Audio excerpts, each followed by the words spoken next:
world of radio shock jocks, the biggest are Opie and Anthony. These people say shocking things that border on offensive in order to entertain their offset. I refuse to sit here and think that radio has to be nice. Why? Why does radio, out of any other medium, have to be nice? We are being now held to a standard where we have to be nice and make people feel good. Go screw! Radio bad boys, Opie and Anthony. Controversial radio personalities, Opie and Anthony. Infamous DJs, Opie and Anthony. Talk show radio hosts, Opie and Anthony. Opie and Anthony. Opie and Anthony. Radio shock jocks, Opie and Anthony. Opie and Anthony. Shock jocks, Opie and Anthony. Shock jocks, Opie and Anthony. Opie and Anthony. Shock jocks, Opie and Anthony. Opie and Anthony. Shock jocks, Opie and Anthony. This Heath Ledger, I mean, there was going to be no surprise there. It was so obvious he was going to win. And I was disappointed. I thought we were going to see a corpse. Too soon. Too soon. Did you quit smoking yet? No, I didn't quit smoking. Why don't you guys attack him like you attack me? Quit smoking. We don't care if he dies. They care about you. Why don't you shove it? Shove it like your mother did. Shove it like your mother takes it. Your mother, that whore. That whore. Think of your mom. Think of your mom's sweet face. Think of your mom's sweet face. You know what she does? She's an effing whore. She takes it in a dirty spot.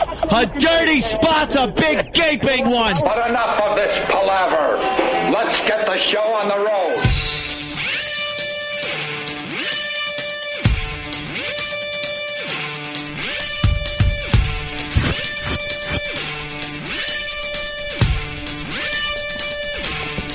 Guten Tag. Guten Tag. Good morning. Welcome to the Open Answer Show. Gonna need it all morning. Gonna scrape yogurt cans all morning. And I'm gonna start enjoying grape.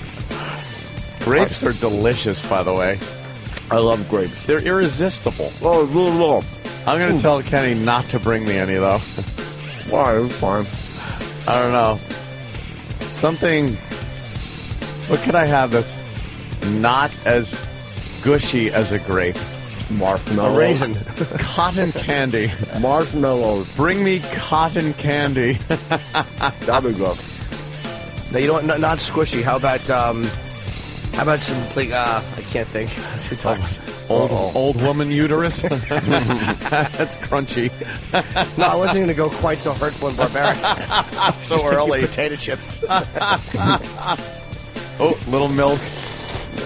Oh, what? Good stuff. Is that kashi? Coffee. Yeah.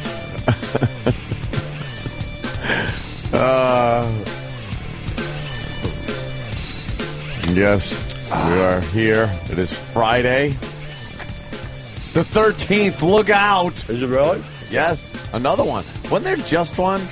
Yeah, Like, how does that happen? They're lining up lately. That's a bad omen. For who? I think We already had our bad omen. the market. Another plane having problems, huh? Yeah, apparently an American Airlines MD-83, which they say is much better than the MD-80. Those It's American three more better. No, those American airline planes suck. Yeah, They just look old when you're on them. they really do. They have too much headroom. They have ashtrays. They should not be in the. They do. A lot of the American airline planes have ashtrays because they're old school planes. Yeah. I don't trust the American airline planes anymore. The MD-83 is supposed to be, what they say, is an updated version of the MD-80. This one was built in, I think, the 90s, so it's not all that old. But apparently something happened. One of the engines, the turbo blades came apart. It didn't go through the shroud, but crap blew out the back of the engine. The engine was dead. They went from LaGuardia to Kennedy. The guy was able to make a landing over there. But on the way, he's just dropping shit off of his plane. And when you lose a hubcap, you just watch it roll over to the gutter. Well. When you're losing engine turbine blades, they seem to fall through everything. Car windows, house roofs. They were amazingly, nobody was hit.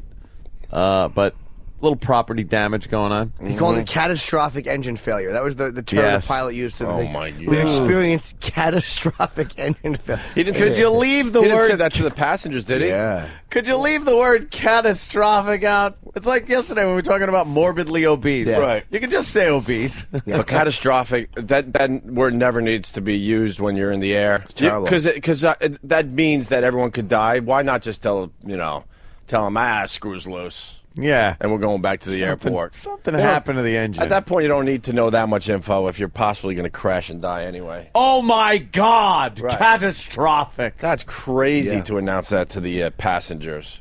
I'm crazy. Amazed. They went from one airport to another. They have to dump fuel. How do they, I guess when you have to land heavy, you can. But when you have a full load of fuel, isn't that, how do you land? Oh, you're going to hit hard. Yeah. It's going to be a nice little boom. Yeah. But he had no choice. We hear that, right? Yeah, I think it all depends on the circumstances, too. I think if you have an engine out. No, I mean, do you hear that in your headphones? No, what is it? Oh, it's a rumbling noise. Hold on. It's like... Oh, it's cool. It's like the wind's blowing it's here. like we're broadcasting We're here in the wind. outside. We're in the woods. What is that? That's really annoying. You hear that? Yes. It's cool. Oh, now it's gone. Now it's gone. What happened? Who turned off something? Whose mic was on? Somebody made a mistake. Mars? What happened, What Mars? happened? What happened? What happened? Mars. You've had a free ride for a long time. Now we're here live every day at 6. We heard a crumbly noise. No more hanging around watching karate movies. Oh, that was the other guy. I'm sorry. I don't hear No, anything. now it's gone. Now it's gone. Okay. And then it was gone. You could have came in as the hero, like, I know I that. had to do a little of this and a little of that. Is you guys okay now? But instead, it's gone. Yeah, it is gone. All right. Oh, no. I'll be back. All right, there goes I'm Mars. sure you will be. I have to apologize to a fan. Uh-oh. Why? AIDS? Nothing. No. I would never say sorry for that. Please be happy for the weight loss. It's not my fault. I was a snake when you picked me up. Oh. I was. I didn't give it to myself. Exactly. I pass it along. Yeah. I was at the cellar last night, and I did a spot, and Seinfeld had got on. Once in a while, he comes in. He actually goes on. Jerry? Occasionally, yeah. He's, you saw him last night? Yeah. Nice. And he came in, and I didn't speak to him. You apologize to him and you say a fan? No. Oh, I thought he knew you. I don't think he's a fan. No, he does. But I walk in. I didn't see him. He just, I went on 2 people after him. He was talking to Colin or whatever. So I went on and did my set. What, did his car need another push start? Yes. I saw Colin walking up the steps with like a spare tire and some lug nuts. Well, it's Jerry. He could always help me out. And I'm walking out. Then Colin goes on after me. So I guess him and Jerry were upstairs talking. So I'm walking out the door, and there's a fan there, and he starts talking to me. And he's like a guy in a suit, and he goes, "Hey, I just wanted to say." And then I saw Seinfeld in the hallway, and he put out his head and goes, "Hey."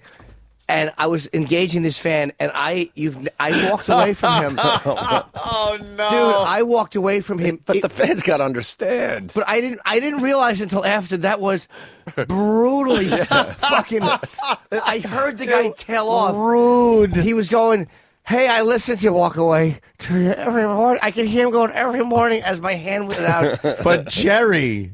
I didn't even go I was like, thank you. I fucking was so rude to so my apologies, dude. I didn't mean to be a dick. Oh, he must have told so many friends. I'm sure he understood. I was at the cell. I saw Jimmy. I started talking to him. Dude, the guy just walked away from me. So if you're listening, dude, my apologies. I didn't, He's not listening. Not today. I know. He hates you. Well, if that happened last night to your friend at the cellar, I didn't mean to be a dick. Yeah. I just got very nervous. That's funny. When the hand of Jerry goes out, yeah, you have to walk up and shake the hand of Jerry. Yeah, and then he went in and watched Colin. But he did? Yeah, that's why he was down in that. Was he chuckling at Colin? I didn't notice. I went right back upstairs and went and saw my girlfriend. I would look and see if Jerry chuckles at Colin. Oh, he loves Colin. Does he? Loves Who Colin. doesn't? Well, he loves how Colin. much does he love him? He's so not helping funny. him out. No, it's not and true. Putting him in a project. Yeah, or I'm going to be the something. new Kramer. Yeah, we wanted to see Colin in some kind of Jerry Seinfeld project. Let me tell you something. That's a testament. Didn't Seinfeld do that Bee movie? Where was Colin's part? They modeled the bees after Colin's shape. Yeah, no kidding. Round and pesky. Pesky. Guys. Wow, the Jerry. That's a biggie. But I was so I even saw my girlfriend last night. I felt so bad. Like I really fucking people got to understand that one. It was so blatant though, dude. Like I normally would finish I wouldn't start a sentence with you, right? And then as you're talking, walk completely. Just walk away. If you did the same thing because a homeless guy was saying hi to you, then I would understand. But the fans got to understand, and that it's in Jerry. that situation. How about this? Say hi to me, all right? And then I want you to say I listen to you every morning. And I'll say when I say Jerry, that means I'm walking away because it's a visual thing. But I hope you play Jerry, and I know you play the fan. You say hi. Hey Jimmy. Hey man, how are you? Good man. I listen to you every morning. I was so fucking rude. And then did you do anything but shake his hand, or did you have a little conversation with Jerry? No, you don't Seinfeld? have conversations with Jerry. He was walking in. I congratulated him on the new show, and I told him I was doing Lennon Money with Julia Louis-Dreyfus. Because where did he go? Oh. And then he said thanks. Julia. I did that show 1,000 times. I know that. Believe me, I was embarrassed that I said that. I don't know what to say. And then in the middle of telling him that, he saw someone else and walked away from you. As long as it wasn't Bob Kelly, I knew that. Not you. I saw that dummy upstairs. I was telling him how we were talking about how he was going to fuck Sam. Oh, graphically. Yeah, that had me laughing. And he was like, yesterday. so?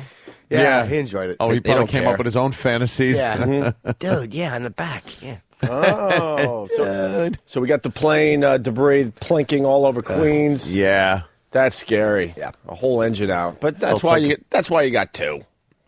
Yeah. You used the other one to land safely somewhere. In Sully's case, both went out, hence the river.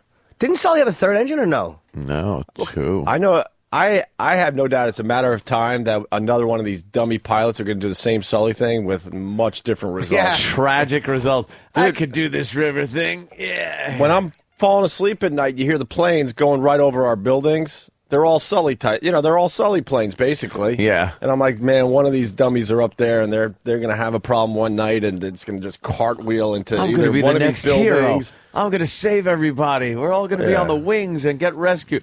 The flaming cartwheel of just burning bodies landing, and then washing up all over the place. And then they're picking up floating, bloated bodies for the next month. Oh, to everyone's horror. Oh, we found another one today. Another body believed to be from the airline disaster washing up on Manhattan's shores. Fishermen thought it was a doll. They always think it's a doll. Dummies. A life-size fucking doll floating around. A chard. And we finally got Bernie Madoff, because that's what we've been trying to do when we're not doing our radio show. Yes. So we finally got him. He pled guilty. He apologizes, whatever. What-a-doodle. Sent to jail in handcuffs, and he's going away for the rest of his life. This guaranteed. Yeah. This is not one of those things where everyone's going to be surprised and go, what? He got 6 months probation? They pulled his bail. He's in Metropolitan Correctional Facility. Right. In a small, very small cell. Right. They wouldn't let him post his or stay out on his $10 million bail. Right. So they shoved him in there until his sentencing, which is until June. So he's in this little cell, no matter what kind of a white-collar prison they send him to, but I don't think they're going to do that either. This guy is just hated. He's got to be made an example of. I think so. I think to help the economy, to keep people from thinking they could do this and get away with it, they really have to nail this guy. And he made a fool out of the government. He made a fool out of them. Yeah. Out of the entire stock market, because he just did it for all these years. Red flags were up. Went for so long. People were ratting him out. I have a feeling a lot of the boys down there kind of knew what was going on. Business as usual for a while. I think we're all going to be taking a much closer look at what the boys are doing down on Wall Street in the coming years. There's probably some petrified sons of bitches down there that are in the same circumstance, have going similar things. When's my turn? When are they going to catch me? Yeah, because Bernie said it was just a matter of time. He was living a life where he's like, any day this stupid door could be, knocked in and they take me away. But he made it pretty far. How many years did he do this? Oh my God, a couple decades, right? Yeah, a couple decades. He was wondering if they were ever going to catch up with him. He mentioned that he started out small and he couldn't get out of it, and that's probably the truth. He started out, boom, boom, left, right, get this one, get that one, and all of a sudden he kind of realized it was. What was the quote? He implicated no. I'm actually grateful for this opportunity. Oh no, sorry.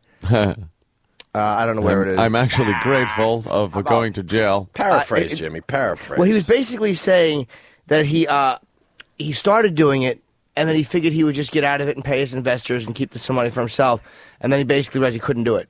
He could not get out of it. It was too big, and then it just snowballed, and he always knew this day would come, which is probably true. Oh, here it is. With a Ponzi scheme, you can't get out of it. It's the typical pyramid. Yeah, and that's exactly what this quote is. When I began the Ponzi scheme, I believed it would end shortly, and I would be able to extricate, right? I think so, yeah. Myself and my clients from the scheme, he said. However, this proved difficult and ultimately impossible, and as the years went by, I realized that my arrest and this day would inevitably come. You know what, though? But he had a hell of a life. Sure did. Yeah. If he would have ended it sooner and just screwed a few investors over, he probably would have gotten some kind of probation or things like that.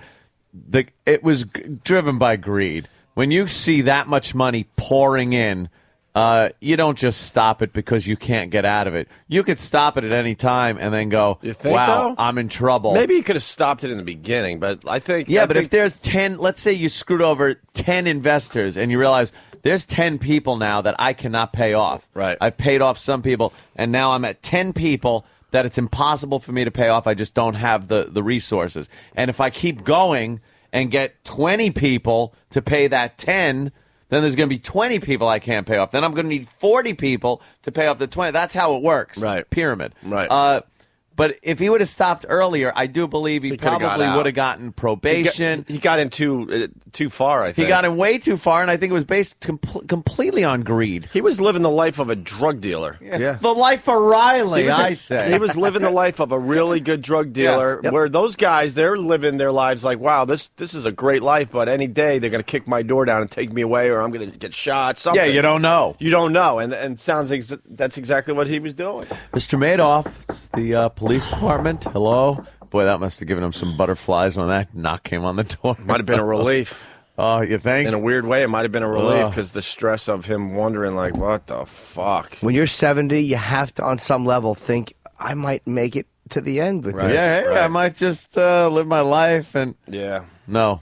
He's been married 45 years, the same woman. I mean, it's like their whole life is together. And he probably started doing this in the 60s or the early 70s. Mm-hmm.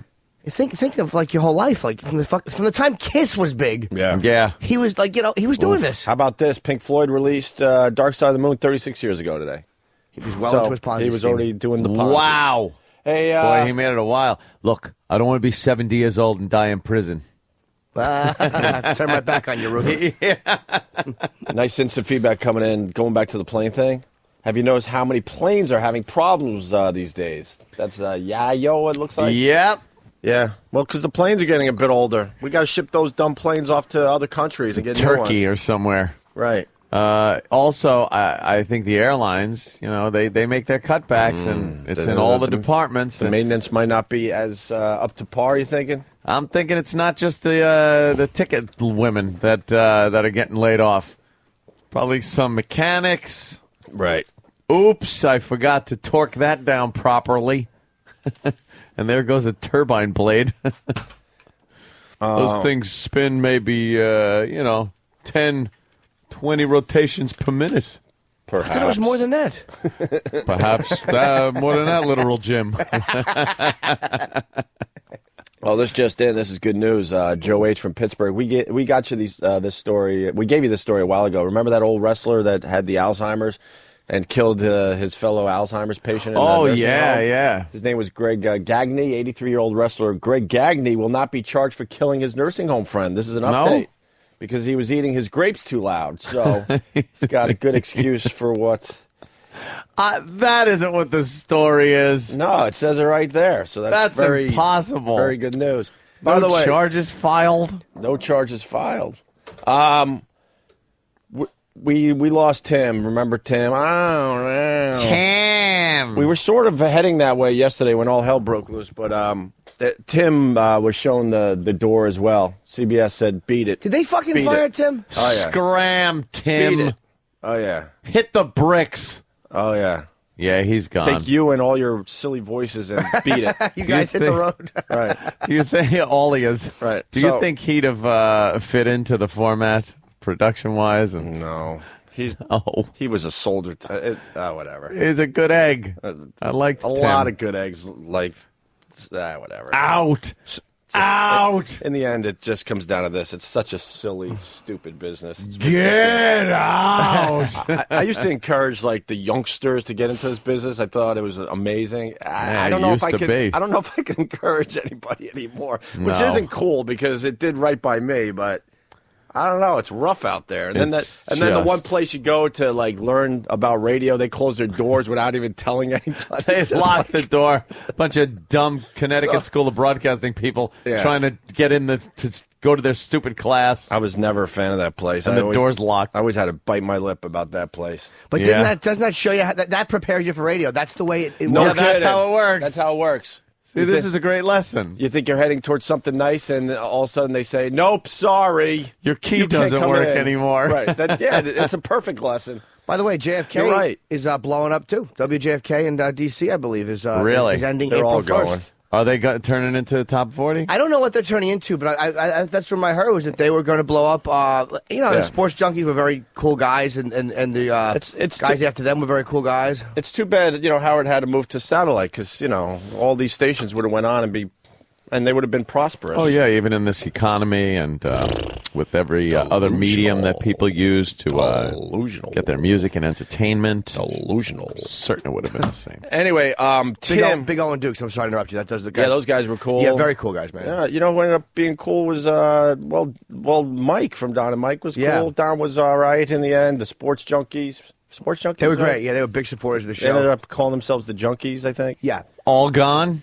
I heard that it's April 1st. They're flipping the station to something else. What do you think to something else? Probably either now the or safe pop music thing they're doing everywhere else. Now or AMP, yeah. I hate having to listen to the promos for it on Wins because I listen to Wins, the news station here in New York, on the way in, and they're doing listen to 92, blah blah blah, and I'm just going, and they're playing all the crappy music, and it hurts. I think by Monday. Will be way better. Yeah, way better. Need the weekend. Big time need the weekend. Hey, the K-Rock flip, we never played that yesterday, too. We were heading in that direction. But here's Tim saying goodbye to the O&A audience. Oh, no. Hey, it's Tim Reed, former production guy for Opie and Anthony here at 92.3 K-Rock, your mom's box. Oh, no! He said your mom's box! Does that mean he's fired? I think so!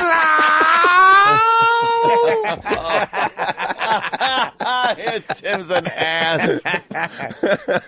Oh, that's great. Doesn't even acknowledge he's the same guy. I love it. That means we're fired, too! No, he'll just come in with the other voice and say it's, another guy. Mm-hmm. I heard Tim was fired. Oh, You're Tim, God. idiot. Get out. Oh, that is funny. How about Jiven? Is he all right? No, I believe fired? Jiven also did not make the cut. Well, because he's the dump guy. It was like, what are you going to dump out of? Yeah, what are you going to dump out of over there? Can I They're professionals. Can I have the Daily News for a second? Sure. Of the Daily Big News. story about it. I got to apologize to someone, by the way. What is doing?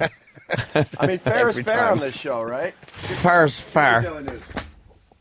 Remember yesterday we went off on this crazy rant how Howard's not in the news anymore. That's true.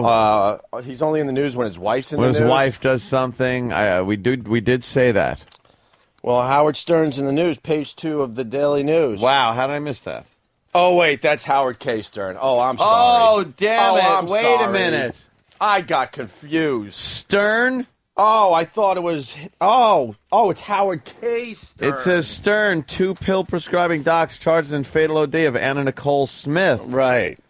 Oh, what does this have to do with the North Shore Animal League? No, see, it's a different Stern. Oh. I guess I don't have to apologize. I Googled myself and saw the name. It wasn't me. I guess they arrested this dummy, finally. Yeah. Didn't Anna Nicole Smith die like a year 2 and a half years ago? 2 years ago. It was 2 years ago. Wait, did they arrest February 8th, 2007. 2 years ago, they finally arrested Howard K. Stern and 2 other doctors. Oh, he got arrested too? Oh, yeah. He was getting her. He was getting her the drugs. Oh, yeah. And the doctors were, filling these bogus prescriptions, I gather. She was on everything. Yeah. Everything. And Everything's bye-bye. gonna be all right this morning. She must look like shit now. Oh yeah. Yeah. Would I'm you still though? fucking, yeah. Would you? Yeah. Oh, yeah. God. With something over my nose. Like Oh, a clothespin. clothespin. An old-time wooden clothespin. For real, I would too. 'Cause that's a story you get to tell to your grandkids. That you fucked dead Anna Nicole Smith? Face Howie. That would be. Thank you. Here we go. Here's that story. Anna Nicole Smith's former boyfriend and 2 doctors have been charged with conspiracy to furnish drugs to the former Playboy playmate before she died of an overdose in 2007. Prosecutors say her former boyfriend and attorney Howard K. Stern and the doctors were charged Thursday with 3 felony counts of conspiracy in Los Angeles Superior Court. A Los Angeles County District Attorney spokeswoman says the 3 defendants were variously charged with 8 other felonies. Those include obtaining fraudulent prescriptions and unlawfully prescribing a controlled substance between June 2004 and January 2007. That's just 2 weeks before Smith's death. Wow, there you go. Yikes. Yeah, that's pretty much, that's the writing on the wall there. That guy Describe was- it right before she dies. That guy was the biggest loser. What a loser. Oh, on Anna the Nicole show Smith and everything. Anna Nicole Smith never liked that dude romantically, and he was just there doing whatever he could to get her to like him. Yep. And- Supplying her with a dope. And then he finally figured out, well, if I'm part of this dope thing, I think I might be able to, get a little romance. She seems to enjoy dope. I'll get her some drugs, and she'll like me. Oh, shit, she's dead. Oh, How did it happen? Tim. Wow, they took the big boot through that place, huh? The other joint. Yeah. Yeah. The whole company, man. They've literally had, you go Yeah. down the line. There's so many people that are just fucking gone. Yeah. We see like all right, Corolla left and got fired, and so did Lycus and Russ Yeah. Martin and Dallas and all these people. Steve but Dahl, all their one market sensations they started getting rid of one by Yep. one, and then most of them had really good ratings still, proving that it wasn't a whatever. No, it wasn't a racing. They're just Whatever. trying. They're trying to do this on the cheap. What do you think that chick that's over there now that they were promoting yesterday on the news? What do you think she's pulling down? Nothing. Nothing to spin that crap. Yeah, I don't know. Ugh. Do we have the format flip? Because those things are always fun to take a listen to. All right. They did this with us there when they flipped to K-Rock. I know. Remember that? They did this big, long, stunty music, weird kind of, what's happening? Ooh, we're going to fool the public. And Yeah. we're doing stunting, and we'll put sound clips in that'll hint to what's going on. Mm-hmm. And everyone listened to it in the conference room. We were all sitting there, and then at the end, this is bravo, fantastic. bravo. Finally, a successful station. And then, fast forward a little bit. Fast forward through 18 of PDs and other format changes. Lunatic PDs, cunt PDs. We went through them all, didn't we? Yeah. and then, hey, new format. Yeah, I bet they were all applauding in the conference room yesterday. Oh, stop already with this typical radio shit. You should all just go in there and cross your fingers and hope it works. Well, yeah, I think this could be fun. We got a few clips of how they went from rock to pop. Yeah. And I think a lot of the people, especially that listen to our show, they're educated enough about radio, and this has happened in their town. Oh yeah! All of a sudden, you hear the construction working noises. We're building something new. Bang, bang, bang, bang, bang, bang, bang. Is it really new? Friday at 5 o'clock, we'll unveil what we built. Oh, what do they mean? Hey, we need to over here. What do they mean rebuilding? That was the best one I ever heard, and it's just construction noises for like a day or two. Like who wants to tune into that crap? Someone pitched that though and went like, "This is a great idea. man. What we're going to do is do construction noises." Right? Maybe people can help us out there. Other ways they like flipped stations. Might be interesting. I don't know. They should just play the sound of a swishing boot. Yeah. Hitting asses and, Yeah. and then flying out the door saying, "What am I going to do now?" Yeah. All right. This was pretty much the last song, or the end of the last song of Rock. Of Rock. Thank you.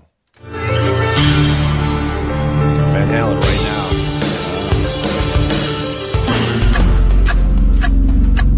Oh. Uh-oh. Is that a mysterious clock ticking? What does that mean? Oh, I don't know. It's a time bomb. Mysterious clock. Mysterious clock ticking. Okay, we'll go for the music. We need mysterious ticking clock. What does that represent? I don't know. It was the first track I could find on the sound effects CD. Mysterious ticking clock. How long did it take They for? made Tim put all this together. Oh, no. Yeah, they made him put it together and then boot him out the door. Yeah, what's up, Sam? It takes for like 4 minutes. It ticked for 4 minutes? Yeah. Well, you don't have that time here, so we just gave you a little piece of it. Yeah. That tick, 4 tick, minutes. tick was 4 minutes. Yeah, there was like a countdown on the 92.3 Now website. Right. And so that ticked for the 4 minutes, but then after the countdown went to 0, the production on the radio station said 92.3 Now is coming in 4 minutes. Ah. So there was an extra 4 minutes somewhere. Oh, really? Yeah. They didn't sync it up right? No. Oops. First faux pas. That's perfect, believe me, for that place. Never really figuring it out. Yeah. So- I was told also that yesterday an O&A promo played. Oh, really? Yeah. Someone said an O&A promo played during the day. Whoopsie. All right, and then after 4 minutes, the ticking stops. K-Rock listeners are thanked, and the website is plugged. Yeah, it's very exciting. I heard their Twitter account is up to 200 followers. That's pretty impressive. Yeah. Wow. After all this excitement. Yeah. All right, at the end of the ticking clock. Mysterious clock. Ah! Whoa. Oh. What's happening? Beeping. Oh. Jesus. Rock is dead. Yeah. Stand by. 92.3 K-Rock. WXRK HD1 New York. Thanks to thousands of loyal listeners for your support over the years. K-Rock is moving to 92.3 HD2 New York and KRockRadio.com. Oh, so they're on... you can still listen online. You can still listen to K-Rock online. Yeah, that's a big thing happening in the business. And what do they do there? There's no jocks. No jocks. They just play music? Yeah. It's an iPod. It's satellite radio. That you didn't put... Right. Yeah, it's satellite radio. without the variety, dickheads. Wow. Yeah. That's amazing. It's an iPod you didn't get to put the music in yourself. It's like putting your iTunes Shuffle on, except worse. And having someone else put the music in for you. It's like borrowing some guy's laptop who you never met and putting his iTunes on and Shuffle. syncing your iPhone up to his computer. Yes. Holy I don't know these contacts. No. Who is this person? And then what? What do they do after that there, Sam? I think then... I got a track here that says, now FM starts insulting Z100. The big Ooh. dog in town. Oh, here we go. No. They the come gloves are off. Yeah, they come in with a bang. They're like, K-Rock is dead, 92.3, now. Now. It's not then. It's not Now. before. It's now. All right. Meaning what's happening now in Now. music? Yeah. Now. Some things change. Some things don't. The incredible edible Elvis Duran. Z100 was born in 1983. Susan, holy potatoes, you're the 100th caller. CDs weren't in stores yet. The Walkman was hot. Ronald Reagan was president. Holy potatoes. It's a cold, chillin', icy illin'. Elvis Duran was playing music like...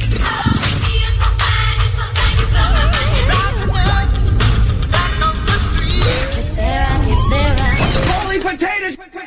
Holy potatoes is right. We think it's time for something new. Something a lot more. Now. Z100. You've had the game to yourself for almost 30 years. But that was then.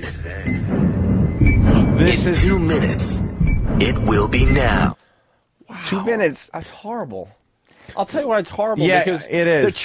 They're trying to say Z100 is old and all that by like referencing 1983, but they're playing music from today, like now. Right. They're doing the now thing. It's the exact same songs on both stations. Right. And they're criticizing him for playing hits from that time. What were you supposed to do? Play music from now? Get into the DeLorean? Get some music from now and go back to the 80s and play it? They're attempting a radio war. They're going to fight over Lady Gaga. Their strategy is also somehow the people who used to listen to Z100, who are loyal to Z100, will hear another radio station say that the station that they like sucks, and so they'll go, oh, it does. I like these guys then. Yeah, yes. Let's listen to the same music over here. Yes. It doesn't make a bit of sense to me, Samuel. E-Rock, you got something on this? No. Steve just said that a lot of this is the old Blink 102.7 production that was just revoiced. Oh, really? Some of this is stuff that maybe Steve had made way back in the day. But I don't hear Steve. Yeah. They cut him out. Or Kiefer. So, all right. Now FM officially begins with, well, let's find out. What song do they Lady start Gaga? with? I wish. The fierce urgency of now. Fierce urgency of now. Hi, it's Britney Spears. What's going on, man? It's T-Pain on Now. Hey, this is Justin Timberlake, and you're listening to Now. It's Usher on Now. This is Pink. Turn it up. Now. This is the sound of Now. The new 92.3 Now FM. 10,000 songs in a row. You're listening to The new 92.3 Now FM. Gotta get Wow. Gotta get I'm That's reading like this because watching- I have no idea. That's Boom Boom Pow by the Black Eyed Peas. It's the latest single by the Black Eyed Peas. Boom Boom Pow. The album's not even out yet. This is now. That's like listening to a friend get shot and then just Boom Boom it's Pow. just over. Boom Boom Boom, boom, pow, It's just baby. over. How did all those musicians know about this station? Yeah, That's what I'm it's saying. All the crazy. celebrities already know about now. They Wow, said this- now, This yeah. place hey, must it's be the Pink. place to be and listen to. You're Usher listening is just to sitting now. there. Usher, That's now. crazy. They all knew about it. JT is just like, I listen to now. JT. Did Yeah. he Justin actually- Timberlake. He Of said course. that in there? Justin Timberlake said, yeah, you're listening to now. It's me, Justin Timberlake. But there was nothing to listen to before he said Yeah, that. how did they That's get that? Weird. It's all That's about, crazy. it's now. You don't think about the past. It's so now that they were able to get them now. Right. They were about to listen to Boom Boom Pow. Now. Now. They've been listening to the stunting.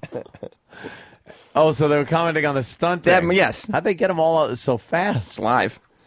Wow. That's crazy. Amazing. I don't know, man. Their strategy is not smart. No. Because they're going to get people very used to hearing music without commercials, and then they're going to throw all the commercials at you. It's Yep. like somebody goes to you, hey, see that really hot chick? Just picture the hottest chick in your mind right now. She's yours for a month.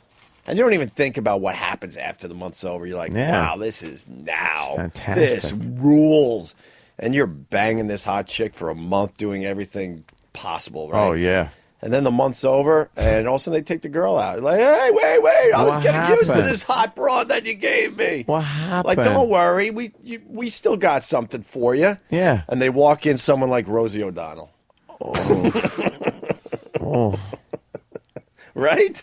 You can't like tease people with something really good and then take it away from And them. then take it away, yeah. I'll yeah, be the first to admit, like listening to radio without commercials rules. That's why I like the satellite Yeah. radio.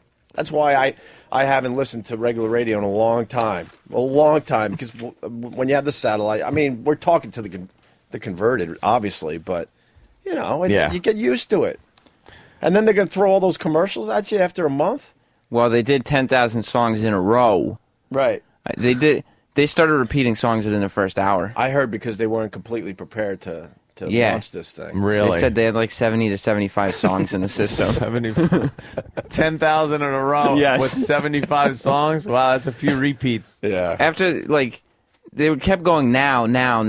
And within the first 10 songs, they played Party Up by DMX, and that song came out in 1999. Oh, really? That's 10 years ago. So that's not really now. No. Sam. And they also played... That's a bit ago instead of now. They played Baby Got Back Yeah. within the first 2 hours of the Well, we all station. know that one is not really now. That's not now. Do they call it a classic now? They didn't have any production for now. it. Best of the old and best of now? What are they Classic doing? nows. Classic now. They're already changing formats a little. They're tweaking it. We really need to tweak the format. Yeah. Oh, we're not even on yet. We're still stunting.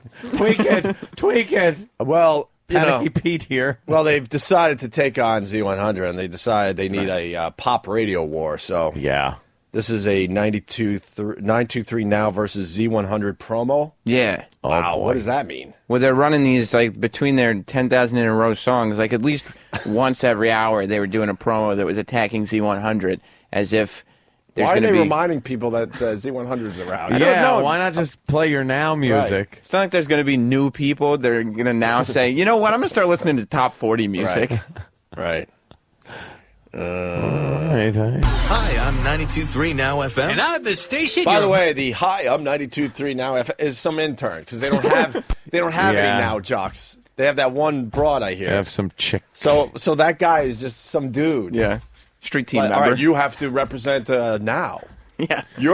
You against Z100. Someone sent me a picture of some of the Now street team. Oh, I saw handing out some swag at the Britney Spears show, I believe, or something. And the bumper stickers look exactly like the K-Rock stickers, except they're black and blue instead of black and red. Yes, it's this powdery fag blue. Right. Oh God. Hi, I'm 92.3 Now FM. And I'm the station your mom grew up on, Z100. Whoa. Yeah, I guess I'm pretty new at this radio thing. Ooh, that's for sure, kid. You see, I've been at this a long time. Oh, really? Is this the Mac thing, right? Yeah, it's Mac versus PC parody. That Mac versus PC parody. Now I get it. Thing. Ooh, that's for sure, kid. You see, I've been at this a long time. Oh, really? Heck yeah, since 1983. That's when I grabbed the old 8-track player. I'm sorry, the what? And punched up our first song ever. Woo! Wow, that's something. What was your first song there, 92.3 Doobie FM? We just started with this about an hour ago. Gotta get. I don't even know what that song is. Really? New York's 92.3 Now FM. 10,000 songs in a row. The best, baby! They're bragging that they played Black Eyed Peas, but no one knows that song yet, right? Yeah, it's brand new. It's now. Now. But I mean, is it so brand new that no one really knows the song yet? It's not like a big So they're popular bragging song. about something that no one really knows about yet. Yeah. Well, they're not going to sit there playing Eye of the Tiger like old man Z100 does. But I don't think they would play that. They've been around since 1983. They're not now. Isn't that kind of a compliment? We have radio experience. Yeah, that we've been around for so long and been able to weather the storms and we should do a parody of that. It's Opie and Anthony versus Dave and Bobo. Yeah, Dave and Bobo. Oh, what do you got over there? Yeah. When now? What do you think, Bobo? Wow. Whoa! When now? The next one is 923 Now isn't playing commercials. That's right. Promo they're running? Yeah, they don't play commercials because 10,000 in a row, baby. Oh my God, you can't brag that you don't play commercials when you know you have to eventually. It's the worst thing when you that can do. sales team is gearing up already. It's the worst thing you could do. They're right hitting now, the pavement. That sales team is out there hitting the pavement as we speak. You guys aren't thinking strategy. It's short term. Think short term. Think short term, yes. and then knee jerk at the Yes. end. Yeah. All right, that sounds reasonable. We'll let Z100 play all the commercials and make all the money. While we stick to 10,000 songs in a row with 0 minutes of commercials. Hey, we might be broke in the end, but at least this shit is fun. 10,000 songs in a row. This is the new 92.3. Now. But then you're going to have to play commercials. Yeah. And that clock is ticking. It's not 10,000 songs Yeah, anymore. that's what the ticking clock was. How long is their cash going to last? They got a few hundred under their belt already. What drove me crazy about that commercial was any time that we had a clip with a curse in it and we brought it in to get beeped, we had to beep the entire word. If there was a little piece of the letter at the beginning or the end, the whole thing had to get beeped, and they just kept in most of shit. Can we bleeped out the I. Yeah. Can we play that again because somebody thinks he needs to write to the FCC? Wow. We'll let Z100 play all the commercials and make all the money. While we stick to 10,000 songs in a row with 0 minutes of commercials. Hey, we might be broke in the end, but at least this shit is fun. 10,000 songs in a row. You know what? This is the new 92.3. Very offensive. I was so offended by hearing sure that. was. That was shit. It was shit. I heard shit. Because I'm not paying for that. That's coming into my house without. No. My kids could hear that. Yes. They're on their way to school at that hour. Oh, I didn't even think about Oh, I don't have any kids. Fuck, I forgot about that. There are kids. But there are. Yes. Somebody with kids, send me a form letter. I'll sign it. Yeah. I'll say I heard it. That would be a shame if the new Now had FCC complaints filed against it because I'm not beeping shit properly. Not beeping shit. It was not beeped properly. I would not recommend that because that would just be That a would big really suck headache for those guys. That would really suck if they made the mistake of playing an unedited pop song, by the way. They actually did beat the shit out of us about bleeping entire curses. Yeah, always. Like, you couldn't even have a sh They would at the beginning of shit. If we brought one in with that, if that was brought in, it would have gotten dumped out. Oh, yeah. Yeah. All right. They ripped the dump system out of the building, I'm sure. There's no need for it. Yeah. Not with that format. And finally, 923 Now lists things that suck. Yeah, that's right. O&A. And now, Tim another Gibbon. 92.3 Now FM list of things that suck. Getting mugged. Getting stabbed by some moron's broken umbrella. And Z100. Nod your head to this. New York's 92.3 Now FM. Wow, they're just rallying Is the that gonna Z100 work? troops. I know. They're just rallying the people that grew up and it's part of their life going. It just pisses them off. They're actually, they're creating a sense of loyalty to Z100. Yeah. Right. They're basically telling everyone to get together because what you really like might be going away. Right. So now participate more, listen not- a little longer. Do not listen to our station. Support our advertisers. Right. Subliminally, that's what they're saying. Yeah. Yes. To everybody that enjoys that radio station. I just hope that nobody was offended by that shit By that going out. blatant, vulgar word. Dude, because an FCC fine, and I would never want to see them get one. It's No, $365,000. That's a lot of money. Oh, my Jimmy. God. That's Gosh. a lot of money, man. You know, how are they going to do that without getting money for commercials? Because Z100's true. making all the money. Let them make the money. They're just having fun. We're just going to have some... This You can't this- pay a fine with fun. This shit beep is fun. Yep. All right. Keep cool up to your s- good nature. It's cool to Good see luck. Russell Brand back on PX11. It's nice. This was just 2 out of 4 days. Oh, really? They You love already this did guy. that interview, right? No.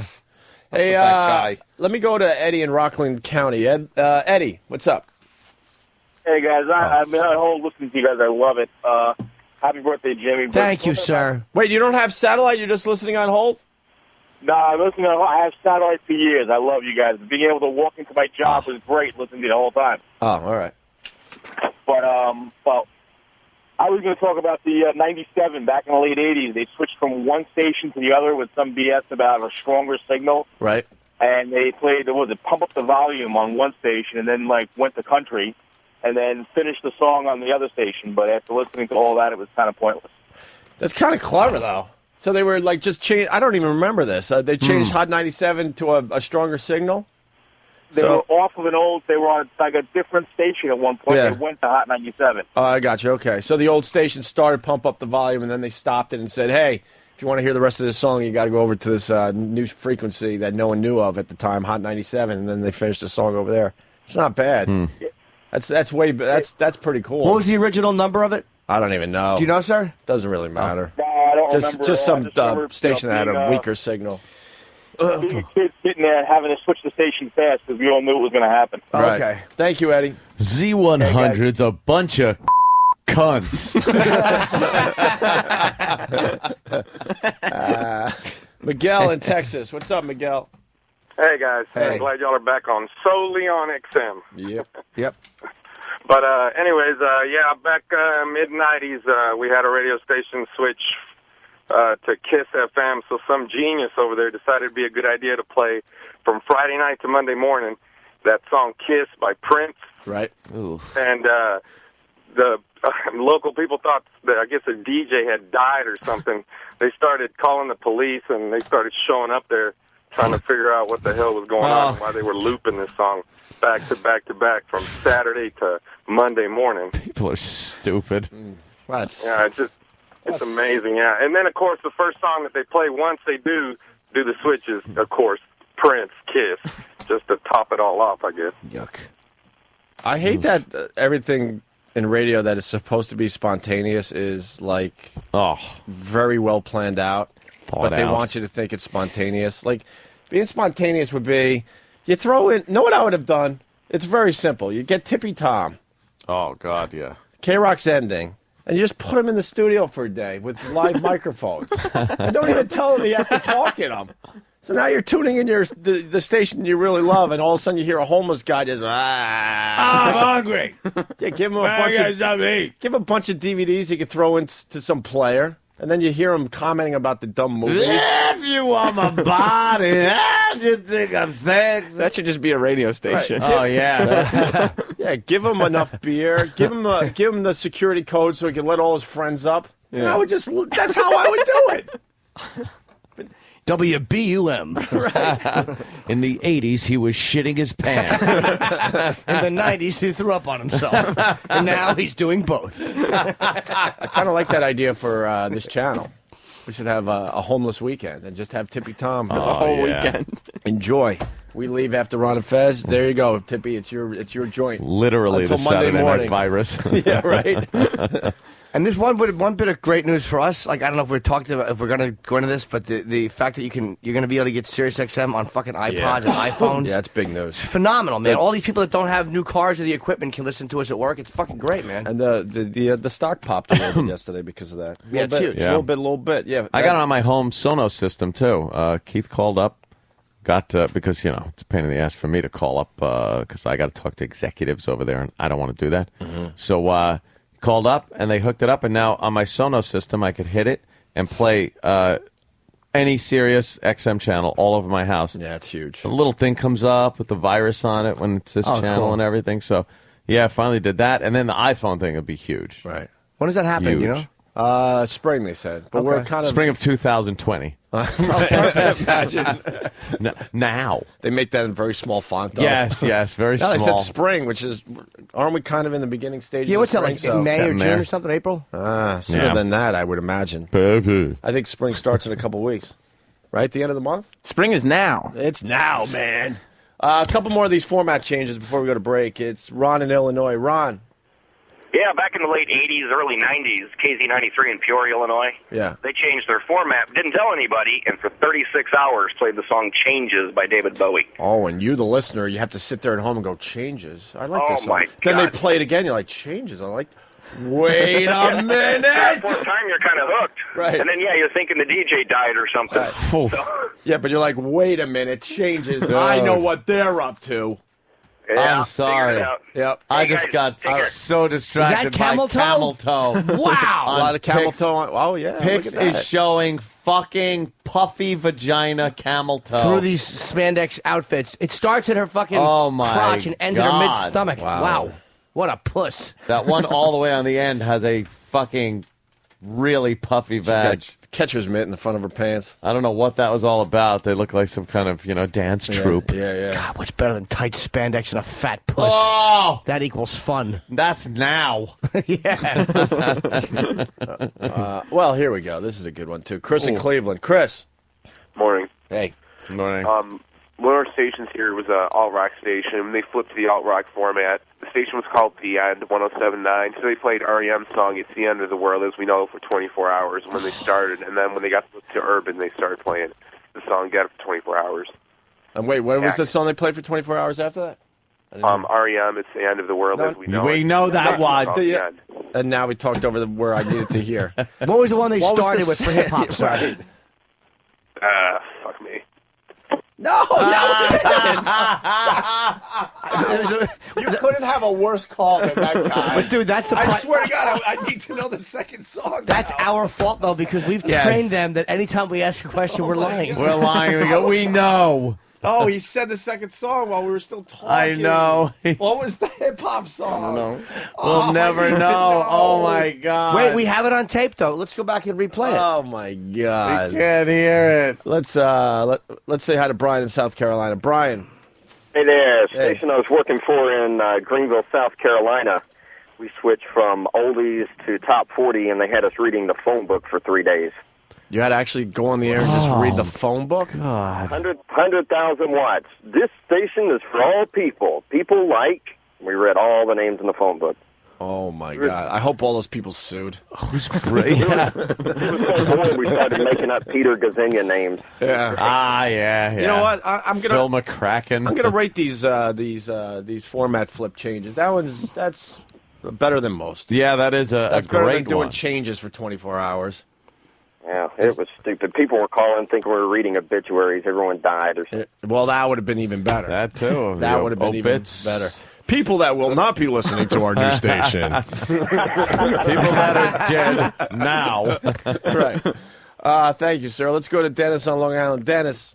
Yeah, the station he was talking about, it was Hot 103, went down to 97, and then 97, which was country, because Hot 103 bought the more powerful format. Okay. The more powerful signal, that's what it was. Oh, there you go. And it moved over to Hot 97. Thank you, sir. Which is still there. Yes, it is Hot 97. You sound like Richard Huff, by the way. Thank you. I know that was extremely obscure, but I just had to say that. Thanks, Dennis. Daniel in Memphis, what's up? Hi, I used to be a DJ, producer / bitch guy for this radio station, Adult Contemporary. Right. And one day we got, I think, Clear Channel. Someone took over. I don't remember who, some big company. And we changed from that to country because Tennessee doesn't have enough country stations. So we did the stereotypical play the construction sound effects for an entire day. And then the next day play some song for 3 days straight. Instead of gaining new listeners, we gained death threats. Really? Death threats. People, old women calling me, threatening to kill me. I was on air that day. I was so embarrassed, I quit 2 weeks later. What was the name of the song? Some song about construction. I didn't even know a thing about country, and they had me doing DJ work and all that for country music. Yeah, I was talking to this girl, singer Taylor Swift. I knew nothing about her. Now and she's I had to huge. interview her. Yeah, she's going to be on Now. Yeah. Oh, is she? Yeah, she's a pop artist. She's a Now artist? Yeah. Oh, boy, Sam knows everything. Sam knows everything about Now. Sam sure is does. Now. Yeah. Sure is. You are Now. I'm going to Britney Spears Yeah, concert I don't know tonight. a story about the whole Are ya? format Yeah. change. Thank Where? God. In Newark at the Prudential Center. Homo.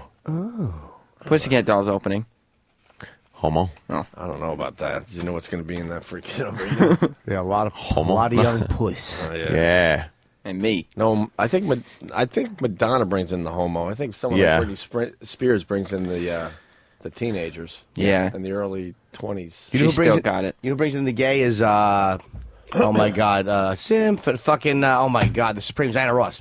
Oh, yeah. Really? They love Diana Ross. Anything that guys dress up as, like cross-dressers dress as. Liza, things like that. All bring in the gay. They love it. You've never seen happier gay people. Oh, all the luscious cock. Yeah. Dancing and bouncing, getting sweaty, cock rings all over the damn place. You know, everyone probably had a cock ring on under their trousers or their slacks. The pee flying everywhere in the bathrooms. They got their split penises. Oh, God. That's what gay guys do. They split their penis head. That's right. Every single guy does that. Like dental tongues. They split their penis head. Those pictures, it's just painful. Who wants to see that? They actually have to looks push like a it hot together dog to that get, you cut to up get for a a stream child. going. Right. Yeah. Let's go to John in Nebraska. John. Yeah, in the early days, it was like, I think it was 69 or 70, KFMQ in Lincoln flipped from classical to AOR, and it was supposed to have killed an old lady when they did the flip. It was like 6 o'clock on a Friday night, and her husband said that they were listening to the radio, and all of a sudden it was 25 or 6 to 4 by Chicago, and he came into the room, and she was on the floor dead. Oh, that's what they said? It was a famous legend in Lincoln for years that KFMQ killed an old lady. I always just thought it was hilarious. Oh, that's pretty funny, actually. You're kidding. Very good. Thank you, sir. Let's go to Jeff in Buffalo. Jeff. Hey, there's one time a station in Buffalo there, they changed their format, and they did a entire week of a countdown. It's Bobo? Something like yeah, like 2,157 minutes, 26 seconds. And it was just a continuation. All right, punch it out, boys. All right. Yeah, that's not Continuation. too All right, we'll do one more, and then we'll hit the break here. Mark in Linden. What's up, Mark? Hey, what's going on, guys? There's a station in Philly, 96.5. They used to play adult contemporary. Well, their last day on the air, they had their morning show go on, and within the first 10 minutes, they made it as the janitor tied the morning show host up in the broom closet, and the janitor took over and started playing rap music. No, they didn't. The janitor, I'm dead huh? serious. yeah. That's insane. I'm dead serious. Was the janitor a black dude? I pray they went all in and the janitor was a black dude. No, well, actually, the janitor was Rocco the janitor.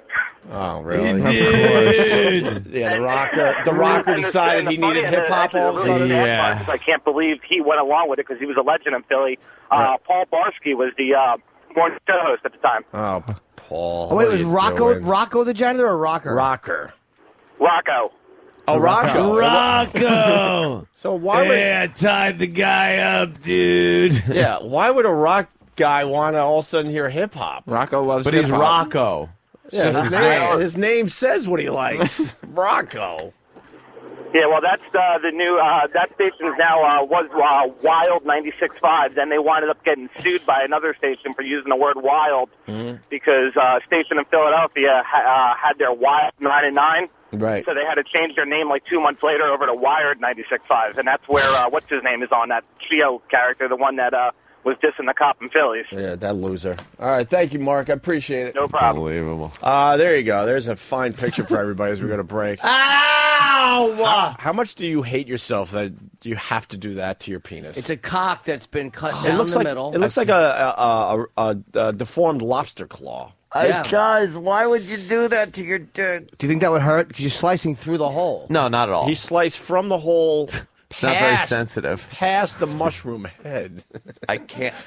He decided to go past the mushroom head with his cut. Do they tattoo the inside? Like they'll split the cock, up. right? A lot of times they split the cock and they'll tattoo the insides and pierce. Right. Stop it. Why? I'm hurting myself. I'm hurting. You Just imagine your thinking cock about being it. sliced like that, No, open and no. peeled open? No.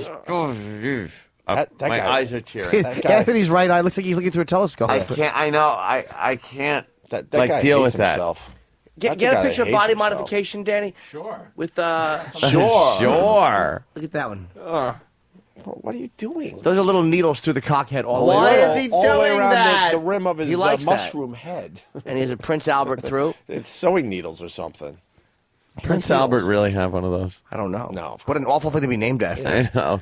It's like, gee, thanks. Oh God damn it! I can't look at this shit. Why? What's wrong? It's fucking disturbing, and it looks so painful. Oh, you're being such a curmudgeon. This is now. Yeah, this is This is now. Your cock is then. now. Oh fuck! How do you get a hard on? I am. Wow. That guy split right down to the That down guy to the went pubis. all in. And he has split it two all dicks. the way down. How do That you guy come? has two penises. I don't get it. There's no way You that's real. come out of the middle. What do the guys do out there to search this crap, Danny? Well, if you'd like to see bisected penis, You Google ouch. just like we all do, you can Google image search for BME penis. Body modification something. Right, body modification. Yes, penis. By the way, there was one guy. I saw a guy who had done this in an interview, and it was like a whole thing on body modification. And he had, because his dick was so fucked up, he had to piss out of a hole by his asshole. Like that's where his stream got diverted to, and he had a flame tattoo around it. And he was a gay guy, and he goes, and then I pissed to. Ooh, sounds to me like someone's getting a jingle. And he said, "It's tough. I have to put out the flames." And that was how so he he pissed. put it out with his piss? It was fucking horrendous. I Yeah, hope that that's guy good. fell into a ditch. Oof. I'm sure he's probably not around anymore. Oh, I don't know about that. Well, I know what you mean. yeah, of course. You never know. Possibly. Back to Dan. Dan. Why don't we take a quick break here? About the fight, the flames. Someone is saying it doesn't hurt. It's all soft tissue. Yeah, whatever. stop it. Good for you. You know how many nerves are down there to make it feel good? Yeah, exactly. Exactly. Those same nerves are going to make you go, ow! Right. Sack a tick-a-tackly. Opie and Anthony. Forgot to mention, we should be plugging this all morning. Jimmy Fallon will be here in 45 minutes. Yes. That's cool. That's great for us. What? Wow. Yeah, we were kind of pissed off that he wasn't doing our show initially, but he was very busy, and he got to us, which we're very happy about, because he's been on our show a few times, and he always seems to have a really good time with us. That's very cool. So Jimmy Fallon will be in studio. That's, half hour to 45 minutes. And then our pal Dane Cook will be calling in to tell us what he's up to around 9:30, 10 o'clock, somewhere around there. Nice. Still getting some big stars for the show. Big stars. Real guestesses. Yes. What? Can I just say we had 50 Cent in here? Yes, we did. Why would this Rick Ross? I don't know what started this, but he picked the wrong guy to fuck with. Oh. 50 Cent. It said is releasing now. He bought a porn tape featuring one of Rick's baby's mamas. We're told that 50 bought the tape. This is from, I think, TMZ. And he's going to post it on his site and even provide voiceover for it. Oh, boy. Oh, boy. He is ruthless, man. Dude. Just ruthless. He has he has a couple of $100 million. Yeah. You imagine, like, lawyers are expensive. But can you imagine if you had a couple of $100 million and then some guy fucked with you on a level where it made you want to kill him and you could just do whatever you wanted to fucking get him back and buy whatever you wanted to ruin it? I mean, God, it must be satisfying. Got all the money and time in the world to just fuck with somebody like that. That guy hit 50 Cent. That wasn't like a regular rap thing. Like, oh, he's a punk. There was something that guy said that really got to him. Really got to 50 Cent, you think? On a level of, okay, I'm gonna wreck you for that. Oh, yeah. And the fact that 50, when he was in here, said he didn't have anything to do at the time. He had plenty of time to just fuck with this guy. Yeah, he said Eminem and Dr. Dre are doing something. So in the meantime, I'm just gonna fuck with this gentleman. Thank you. Yeah, that story keeps developing. It's getting uglier and uglier. Dude, you imagine one of your exes a porn tape, your arch rival has a porn tape, and he's talking. How embarrassing! And he's talking over it. Ooh. Yuck on his site. Brutal. That's gonna get a lot of hits. Oh yeah, could get perhaps. I think it'll what do. a net. It'll do a couple hundred views. And I'm eating my big thing of oatmeal. It's disgusting, man, and I like oatmeal. Anthony said, "Enjoy your vat of vomit." It does. It's just a giant, looks just like vomit. Vomitous. Ugh. But you put the strawberries in there to liven it up, I guess, huh? Yeah. Now it looks like cancerous vomit. Yeah. Some blood nodules. Danny, is that your father?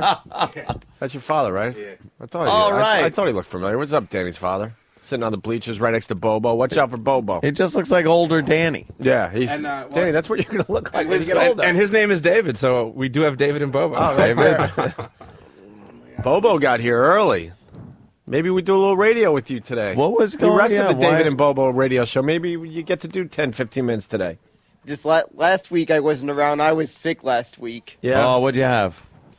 I don't know what I had. I had a bad cold. I must have caught it from you from last week. You were saying about some kind of bug that was going around here or something? Yeah, but it was going around the whole city. There was an epidemic in the whole state of New York. How did you get it from me? I don't even go near you. Well, I don't know. Somehow it must have just wound up through the cracks or whatever, and it just ended up... Yeah, that's what it is. I ended up with it somehow. Yeah, I wish I had Ebola that day. How's your hiney from your spanking? Oh, it's doing fine. Yeah? It's doing fine. We haven't talked to you since the big spanking that the porn stars gave you. You really like that. Yep. I got a lot of comments in my neighborhood. Oh, you did? Yeah, because there's people in my neighborhood that listen. Well, of course there are. Especially the pizza delivery guy. Oh, well. He's a huge fan. Yeah. I actually told him to call in. Well, he never did. Why? Well, I don't know. I told him to call. I told him to call in, so he's probably going to be calling in today. Let's hope so. It's gonna be a magic moment. Wow. Yeah. The guy is a Joe from Three Sons Pizza. All right, we'll look for him. Hey, Blobo. You Blobo. You're a Mets fan, huge Mets fan, right? Yep. Citi Field is opening up, but very expensive. Are you going to be able to make any Met games this season? You think? No. Yeah, I probably am. Oh yeah, how? How are you going to scrape up the cash? I hear it's very expensive now. I got some put away. Probably mostly the upper deck seats. Doesn't that suck?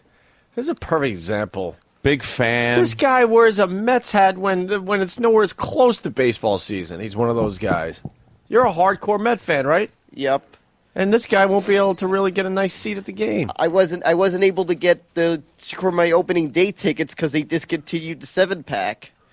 What was the 7-pack all about? It was it's like a package deal. I had to buy 2 of them so I could be at the opening day last year. Last year I got 2 of them. Yeah. Because I wanted to be sure I was at the opening day. Right, gotcha. And I had to get another one so I could make sure I'm at the last game at Shea Stadium. Right. And so you could buy a 7-pack of tickets at a reduced rate? They have different 7-packs.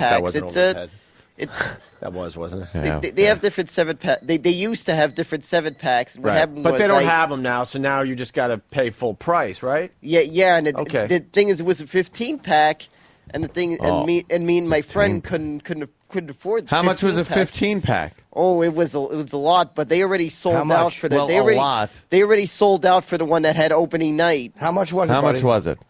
I don't remember. It was like something like $300. $300 for 15 games? Yeah, something like that. I don't remember. I think the seats were in the upper deck. More than that. It has to be way more. It's got to be way more than that. I think it was more than that. All right, I don't. Bobo. The point is, I'm trying to stick up for guys like you. It sucks that you're a huge fan of a sports team, and they don't give a shit about you anymore. It's all about selling the corporate boxes and raising the prices for all the rich people out there, and you're left hopefully going to a game in the upper decks. Guys that don't go to the game bullshit. most of the time or leave halfway through the game. Yeah. Are you like Rain Man with the team? Do you know all the players and everything? It's like Rain Man with everything. I know the names of all the players. Yeah. See, he's a huge once fan. the season starts, I'll know the names of all the players. Yeah. Are you happy Darryl Strawberry's coming in today? Oh, he is? No. Yeah. You're an ass. All right, Bobo. Maybe you do a little radio for us later. We'll see how everything develops. Okay. All right, no problem. All right. And we'll get you a nice ticket sometime this year. All Like right, a no really problem. good one, like way low. All right, no problem. That'll be good. All right. And maybe somebody from the Mets organization is listening. In the parking lot. Send us a couple fucking tickets for this guy. Well, I guess it would make Supporting your sense stupid team forever. because the games are on XM, so it wouldn't surprise me. All right, we'll see what happens. You're annoying me too, and I'm trying to be Jesus nice. Christ. Get him a ticket for Shea. Good news, I got tickets for Shea. You're sitting in a parking lot with all the cars. Hey, come pee with us. Come be a part of the Opie and Anthony show this St. Patrick's Day. What is it? This coming Tuesday, we're doing the Connolly's thing? Yep. 47th and Madison in Manhattan, starting at 8 a.m. It's weird. We got to do part of the show here and then leave to go. Yeah, I think we're starting off here in studio and then heading over there for an 8 o'clock start time. It's like the big gig. Wonderful. Let's start figuring things out, please. Y'all motherfuckers better Please. make sure that you got motherfucking transportation. Hip Hop Jimmy. No, it's just me. It's my new voice. That's how I do my act Alrighty. now. Yo, what's up, Jay? Hey, but you guys are going to have to go travel with the parade route, so just make sure you can get down there. We'll get there. It's Connolly's 47th and Madison. That's basically 14 East 47th Street. Okay. Anthony's brothers, you two, don't say cover band. He gets pissed off at that. It's a tribute It's a tribute band. Oh, my God. That's a big deal in the cover band community. Tribute band. Yes, the tribute bands do not like being called cover bands. No, it's a tribute. So you two rip-off bothers them? Exactly. You two fucking rip-off band. Brother Joe's U2 tribute band, 2U, performs live this Tuesday. Guest appearances from Colin Quinn and Richie. We're calling him Richie Voss now? Yes. Yeah, I Lil updated Richie the copy Voss. to reflect Richie Voss. Richie Voss. Broadcast starts at 8, so get there early and hang out with us on Tuesday. Hopefully he'll kick somebody. Yeah. All right. Let me ask y'all a question. Yeah. No big. I fucking forgot my question. Oh, come on, axe away. I actually forgot my question. I bet it was going to be a good one, too. I don't know. Oh, here it is. Oh, do we have, I know we have audio. I'm not sure if we're starting something. Hulk Hogan. Yeah, that's what I was going to ask you. Okay. Yeah, I was waiting for what you had to say so I could That play was- it. So you can play the audio. What a paradox. I'm ruining it. It's a video that's making the rounds. Hulk Hogan is yelling and screaming at his, or there's a little confrontation with his wife's lawyer in court yesterday. I don't think it's appropriate. And there is no prejudice. In other words, if we... Hey, whoa. Hey. Listen to me, Mr. Balea. Mr. Balea. Are you going to wrestle with me here? Are you going to come across the cameras? Then be quiet. Be quiet. You had your time to talk. You're done. No, it's not a free world. There's called professionalism. There's called ethics. What about moral? Okay? You know what? You're an actor. You're acting now. If you had morals, why did you set up all these companies to try to ditch it? What's immoral about that? Now, let me tell you something. You are the person that has caused this issue. You sit there and you talk about all these different things. I hope your son enjoys the autograph you asked I me tell you for. what, I did. Thank you, You're right, okay? All right. Now, do you want to argue with me again? All right? Oh, my good God. for Hulk. Hulk got him in the end. The guy asked him for an autograph for his son, and then he's yelling at him in front of the news cameras. Why would Hulk give an autograph to the guys? Because he was probably being a phony crock of shit lawyer like they are, and being all friendly to him. And then when the cameras started rolling, right, he had to be this high-voiced, stupid, idiot fucking lawyer. Right. He sounded like intern David a little bit. Now, look, I hate lawyers. Yeah. But I'm going to say this. I like the fact that the lawyer went back after him, even though, like, the lawyer's like, no, you're the like, even though he knows that the cameras are on, he didn't pull typical lawyer shit. Oh, he was so fucking protected, though. That's why. You're right, but at face to face, that motherfucker would have shut his yapping mouth like every fucking pussy cunt lawyer out there. I just mean verbally the fact that, not the physical thing, but the fact that he actually was hitting him with, like, you know, you're the one who, if you had morals, you would, like, he actually came after him verbally, like, with things. And what was the actual problem that he had with Hulk's morals? Mm-hmm. Like, I think that's just lawyer fucking talk. That's why I can't, and I'll never side with the fucking lawyer, believe and I'm not me. siding with the lawyer. I'm only saying I like the fact that he didn't just go, well, we'll talk in court. Like, he didn't just back off. He at least spoke. He should have. He probably should have. If he's talking about ethics and professionalism, the motherfucker should have shut his mouth and talked in court professionally. Not do a fucking wrestling mic fucking act, whatever it's called. I don't know. Oh, promo. Thank you. Doing a wrestling promo in front of the cameras. The guy's trying to make a name for himself. It's just another stupid fucking lawyer. I heard a lawyer commercial the other day that was it made me sick. It said, if you're hospitalized and a lawyer, somebody representing a lawyer comes into your hospital room after an accident or whatever, and asks you to sign a paper because they tell you that they can get you money. These people, it's illegal to do that. They're called runners for lawyers, and it's unethical. They are ambulance chasers. If this has happened to you, call our law firm up. And then I'm listening to this commercial going, holy shit, it's a law firm going after the law firm that gets there first. They're worse than the ambulance chasers. Mm-hmm. They're trying to get you to fuck over the ambulance chaser and then take the case. Well, you know what we got to do? We got to be the lawyers that go after that guy. And go after that lawyer. Oh, yeah. Go after the lawyer that's going after the ambulance Too chasers. many of them. That's going to be our angle. Too many fucking lawyers. I was just like, what a set of balls. But why the law? Laws and everything. Yeah. Good 1-800-DEVIL. Sorry. Good old Hulk. There it is. It's everywhere. It's on TMZ. Yeah. We'll give them a little credit today. And the guy's mouthing off, and Hulk's on crutches. Yeah, wow. So, this guy, I like to see Hulk in his prime and see if this fucking pussy would be yelling in Hulk's face. Look at this little weaselly lawyer. Hulk with crutches would kill this guy. What are you talking about? Hulk's skullet is fucking fantastic. He's got his little ponytail and his bleached blonde mustache. He should have got hair plugs like you. He should have went with the follicles, not the plugs. What? They're called follicles. Or he could have just had the ponytail removed and placed on the top of his head like a little fucking fountain. Yeah. At least he's showing it now, though, where he's bald. It doesn't look bad either. We always I used to wear. Well, he's in court. I guess he can't put his bandana on, brother. He definitely shows it. He's been showing it for a long time. Isn't it weird though? Like he had. This is when the show should be on. What? Yes, the Hogans. Yeah. Oh, no kidding. Well, I think that reality show, wrecked the family dynamic. They all got big heads and it Look messed at up this everything. scummy fucking lawyer. What started the whole thing for the Hogan?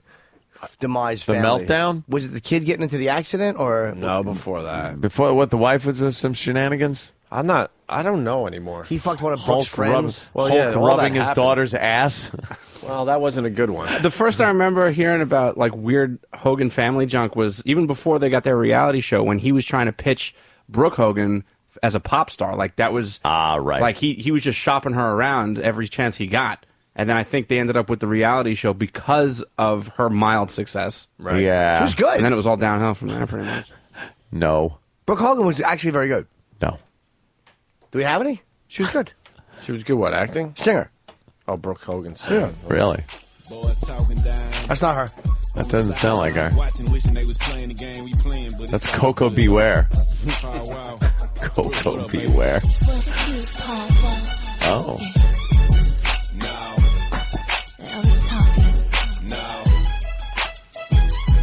Okay. Hey. What it do? I hear the commentators on the Does she sing? Yeah. She's on my Fuck is this drivel? No, she does. It's an original sound. Not much confidence in Brooke, huh? This is her song? Yeah, it's Brooke Hogan featuring Paul Wall. Featuring? Yeah. How about starring? Where's she? She's coming? She's coming in. Oh my God. Just give it a minute. It's been a minute. Enjoy Paul Wall. All right. Here it comes.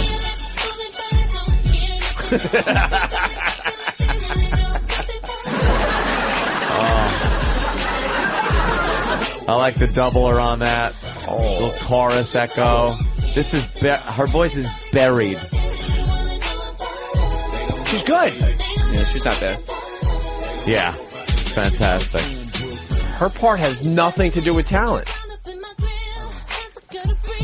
If it's even her singing. In my grill. Yeah, I hope he's all up in her grill. Shut up with your fucking fake black talk. No, she was actually talking about barbecuing.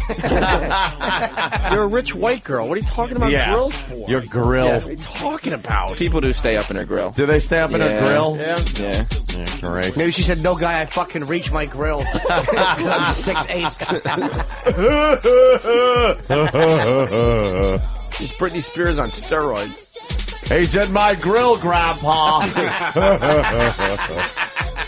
Eddie, stay out of my grill. Warrior says this sucks. Warrior. Warrior says. Macho Man and Hulk Hogan have been trading barbs on Twitter. Have they? Oh, wow. Yeah. That's, Wow. That's crazy. That's scary stuff. Yep. Look out. Bo, bo, bo, bo, bo, bo, bo, bo, bo, bo. Warrior says, turn this shit off. This is over-processed, redundant, Yeah. repetitious shit. It's the Johnny Bravo thing. Yeah. They get you in the studio and they do everything else for you. Any whiny chick. It's horrible. All up in her grill. I like it. Can we? Yeah. Can we? Know what we should Jimmy do? loves it. I guess we need like producers that know what they're doing. And I'm not, no, I don't. Even, and this time around, I don't even mean radio producers. I mean like music producers. Yeah. We should. I want to do a little experiment. Maybe Drew Boogie. Drew could do this. Boogie be a man. We get intern David and prove that anyone could sound good All right, in a rap song. That'd be a hard fucking sell. Because that he would would be have a to do the hard deep voice. sell. I mean, we probably need like a girl, but we don't have any women around that the listeners are. God, that would be a invested hard in. one because. But let's try it. Because I'm telling you, all they do is they get some star in studio with all sorts of music producers, and they make them a star. It has Poor nothing to do Drew with their doesn't talent. have the $8 billion in equipment it would take to make Yeah. David sound like a real fucking singer. Hi, David. Hi, David. How are you? Hello. Hi, David. Hello. Oh, David! No. Look at how straight-faced he is. What's wrong, David? Nothing's wrong at all. All right. You have a problem today? No, no problem. No problem. No problem. Everything's right. good. You been Everything's back good. to Connecticut School of Broadcasting? How could I be back there? It's closed. How do you know? How do you know? How do I I know? Yeah, have you been there and pulled on the door? Maybe what it's if they- No, unlocked. I haven't. Maybe it was just. Wait, you were still going there when they closed their doors, right? I wasn't like going there taking the classes because I took the class a couple of years ago, but I still go there for the. I need to go there for the job placement assistance. I did. And did you call anybody to see what the hell's going on? I called. Yes, I called. And what did they say? An Elvis thing when he talks. They said for me to hang in there, and they're trying to work to the old director of the school. The original founder is trying to work something out. No good. Mr. Connecticut. You know what I heard? You want to know what I heard about at the school? What? David? What? I heard the reason. What's the skinny? I heard the reason why they closed is because their bank account with like Wachovia, the bank froze their account.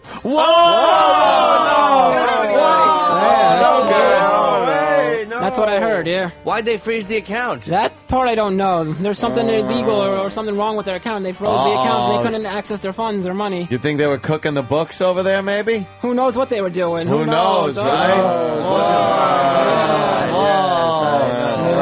Wasn't on the up and up though, was it? Mm-mm. No. Sounds to me like there was some fancy figuring going on. Yeah. Yeah, maybe. Well, you know. You want to do a little David and Bobo today later on? Perhaps, yeah. Perhaps. No, he shook his head. No. Why? What's that about? I know. I said perhaps if you want to. The team's breaking up already. Oh. I know. I'm upset What that he was it- didn't. what I'm was- upset that he didn't show up last You week. want a grape? Yeah, I got a grape for you. Wait, hold on. Get the mic on Bobo because we got some conflict here. I don't like it, dude. Bobo, David doesn't want to do radio with you anymore. How'd that happen? I had a cold last week. I sound, I know, you I told probably us about the sounded cold. so horrible last week that it probably wouldn't have worked. Do you realize you always sound like you have a cold? Yeah. Yes. How can we tell? You sound You nasally got all the time. the Bobo voice. You sound sick all the time. Yeah. The last week, I really sounded sick last week. David's got a face on him, though. There's something about what you're saying. David is basically saying, man up, pussy. Am I right or wrong? Yeah, you should have shown up to shoot up every Friday. You're supposed to be here.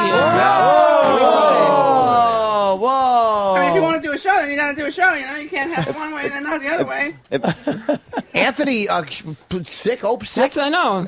That's exactly my point, too. Anthony was like almost, he was dying and he showed up to the show. God, He was for there. that Friday. Absolutely. He was there. Bobo, whoa. Hope he comes in when he's got big duties. And That's he should be true. home relaxing. I come in when I'm not feeling well. Yeah, everyone comes in there sick. Bobo's sick and he decides not to show up for a show. Well, the way I sounded last week is what happened. Did you hear how Anthony sounded that one day? Yeah, exactly. Oh, no. He showed up. He was there. Absolutely. If Anthony doesn't give a shit about how he comes off on the air, why should he, right? Exactly. I agree. Bobo, what do you got on that? Well, also I figured that this week I got a little challenge, a Knish eating contest. A Knish eating contest? That's more important than radio? A Knish eating contest? No, this is for this week. I came up with that idea for this week. Oh, did you bring the Knishes to the show? No, I didn't. I didn't have time to do that. Bobo, you had a great idea and you didn't bring the Knishes in? What's wrong with you? Come on now. Yeah. David doesn't think Bobo pulls his weight even when Bobo is here. Oh, Bobo, what do you say to that? Next. I don't know about that. When I'm here, I pull my weight. Yeah, you like what you do for the radio show? Yeah, I do. For I your like radio it. show, I mean. Yeah, I do. I like what I do for the David and Bobo show. You contribute.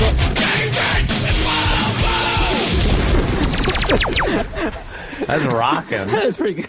I like He that. likes it. I like it. David and Bobo. Of course, it's pretty good. We've been at this a while, you idiot. What I was thinking is maybe for next week, if someone arranges for this place I know in Queens that they could deliver the Knishes. I think it's this place around like Forest Hills called Nishnosh. What is it called? Knishnosh. Oh, Knish. Oh, Knish. Yes. It's a well-known place Yes, very we all well-known know place it. in Queens. We all know it. All of us Jews If you have the know it. idea right now, why didn't you bring the Knishes in today, Bobo? Yep. Good point, David. Bobo, comment? Should have brought him in. Didn't have time to go get them. I was doing a lot of stuff. What stuff? What were you doing, Bobo? Well, I practically had to run a million errands because my sister has the chicken pox. Oh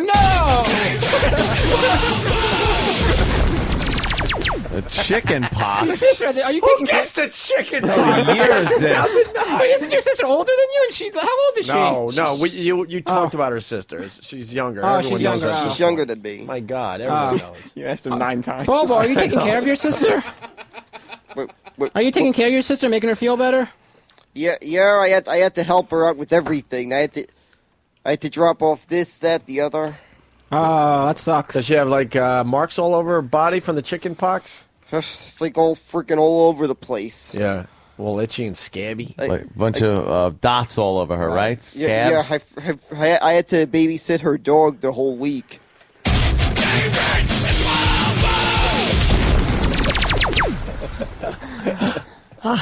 Did the dog get chicken pox too? No. The dog didn't get it. Oh, that's good. I don't think that could happen. Yeah. I don't think so. Yeah. No. Go ahead, David. I just wanted to funny. see his reaction. I like that. You fucking taunt him a little bit. You kind of Yeah, definitely. Yeah. Gotta get something out of him. Talking Dog shit. scratching himself like over and over again. Yeah, I get chicken pox. A dog with chicken pox is a whole animal thing, you know? Yeah. We should decide if you guys are going to do a little radio later. Maybe when Fans we're done. want it. But anyway, today though, today we're taking suggestions for because we don't know how long David's going to be around. We need a replacement for David, so we're going to take suggestions for the David replacement. Wait a minute, this is breaking news. What is this? Wow. I don't know what. Well, you are an intern, so we don't know. Oh, man. Now it's What? just Bobo? smack Bobo, talking. you're saying what are you saying, Bobo? Well, we're saying we don't know how long you're going to be here, so we need someone to fill the David void. Whoa!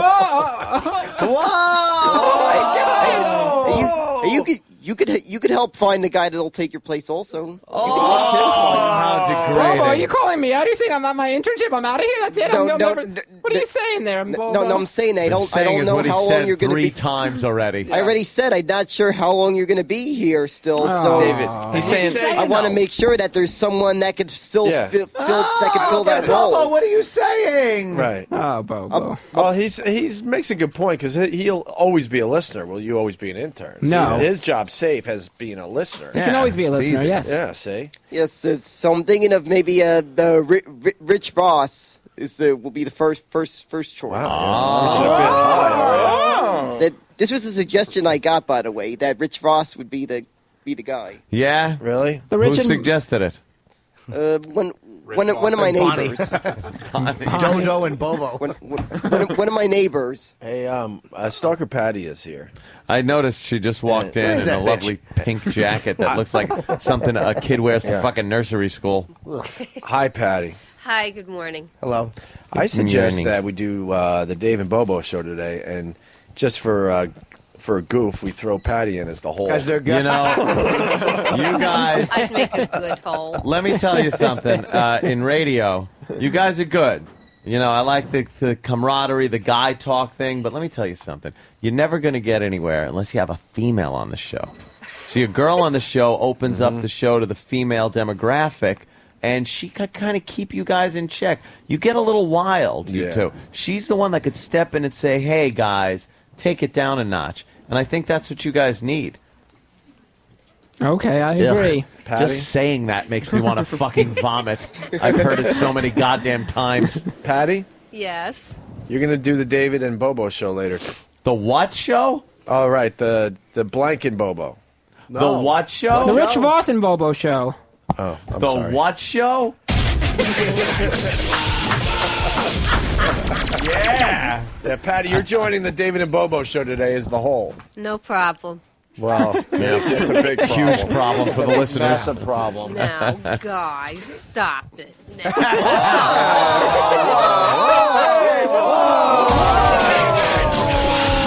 With Stalker Patty. As the whole. Who just said that? Me. Oh, I thought it was production. No. Yes, I'm really quick. Yes. It's Bizarro World. Thank you, Puddle of AIDS. Stalker Patty, we're going to get you a promise ring for your virginity thing, like the Jonas Brothers. Yep. Cool. I'll definitely been keeping that promise. Her improv will be wonderful on the radio. Oh, won't it? Well, Second to only one other fucking boob. David and Bobo, you're going to have to try to figure out how to work her into the conversation. You know, Yeah. that's the challenge today. And you have to figure out where you can fit into the conversation, Right. Patty. Okay. With the female point of view, that's the key to your role today. Yes. No problem. You guys should maybe get together and plan a little radio sometime between Show now prep? and like Little 10:30 show or so. prep. Yes. Jesus. Patty, David, and Bubba are having some issues together. You might have to be the glue that holds them together. Yes. Okay. I'll make sure I leave grapes. You know, He's just having a little. Oh, he's just having a little Patty. issue because I wasn't here last week. Yeah. Hold on, Bobo. I'm not sure what. Patty, what do you mean grapes? What would you leave grapes? grapes. Nothing, just sour grapes. What? They were sour. They were sour. Why though? Oh, nothing. Yeah, what do you mean, Patty? Why sour? Why Oh, sour? nothing. Oh, don't worry about. No, nothing. I don't understand. I got a Oh my big God, mouth. he's having a nervous fucking breakdown. What do you mean, baby? Yeah, what do you mean? No, I just have a big mouth. I gotta learn to shut it. With little teeth. Stalker Patty. So, Patty, I'm not sure what the problem. Why you said that? We don't get the joke. What do you mean? Oh, I'm sorry. It just came out of nowhere. Yeah. All right. Wish a bus would. Exactly. We don't- What do you mean, though? What are you trying to say? What are you trying to bring up? You brought up, like, no one just brings up No, I grapes was for no only- reason. Nah, don't. I was only kidding. We It's know, all but right. we know you're joking, but no one yeah, understands the joke. Thank you, David. David, wow. Whoa. Hey. No. Patty, what? Please help us. No, just scratch the last statement. Were you talking about your breasts? Yes. Grapes. Sour grape. Yeah. Oh, excuse Yeah, me. this is sour yogurt and this is grapes. I gave them silly names. Oh, By God. the way, I got to interrupt for a Prov second. gold. That's really cool. We got corporate lawyer. Oh. A corporate lawyer on the phone. He wants to, he's trying to keep the Opie and Anthony show safe. Yes. Corporate lawyer. Yeah, I want to know, for this contest, who's going to be eating the knishes, and will they be wearing long sleeves? Oh, boy. Yeah, boy, good well, point. As long as they wear long sleeves, we're okay to do the bit, sir. Yeah, I think everything should be okay. And can we cut these knishes into little tiny bits so nobody chokes? Oh, Yes. Great. All right, sir. All we'll do right. that. Corporate lawyer, everyone. Has potential. Yeah. Corporate lawyer. Has a little potential. There should be a corporate lawyer character Yeah, that it just has potential. calls in and fucks up everything we do and Yeah. try to Yeah. attempt, no Definitely. matter how innocent. Has potential. That means it's a go. The bit's a go. The bit's a go. Let's work on it. Do we have a promotion with Patty now? I think the guy should yeah. get on that. Stalker Patty. I have to hear this show now again. David and Bobo featuring I Star gotta get this as a ringtone. Do you?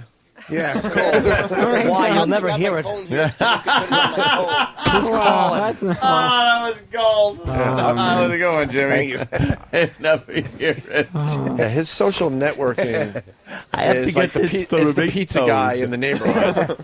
Yeah. All right, we Yeah. got to take a break. We got to get ready for Jimmy Fallon. He's going to be stopping by to say hi. Nice. You, David, and Bobo and Patty, you do a little powwow sometime between now and like 10:30. Yep. Because you're going to do about 15 minutes today. All right. You're not thrilled about it, are you? I'll do it. Sure. You want? I'll do it. You should be excited. David. I'm excited. This is your yes. whole thing is getting on the air. I'm excited. Yes. You don't sound it. I am. What are you guys going to talk about? I don't know. We got to discuss. Okay. We got to discuss. See what. We got to discuss. Maybe after Jimmy, we can get or David or Bobo to kind of tease what they'll be talking about after they've Right. talked. Good idea. Yeah, you come back when you're ready to tell us what you're going to try to do on your show today. A That's a little great tease. idea. A Whenever. tease. Okay. Like, hey, today on the David and Bobo show, Yeah. we're going to discuss this, and this. Three Okay. things. 3 things. 3 things. Okay. That's all you have to do is go with those 2, powwow, figure out what you want to talk about. Do it Okay. now. All right. All right? All right. All right, we're going to the FU line as we go to break here. Once again, don't forget, this Tuesday's the big day. Tuesday, we're doing the show live from Connolly's at 47th and Madison right here in Manhattan, starting at 8 a.m., getting ready for the big St. Patrick's Day parade. We got Anthony's Brothers U2 tribute band, 2U performing live, Man. Richie Voss, Colin Quinn, and a bunch of people that you know and love from this radio show. So join us this Tuesday, Connolly's, 47th and Madison, 8 a.m. Thanks for calling the Opie and Anthony FU line. Here's the latest batch of FUs. You have 5 new voice messages. First voice message. Yeah, I'd like to give a big F you to my brother-in-law / boss. No wonder why everybody quits on you. And guess what? I'm going to be the next. Fuck you. Next message. Hey, this is Jeff Rowe, and this is going out to AIG, Citigroup, and all you other motherfuckers. Fuck you. I say to you, Fungus, and good day. Next message. Hey, you know what's really pissing me off? That fucking guy that just went by me in the fucking brand new 2009 Bentley. Hey, tough guy, fuck you. You need that car to get laid. I want that car to enjoy. Fuck off, asshole. Next message. Fuck you to my husband who never gives me any. That's bullshit. We're newlyweds. You should be giving it to me all the time. You know what? I just went out and got some. Fuck you. Next message. Everybody that's listening to me right now, go fuck yourself. Fuck you. End of new messages. Call the Opie and Anthony FU line. 866-FU line 1. That's 866-FU line 1. Thank you and goodbye. We're very psyched. We already did like 20 minutes with him, but now we got to do it for the radio. I love it. We've been cracking each other up here. Jimmy Fallon, of course, on the Opie and Anthony show. We've been kind of promoting that all morning there, Jimmy. Thanks for having me back on, you guys. You're awesome. No problem. You see Jim Norton, too? Yes, Jimmy. I've been watching the new show, and so far, so good. Ooh, you know, we're finding our place. You know, it's like it's tricky. You know, we're getting because there's. You know, you got to calm down a little bit. I got to calm down. I got to figure out how the writing's going to be. You know, are we going to do these types of jokes, or am I going to do a political joke? Does that work? Mm-hmm. You know, and then am I going to do bad jokes if I just got to fill time? You know, it's like you got to do it. It's like it's all about like kind of getting through the whole show. So we're figuring it out, and the audience and critics have been fair so far. You got a nice little bump in the paper today. They're talking about how first week so far so good, and the ratings were just fine. So yeah, we're doing good in the ratings. That's all good. It's just like kind of finding the rhythm of the show. It's nerve-wracking, right? Because you're out of your comfort zone. Especially first show is impossible to do because my mother and father are there, and they're kind of walking around lost. They don't know where they're going, and and then my aunt and uncle are there, and my sister. So it's like a family thing, and there's balloons, and there's so many flowers and balloons in my office. I thought I had my appendix taken out. I can't work at it. Can we move? I appreciate it, but can we move it out of my office? I can't. This is weird. It smelled like a morgue. I go, okay. Yeah. We found like some storage closet to do notes in. I'm like, okay. Don't you wish you could just tell them kind of like, could you wait till I'm a week in and then come and show up? Like, just leave me alone. Oh, Well, they're walking around with beers. They had cheese and crackers, and they go, let's go out and celebrate. I go, I got to do this tomorrow. This is a one-off. A year from now, we could celebrate and go crazy. But it's like I just want this to work. I mean, at least first 6 months, I'm on eggshells. I'm like, Well, if you look at any of the shows, even Letterman years ago when he first started, and Conan, of course, they absolutely had to find their niche in late night talk. It's one of these things that it looks very easy if you're good at it. And have been doing it a while because it just looks effortless. But it's got to be one of the most stressful, especially if you got a guest that's sitting there that's giving you yes and no answers and shit like that. Yeah. God damn, that's got to be hard. I got to go back to the office with the balloons and everything. Did you get our gift? I did, by the way. Do you know what it was? Was it champagne? What did we send? That's why I did it, to make you feel awkward. We sent you cupcakes, Jimmy. You sent me Magnolia cupcakes. Oh, all right. In fact, I know now. Yeah, you sent me Magnolia cupcakes. Magnolia. It's even better than cupcakes. Yes, I really, really did. In fact, I did. In fact, you were one of the first people to send us gifts. Oh, really? Yeah. Yeah. The show sent over some Magnolia cupcakes. I really appreciate that. Yeah. I was hoping you're like, I got your chocolates, or you said champagne. Champagne. I took a wild shot. I'm like, champagne. You took a tough interview. The first one, De Niro. I'd say he's a tough guy to interview. He says, He gave me exactly what I asked for. I didn't expect him to be talking, but he doesn't talk. No. He really doesn't talk. But backstage he'll be like, "That was pretty good. Yeah. You did okay. Like, he talked 10 times more than he did on the show. It's like, why couldn't you do this out there for? But I was freaking out. But no, it's exactly what I wanted to. I wanted to just, like, see if I can get anything out of him. Yeah. You know, he ended up doing the bit with us. He did Space Train, which it came off as whatever it came off as, but actually it was fun because we did that live. Yeah. In front of the, we have like a big, sharp TV screen that they stand in front of, and it looks like a green screen. Mm-hmm. So I want to have different people come on. If they don't feel like talking, we could do a bit in front of there. That's a good idea. And they don't have to really talk. Yeah, They just good act. idea. Because he's a much better actor than he is a talker. Of course, yeah. You're a dude that you used to be on live television, so it's like you can at least improv, and you've been on being on live TV is frightening. What are you thinking when you're sitting there? Because I was watching the interview, and I'm like, you're giving a lot of energy, and De Niro is De Niro. He's a tough guy, and it's. What are you thinking as that's happening? Like, oh, he's not saying anything. Is there like a panic that's set in? Because I was like panicking watching it. Oh yeah, the sweat started pouring out of my face. If you look at it, I look like a Madame Tussauds wax figure of myself. This greasiest face. I'm like, so when you were in Taxi Driver, gosh, this is tough, man. Yeah, it was pretty. It was like I was just thinking about. And then it doesn't help either that you're like, holy shit, that's De Niro. I don't care how famous you are, you still have to be like, wow, that's De Niro. When you see his face, you go, oh my God, that's such a recognizable face. Right there next to him. It's crazy. Yeah, he's just known for really not talking. And it's so odd because, just so many legendary movies, but you bring it up and it's just like Yep. Uh-huh. I did.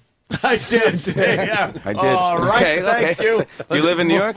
I do. I do. I live there. Okay, and do you like Italian food? Yep. It's nice. And when we had Van Morrison on, who's another not talker. No, didn't like a talk either. So I was at sound check. I was just wanted to say hi. He sounded amazing. Yep. And then he sang. He's selling a live at the Hollywood Bowl version of Astro Weeks. So he's on tour doing Astro Weeks, and he does the sound check. He's amazing. And I go over to say somebody wants to introduce me to him. Like, hey Jimmy, this is Van, and he just turns around. And he's like, starts organizing his stuff. Okay, he doesn't feel like talking. So then later on, I went over and said, "Hey, Van, if you need anything like Snickers bars or Red Bulls in your dressing room, whatever you need, you know, this is the first time we're doing a show, so let me know if the sound is good." And he goes, "You got any methadone?" And got a huge laugh. I was like, "Oh, he's like, give me zingers now." It's like an insult comic now. Who does your hair? Yeah. At some point, do you hope you could just be an insufferable prick to people like some of the veterans are, where you never see them anymore? Like, you seem like you're walking into the people, "Can I get you something? I'll run to the deli, I'll grab you a sandwich." Whatever you need. Like, whatever you need. Exactly, And yeah, after right a now. while, it's just, I show up for the show, disappear right after. I was like, it. "Yeah, you don't have to play if you don't want. Get out of here." Leave. You do Letterman, he faxes you a thank you. If you're lucky. No, you're not allowed to talk to him after the show. Remember that, Jimmy. Yeah, I know. Yeah, I went the other way with it. I think I'm like combining a bunch of things. I think like before the show, I go over and say hi to everybody. But like Leno does that. Yes. Letterman does not do that. No. Conan sometimes did it. And I think I found that I like it. I like it when people come before the show and say hi. Like, Opie, you came over and said hi to me before we went on. That was not. I think it kind of calms you down a little bit. Like, okay, because this is not my normal surroundings. Right. I think you want to make it feel like, hey, be calm, be comfortable. Yeah, let's don't have worry some about fun, it. you know? Yeah, let's have a good time. It's stupid, to be honest. It's Right. the whole thing's, we're just having a, just a silly conversation, promoting your thing, and that's really stupid. We have stupid jobs. It's great. We're really lucky. It's just in the end. entertainment. It's Yeah. just like something to be funny, and like if you come in freaking out and scared, Right. then no one's gonna have fun. Yeah, but I like the show so far, man. The Drew Barrymore one was great. You do that bit. I forgot the name. The licking bit is pretty. Lick it for 10. I'm hoping you come up with some really crazy What licks soon. what we were doing was like with that one is like we just kind of did stuff that wasn't gross. Right. That was just like kind of Price is Right Yeah. things like it's a Baltimore pool table. Everyone has fun at this pool table at your house. Yeah. It's like who cares what it does? Someone's just gonna lick it. Yeah, for 10 But he's bucks. giving you like a 10-second intro of what this thing does. What it is. It's a foosball table. Yeah. Kenderson's Foosbog. It's always fun. The kids have hours of entertainment. But now lick it. What's the feedback? Now lick it. I forgot the name, and I wish I had it in front of me. The feedback of the bit you're doing when it's kind of a takeoff on The Hills and all those reality shows. Seventh Floor West. I was dying, laughing my ass off. I'm like, glad you got that. People are getting this. I don't know if they're getting it or not, but it's so well shot. He's got he's doing a reality show with the people on the show, and it's over the most mundane stuff, just like all these other. Like it's almost like reality exactly shows. like The Hills, where like they're trying to. It's a lot of looking at each other and staring and like, making faces like. It's so quiet and then we have all these ridiculous songs in the background. My life is so unchanged. It's just like, oh, gross. It's just so. I was like, brilliant. And the first episode, it's all about him just picking a tie for his first show. Yeah, that's the whole episode. Yeah, Michael Blyden directed that. This kid that works in our office, like, and we have this. We just have cameras in our office, so we shot it all ourselves and edited it in our offices. Right. So everyone's up in these offices till like 4 a.m, just like. Working on the stuff. It's kind of like tinkering around. Yeah. It's something that probably in 3 months, they're never going to do ever again. They won't do again. It's yeah, not worth it. I hope you do a few more because so far so good. We're There's working all on- this drama over nothing. I think we're going to do one for next week. We're going to get the Roots in one of the episodes. Right. Well, by the way, everyone's amazed that you got the Roots as the house band. How did you pull that one off? Yeah, I mean, honestly, again, it was like lucky. It's like how we got, it's like my friend Neil, you know Neil Brennan? Yeah. Yeah, Neil was working on the Chappelle Show, and he's like, what you should get for your house band is the Roots. Mm-hmm. I go, amazing. You think they'd do it? He goes, oh, no. They might know somebody who's like them, and they could give you on the right track. I go, okay. Yeah. So I just figured I'd ask them just to see what's up. The worst they could say is no. So I asked them, and I didn't hear back from them for 3 weeks. And I go, well, that's a no. Okay, that's fine. I'll look elsewhere. And then I got an email from the manager saying, hey, we'd love to talk. We've been in Europe on tour, and so I get him in a meeting. It was me and Questlove and Black Thought, and me and my 2 producers, and we're in Lorne Michaels' office, and we're just like having a meeting. And I go, I give him the big pitch. I go, look, you'll raise the bar of what a house band could be. I mean, there's no one like you. You are the Roots, but you could play with Tony Bennett, or you could play with Jay-Z, and it'll sound fantastic because you're that talented. Mm-hmm. You're that diverse. I don't know who to compare you to. I go, and fourthly, you live in Philly. So you could just take a train, sell a train. It's an hour and a half. It's pretty good, And Questlove said, he goes, all right, I have a question for you. And I'm like, here we go. He's going to ask if he can come down on Wednesdays and Fridays or something. So I go, sure. He goes, like, say Herbie Hancock is in town or something. Can he come and play with our band? Like, I was like, no, absolutely. Yeah. Like, that's the question. That's perfect. This is great. We should actually have him in the band forever. That's a phenomenal question. Yes. And then he's like, my other question is, if this is Lorne Michaels' office, where's the popcorn? Like, he's such a huge fan of Saturday Night Live and Lorne. I was like, he's such a cool guy. Yeah. And he's twittering and he's tweeting and twittering all the time too. He's a big tech guy as well. Yeah, Jimmy Fallon's a fellow Twitter user. So what is your name on the Twitter? Oh, look at that! I like this. Opie Radio. Opie Radio. So it's twitter.com/Opie Radio. Yeah, and you're I'm Jimmy Fallon. Yeah, just Jimmy Fallon, one word. Okay. But he's using it during the show and stuff, and you're doing a lot of experimentation with it. Yeah, we tried to do this thing the other night. We got this kid in the audience. His name was Brian Brinkman. Yeah. And he had 7 followers on Twitter. 7. Yeah. So we're like, we're gonna see how big we can blow this guy up. That's awesome. So we said we had like these 2 guys on, Russell Brand, Kevin Rose, and Alex Albrecht from Dig Nation. Yeah. They're these big guys in the internet. So they're like, all right, so we're trying this experiment. We got him from 7 followers to 30,000 in a day. This kid's freaking out. Wow. Yeah, he's so excited. Feel the pressure. Oh yeah, now he's like every tweet he's sending out, he's interesting. like, I gotta be funny. I gotta be charming. I don't know what's going on. He's like, I'm ruining his life. Sitting down watching Gilligan's Island. We might have another one where we just take all his followers away from him too. We take his fame away. Like, Playing Twitter God. That's great, man. it's ridiculous. It really makes no sense, but it's fun. It's like fun stuff to do, things like that, and go on Facebook. And Yep. I was actually nervous at first. I don't know if you were, just to like get on and kind of meet your audience and meet your fans. I was just afraid of how negative it's going to be and if they're going to bash me. And, Well, those people will always be out there. yeah, Unfortunately. but it's pretty much positive. Yeah. For Yeah. the most part, it is. I mean, it's like, cause I don't mind being called a douchebag as long as you say you're a douchebag and your monologue should be shorter. It's like, all right, it's constructive. Yeah, because I can't change the douchebag, but I can make my monologue shorter. At least he's giving me tips, It's not like just completely trashing me. 'Cause then that's just useless.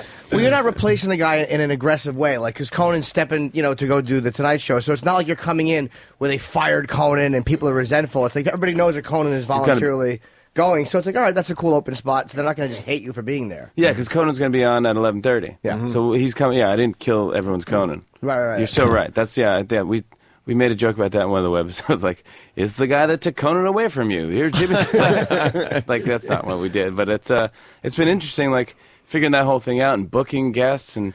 Yeah. It's tricky. It's like, are you involved in a lot of the booking, or does like somebody just come up to you and go, "Hey, here's who's on tonight," and you go like, "Oh shit." Well, he's like, it's all like, he won't do it because he has to do Letterman first or Kimmel first, or he has it's a good deal. to know you're dealing with that Yeah, crap. nice. Good. I thought it was It's just not us alone. radio guys. Yeah, and I go, I didn't even know it was that bad. It gives me more appreciation for my guests. Yeah, for yeah, coming right, on. You go, for hey, coming on. thanks for coming on. Right. Whoever it is. But it's like, Leno gave me good advice. He goes, I won't do an impression, but he goes, it doesn't matter how big the celebrity is because the ratings don't go up or down. He's like, because sometimes the best celebrity is a bad interview. Mm-hmm. He goes, just get the good interviews. Just, yeah. And I was like, that's good. It put me at ease. Like, good. I don't have to worry about my third week of shows. And he was saying that with in mind, He had me I'm on the going to show. get the good interviews, and you're going to get crap You're now gonna get because I'm taking all the good fourth ones. leads of movies, which I don't mind. And actually, I was saying like I don't care if people go on. Kimmel's a great guy, and like Ferguson, go do their shows first, and then come on me when you're all the rust is off. Mm-hmm. Come at me with your best game, and we'll have a good time. Yeah. Do you think that they are going there first because they want to see? All right, well, let's just see if Jimmy's here in 6 months. They don't want to piss off people they've been going on.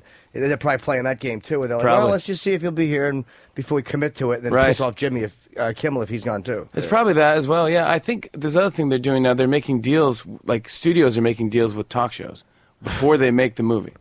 So they make the movie and they go, here's the thing, and we signed a deal with Kimmel. They were going to do a week of this movie.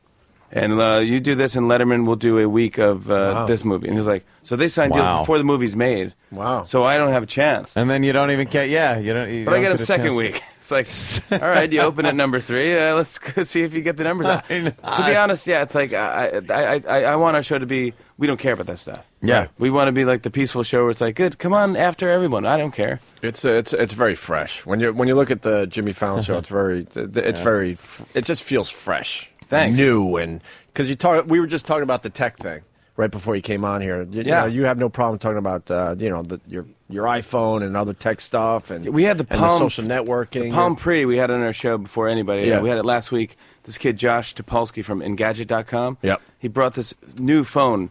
It's sick. It's like the iPhone. The top is touchscreen, and then a keyboard slides out so you can type on it with like a BlackBerry. Mm-hmm. But you don't have to plug it in. You throw it on like a plastic, like a sheet of paper almost, and it magnetizes and charges your phone. Wow. Can you touchscreen type? Can you type touchscreen too, or you have to pull the thing down? I think you have to pull the thing down. Okay. That's a good question. I didn't ask that question. I should have asked that. I was amazed at I was just so amazed magnetic at the rock magnet thing was really freaked me out. Like, I don't have to plug it in to charge it. Do you have to plug in the rock though? Yeah. You have to plug in the rock. Oh yeah. Eventually something has to be. That's it on the screen right now. Oh, is that really it? Whoa! That's a weird. Oh, is that you? Oh, okay, you scared me. Yeah, I was like, wait, is there a that's a commercial mirror, but it only comes in Sprint right now. Right. But the thing is so sick. And will they answer Jimmy's question right now? Well, it looks like an iPhone screen or the BlackBerry screen. Maybe you might be able to type on that touchscreen. Yeah. Yeah, but it's smaller than the iPhone. It's like the size of like a mouse. And it's probably heat operated like the iPhone, no stylus. You know what's gross about my iPhone is when I pull it away from my face and it's just the greasiest looking. God, you gotta wipe it off. It's so disgusting. They've got to solve this problem. It's the grease It's on just so gross looking. Like, oh god, Get it on your shirt and give it the old rub. Oh, even if it's brand new, it's like it's just after 5 minutes. You're like, this. I worked at McDonald's. I'm running the fry machine. It's like I eat healthy and I'm still getting a greasy face. What's that about? Am I wearing lotion? I love the iPhone though because of things like the contact list. I like that whole thing. Shazam is amazing. The apps are amazing for the iPhone. Shazam makes no sense to me. I know. I mean, people freak out when they do that. How does it work? You have that? No. Yeah, I got it. It's amazing. You hear a song and you press Shazam. You say tag now and you put the phone by the speaker. And it tells you who the artist is in the song. That's messed up. And then you can just hit and download it from iTunes and pop it right in your the iPod section of your it's iPhone. So good. It's bizarre. I've used that so many times in the car. You know, you drive and you're like, oh, god damn, I like this. You know. hold up to the radio. As you're driving. As you're driving.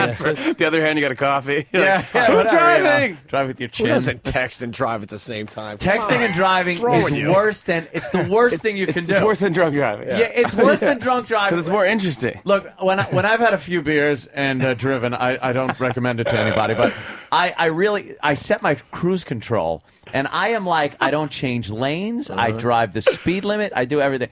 When I'm like stone sober, I'm texting and I'm weaving all over the road. Yeah, you find yourself just. Jamming on the brakes, totally multitasking. You're like, oh my god, we're at and a then red it's light. like a game. It's like, can I get this word out completely without looking at the road? That's what I totally do. And sometimes I It's love like equilibrium. That's a tough one. It's like or sending like I love when it does spell correcting, correcting. So you're like, that's not what I meant to send. Yeah. You're like, do you want to go to the movies, JF? Yeah. You know, Yeah. and it says like. You in the movies if and Yeah. you go, what the, I got your text, what does that mean? I don't know how am I many not times. in the movies? What are you talking Why about? How are you many bragging you have a times? fat duck? What does that mean? I meant to say I've texted that so many times. Oh, I want to duck the shot out of you. It's like, what? No, stupid iPhone. You should have pulled over. You fucked me up. It's always duck. But when you come from the world of drunk driving, because we're a little older, this texting and driving is a piece of cake. It really is. I don't know. You really got to That's a look up piece of a cake. lot. You got to look up a lot more than you do Yeah. when you're texting. My girl gets nervous as soon as I reach for that phone. She's like, "Oh no, he's Here he attempt goes. to write a Here he sentence now." goes. Oh yeah, what? Yeah, Sure. Are you kidding? Of course. I brought the guitar. Play Last time away, I my always play friend. something for you guys. Yeah. I figured. We didn't know how to seg into the guitar. We knew it was there. Okay, good. I didn't know if you knew it was there. I was like, I just want to We show hate it. segues. You do? Oh, perfect. By the way, speaking of segways, I tried to get one of those segways for my office. No you know those way. it machines? Yeah. That were going to be cool and now it's not cool. Yeah, anymore? yeah. It was the future. Not legal in New York. What? Are you shitting me? Yeah. But the cops have them, don't they? No. What's the machine? Oh, the maybe cops they- have them for a while. Cops have apparently- fully automatic That's my voice. You know rifles those too. it machines are supposed to be the future, like a gyro. You stand on them and you look like a Yeah, nerd. they do. The two wheels. That's two wheels and they move. Oh yeah. Okay. Illegal in New York? What's that Yeah. about? I guess you can't have them on the street or. Like NBC was a big deal because I was just going to get him as a goof to drive around the office. Yeah. You know, it'd be funny. We'd do a bit with it. And it was a huge deal. Not even inside? You can't even, can't even do it inside. You should get the. We used to do the razor board scooters. Yeah. In Yeah, our the old razor office, board because they were long scooters. hallways. So Yeah. I got to get something in the office. And That's we what I would- got to get. Yeah. we would just rock the hallways. You can't have just that. be more jackass. You can't have that, but you can have the bicycle rickshaw guys just effing pedicabs. screwing up traffic everywhere. Have you ever ridden in one of those? Never. I would never be I have. seen It's in one hilarious. I of those. did it. It's frightening. I want to. frightening I want to go experience. and just like kind of have a riding crop stuck in my back pocket. Yeah. And if he slows down a little, just whip him. Just whip the son of a bitch. You can- Why? What? Go This faster. is worth $5 A a little mile. Blinkers on it. I have I could do. We got a couple mics. Oh, look at that. high tech. Danny's This is high sacrificing tech. his microphone. I could do a song called "Spit When You Talk," and I have a song called "Cougar Hunting." Nice. So I don't know which one do you want to hear. Spit when you talk. If you get dedicated to Rich Voss. Yes. All right, well, all right, this one's dedicated to Rich Voss. Well, it's so hard to have a conversation with you. It's not what you say or what you do. You're my real good friend, yes, that I must admit. That's why it breaks my heart to tell you this. You spit when you talk. Oh yeah, I had to say, got something to say, and then you fucking spray it. Got a dry cleaning bill, man, I'm gonna make you pay. You spit when you talk. Oh yeah, you spit when you talk.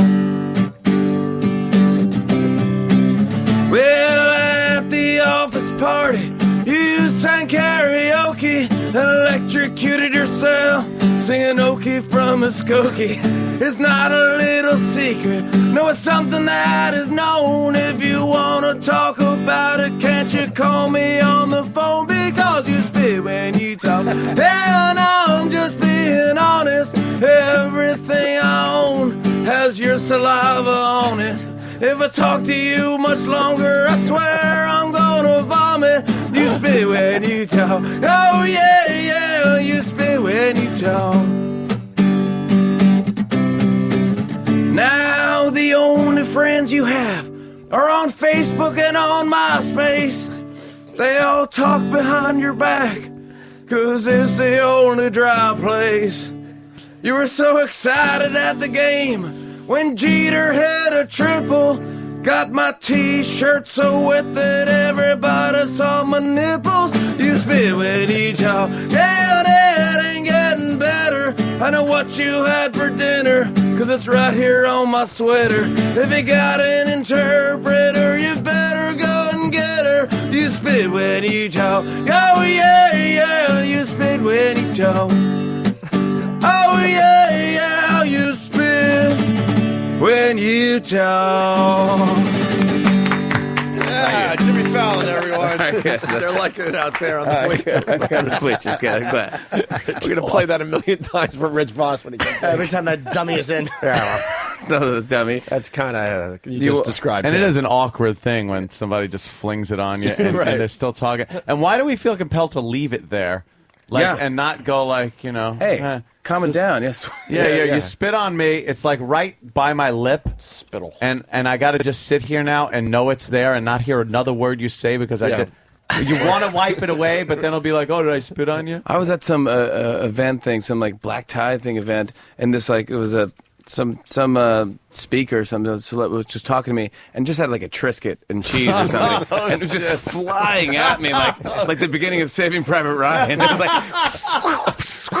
and I was like, I was with Horatio, and he was laughing so hard. He was like, "You're covered in cheese right now. Your specks of cheese all over my tuxedo." Which one is worse, that or extreme bad breath?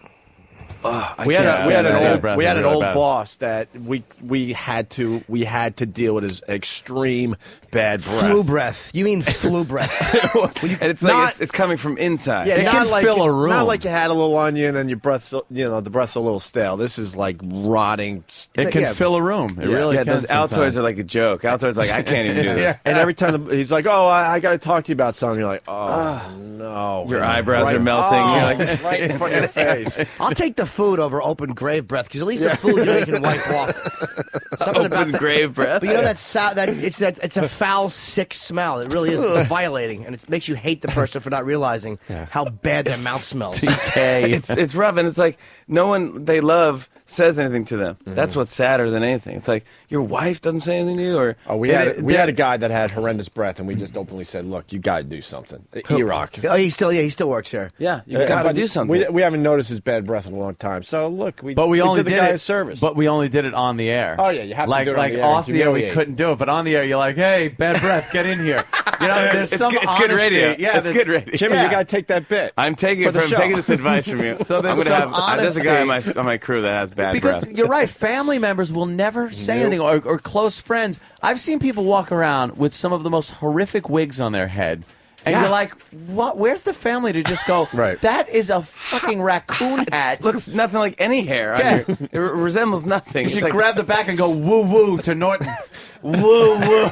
Jimmy does the horrible... But Jimmy makes a good point. If you're gonna have fake hair, it has to resemble something. That's all we ask for. Anything, your eyebrows, or it's when the guys have like a red toupee and his hair And is the gray and is on he the has black side. eyebrows. You go, I've seen the red toupee and the gray sides. it's like Mr. Potato Head. so many times. It's like things don't match at all. These ears don't look. Horrible. It's the most ridiculous thing in the world. bad Just breath, resemble or something. like fucking ridiculous eyebrows that are just like coming out, or nostril hairs, or another thing where they're just flying out of someone's nose.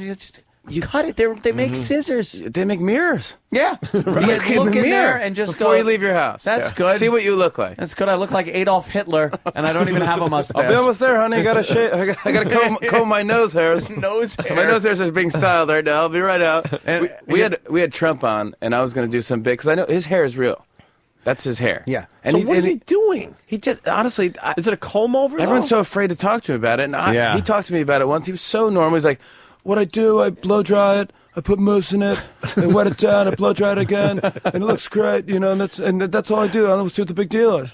So I was going to talk about that, But I guess everyone was like, "Don't bring it up. Don't bring it up." Dude, you should have set up a giant fan behind him when he wasn't looking. I did. I want to do that. I want to do that and have both of our hair fly off. We're both fall. The other bit I was going to do was very Three Stooges. I was going to say, "Can I touch your hair?" He's like, "Sure." And I was going to touch his hair and have a dog bark. Like, but I couldn't get away with it. But maybe next time he comes on, I got to do it just because I think it'd be funny. Why don't women understand the Three Stooges? Yeah. They just don't get it. They don't get this. It's so weird. We're talking about that, and we're talking about Monty Python as well. Yeah, they don't get it. It's just not in their realm of quote comedy. Holy Grail all day long, and girls just like, go, what? I'm out. Right. I don't get that it. makes no sense to me. Three Stooges, same thing. Three like, Stooges. why do you watch this? Because it's hilarious. So good. They don't get the barbaric because they never laughed at people getting kicked in the balls. Right. Or people falling down the stairs where it's just male humor. There's something barbaric about a guy getting hit in the teeth with a wrench. And it makes you laugh every time. Well, like Mo would hit Larry with a huge monkey wrench. Yeah. You just laugh your ass off like, that would kill you. And he just goes, ow, hey, Mo. Oh, that's and like, great impression. Like he just goes, what? Yeah, it would kill him. Or like they were at the dry cleaners and they press Curly's head. And steam press. In that big steam press. It was frightening as a child. He's screaming. Like, yeah, and there's steam coming out of his ears. Yeah, exactly. Steam's still coming out of his ears at the end. As a kid, you're like, I love that stuff. Absolutely. Even Little Rascals, I was into that too. Oh, like, yeah, they did some great stuff where like they just put Buckwheat in a washing machine. I think it was him or was it Farina? Or was it Farina? Yeah, I think it was Farina. They were babysitting Farina and they put her in the washing machine and just had it go around. And that was like, why not? The FCC would be all over. They'd be like, you can't. Last night we were talking about how Hal Roach was just like, and he's outlived them all pretty much. Hal Roach was the producer and Creator, he just recently died. And it's like, he just must have said, yeah, I want that kid to stack up 3 chairs and then climb up top and fall on the floor.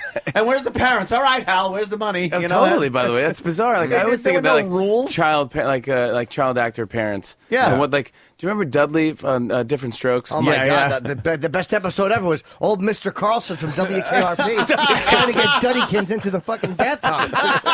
He got molested. Yes. One of the main characters on Different Strokes. Like, what was going on? Where's the humor in that? It's like, all right, hi, Dudley's agent calling. Yeah. Great news. He's got a full episode. Great news. He's got to take his shirt off. Is it a pool party? No, it's not, actually. He's in a grown man's bathtub. And yes, Gordon Clapp is going to fondle his chest, if you don't mind. Gordon Clapp.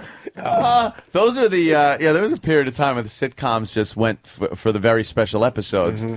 And they did them a lot. Like they used to just have 1 or 2 very special episodes a year, like all the time. All the family, all the family. Oh, he raped me. It's like, this is the main character of getting raped. Like, it was all funny. It's a comedy show. And then there she is going, no, running around the house as some guy's trying to rape her. And then the studio audience is silent. Yeah, like there's no laugh track. Yeah, maybe one clap. Yeah. Stop clapping. It's not funny. And if you remember, at the end of very special episodes on Norman Lear programs, the credits would come on. Your old TV had a problem with the white lettering. So instead of the clapping that would cover it up, you'd hear like, oh, and then ma,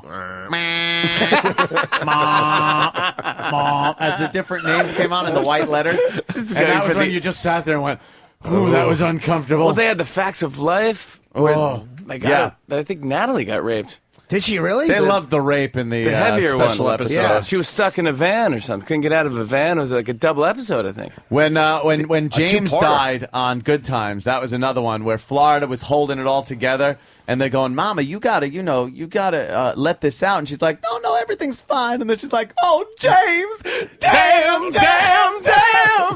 And then the credits, me, it wasn't the big happy good time. When they killed off Henry Blake on MASH at the end, no, they didn't. The cast didn't even know they were going to do that. When McLean Stevenson left the series, they only told Gary Berghoff. They had no idea, so he walked in and said, Colonel Henry Blake was killed over the Sea of Japan. The plane. So the whole cast realized he wasn't coming back. So they all heard it on camera for the first time. Yeah, what a great that move. It was how the whole cast learned brilliant. the plane The was bigger gone for tragedy good. was Hello, Larry. That was a damn good show. And that was a great show. His little teeny hand. After MASH. With Jamie Farr spinoff.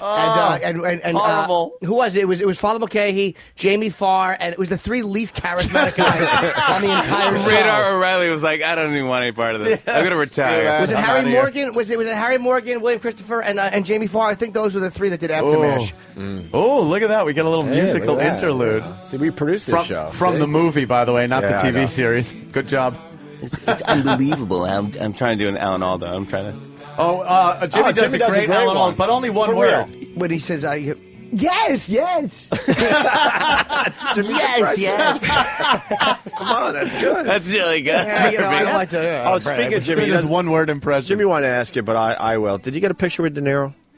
I don't think I did get a picture with De Niro. You don't need one. He's had video. That's better. true. It's better. When you got video. Jimmy got denied Screen a cap. picture with De Niro, and it's one of his biggest disappointments in his But he entire wasn't. He career. wasn't a dick about it. I got to say, when I asked him, I shook his hand. This is the truth. I was at a Billy Crystal 700 Sundays premiere, and I didn't know De Niro was going to be there at the after party. So I tapped him, and I went, Bob. I swear to God, I thought he would think that he knew me. Yeah. Like, he's so famous, he'll think that we know each other. Right. And he looked at me, and I'm like, can I get a picture? And he's like, no. What do you say? I'm like, but he wasn't being a jerk. He's like, I just want to go say hi to Billy because if I take one, everybody will start asking. Like, and I was like, okay. Like, but he wasn't rude to me. He shook my hand, and I knew what he was saying was accurate. I couldn't, Then he told Billy to have you removed from the red. No, then he took 50 pictures with everybody and spit on me. But no, that was all heartbreaking. I have an autograph book that I have everyone sign who's on the show. And that's De pretty Niro good. signed, and he put Rupert Pupkin. he put dear Jimmy, I think you fucked up, Robert De Niro. Did he really write that? Yeah. So I thought that was pretty funny. He should have been Rupert for the whole appearance. I was thinking about that to come out. Pupkin. Yeah. Oh, what a great! We everyone's love watched that it, right? Love That it. is such a fantastically uncomfortable movie. I just Sandra recently Bernhard watched was it. great. Yeah, and him just sitting in the Jerry's office. I'll wait. He looks at the ceiling. Is that cork? Oh my gosh, Just he was so weird. uncomfortable. He's in a his mother's weirdo. basement doing the monologue. Yeah. Now, Jerry, I picture it this way. Yeah. The band starts. It's exactly 5 o'clock, and the band starts up. He plays the tape recorder. Ma! The best laugh, right? That's terrific. Talking When like cardboard cutouts. he leans over to the cardboard Jerry, and he goes, "Yeah, what?" Yeah, like it told him something. I love it. And we never know what cardboard Jerry said. Oh, he's so good at that That's stuff. amazing. I mean, that was one of the best. Do you think yeah. a guy like him, like Woody Allen, hates to talk about comedy? He hates it. If you want to talk to Woody, you got to talk to him about basketball, like with the Knicks or something like that. He wants to talk about. I wonder Yeah. if De Niro has something like that. That like once you get him started on it, he's like, all right, fuck acting. Everybody knows I do that. Is there something you could get him on where he'd run with it and like that's what he really wants to discuss? I emailed him like a bunch of questions before I had him on, and then he goes, they're getting better. Send me more. So I send him more questions, and he goes, oh, okay, it's okay. Can you send me some more? So I sent him more questions. I go, hey, by the way, this is only going to be like 6 minutes long. So I don't know what he goes, oh, 6 minutes? Oh, thank God, because these questions are getting worse and worse. Then he puts, I'll see you on Tuesday. And I go, because he's coming on Monday. He just want to burn me. I was like, what a jerk. It's so funny. And then, yeah, but I was asking him I asked him every question. I mean, the last ones, I was just running out of questions. I'm like, you're in a lot of people's favorite movies. What is your favorite movie? It's like, yeah, that this one. feels like I'm a 50-year-old girl. Like on. That's actually not a bad question. That's Who are something your you'd want to ask. inspirations? Yeah, I didn't know what to. But yeah, I didn't even know what his favorite movies would be. What did he say? Do you remember? No, he didn't. He didn't answer those. Really? Yeah, well, I didn't get to ask him any questions. Right? I was so busy sweating and trying to like freak out. You know, it's weird too when you do these talk shows that you got to go to commercial. Yeah. And it's not like at a party or something where you're talking to somebody like, "Oh, that's good. Yeah, hold on a second, Gary. We'll be right back with more Gary talking about his barbecue." Yeah, it's like so. It's odd cutting people off and segueing into. It's all about segueing. Yeah. Which I guess you don't really have to do, but I guess it's your choice. Like you could easily go, like, all right, we got to go to commercial. Yeah. Shut up! Just say that. Just go, shut up! Stop talking. And then you got to pick it up where you were, and then you got to get the energy back and the rhythm. Just shut their mic off. But it's a cool vibe on the show so far. Yeah. It's been good for guests, but the music part is really cool too because we were having. I wanted to see if I can get this done, and I got it done. But these kids the kids from the last 3 benches of the crowd come down and sit behind the band. Nice. It's almost like an old American Bandstand or oh shit, yeah. like on there was some British show. It wasn't Top of the Pops or something like that, where the artist is in between like a Stop cave. Bop a Rebop or some one of those British shows. Top of the Pops. Yeah, or something like that. But it's like it was something like that but it's so intimate. And if the camera's not on the floor, you don't know where you are. It looks like you're in a weird cubbyhole of just kids, and it's a good energy. It's like it's super fun. Yeah, definitely, and very different, which is definitely good. a different look. Yeah, you got Tracy Morgan on today, one of our favorites. Tracy Morgan, yeah, I haven't talked to him. Crazy. Yeah, he talked about me. He bashed me in Penthouse magazine. Did he really? Did he? Yeah, and he said like I laughed, tried to steal the scenes from him in sketches, and he wanted to kick my ass. Oh, that wasn't Jimmy Fallon. I was talking about someone else. That's what he would say. But I called him on. I said, "Dude, what's going on?" I go, because this is, by the way, I was in L.A. My career wasn't going on. Anything wasn't really happening. He's winning Emmys, standing behind Tina Fey. I go, and I'm rooting for him. I go, "Dude, you're great." And then I get like 20 emails like, "What's Tracy's problem?" I go, "I don't know what happened to him. He's funny." Like, he doesn't think you're funny. Oh, I'm like, shit. So I called him. I left him a message. He hasn't called me back. It's the first time I'm seeing him is tonight. Wow, you're going to call him out on it? Yeah, I'm going to say, what's up? Nice. Oh, good. Like, what happened? Like, what do you, because I love him. I always got along with him. I worked with him for like 6 years. I'll be watching that tonight. How fucking great is that, though? Like, I love the non-phoniness of that. To say, look, I want to talk about this on the television. On television. I respect Tracy for showing up because he knows it's going to come up, and I respect you for fucking putting him on and going, all right, why did you say that? Good for you, man. I was drunk. He'll still likes to have some. I mean, it is fucking answer Penthouse. It's Penthouse magazine. So, I They're mean, looking for something a little different. Anything, yeah. They're looking for something. I mean, Yeah. Besides selling the girls. I saw him at Caroline's, and he spent a lot of his set asking the girl in the front row if she wanted to see his pubes. He's an odd bird, Tracy. and then we did a celebrity softball game a few years back, and he came with Brewer, and he decided to go out there on the mound in front of like 10,000 people with just a jockstrap on, and he was so extremely comfortable walking around like that. He loves his own awful body. There is a beauty in that. Someone because he has a body like a tall infant. It's just terrible, and he's completely comfortable being himself. Yeah, we go out drinking and stuff like that. This is when he used to drink. He doesn't drink anymore, but we go out and then like 2 seconds would pass by. I turn around, his shirt is off. Right. I go, what happened to your shirt? And he's like standing on a table, and I go, okay, that's not my move. Usually I vomit secretly in the bathroom and go home if I'm that wasted. I mean, I'm never that wasted where I remove my clothes and walk. I'm not that proud. I'm embarrassed. Yeah. He hasn't done our show since he hit on 30 Rock, which... Last time he was in here, we had last time he did our show, we had we had guys putting their testicles in a box that had wasps in it. Oh, right, and Tracy right. was afraid he was going to get stung, and he had we hit him a bee suit, so he left. And that's the last time he was on. We were dressed in bee suits. He left in a panic because I'm petrified of bees. I thought the idea of having guys have their nuts stung with bees was hysterical. So I'm in a beekeeper suit, like all petrified. And he's freaking out. And Tracy's in here like, oh, I don't like these bees. And he ran out as he was dressed as a beekeeper. Yeah, the video's up on YouTube somewhere. It's so funny that you watch 30 Rock and you see Tracy Jordan, you go, that's Tracy Morgan. Yeah, that's really him. Yeah, that's what he. I mean, he does stuff like that. He's funny as hell. Yeah, man. But it's like it's just it's so funny. Like that's how crazy. I can't wait to see that now. His life is just like you guys discussing that interview. Yeah. Are you going to talk to him first, or is this a person that you're going to keep it live? I don't think I have time. He's doing Saturday Night Live. He's rehearsing. He's hosting Saturday Night Live this weekend. So you left pretty abruptly Saturday Night Live. Like it was a surprise, I think, to a lot of people. I didn't give it a big build up. I didn't. There wasn't a big build up. Probably should have. By the way, one of the best departing bits ever, by the way, was the Grease the thing Summer Lovin' thing. That was hysterical. So one of the fun. best departing. I think that was. You know, it was. I think someone just wrote that as the end of. It's the end of our season, so we're all going on summer vacation, and really it became the goodbye because you're leaving. Yeah, like I broke the news update. I'm not coming back. Yes, it was your decision, right? Yeah. Totally my decision. Yeah, time. I think. Well, I love the thing I love about Saturday Night Live is that it constantly changes and it constantly gets a new cast. So I was there for 6 seasons, which is longer than I even wanted to. I mean, Belushi was there for 3. You know, I wanted to do 3 and get out just because I love the show and I love how it's changing and the comedy changes and everything changes. That's what makes the show work. So I was like, that's it. I'm going to go. And they offered, said, do you want to stay another 2 seasons or something like that? And Update's doing well. And I was like, it's just probably better. And then if I just split, and they're like, what do you want to do? I go, I'm probably going to try movies. I don't know. And then Lauren said, he's like, well, we're going to have to replace Conan, in 2009. This is 5 years ago. And he goes, so just keep in mind, I think you'd be good at that. And I was like... That's like, yeah, that's forever from now. Exactly. So then I'm like, so. Tried movies. I had 2 movies. They didn't do that great. So, I got my shot. And then Lauren called me up in 2000. I got married. I met my wife on the second movie, Fever Pitch, and she's cool. And by the way, I like that movie. I got to say it. I think the Red Sox fucked you by winning the damn thing. By winning for real.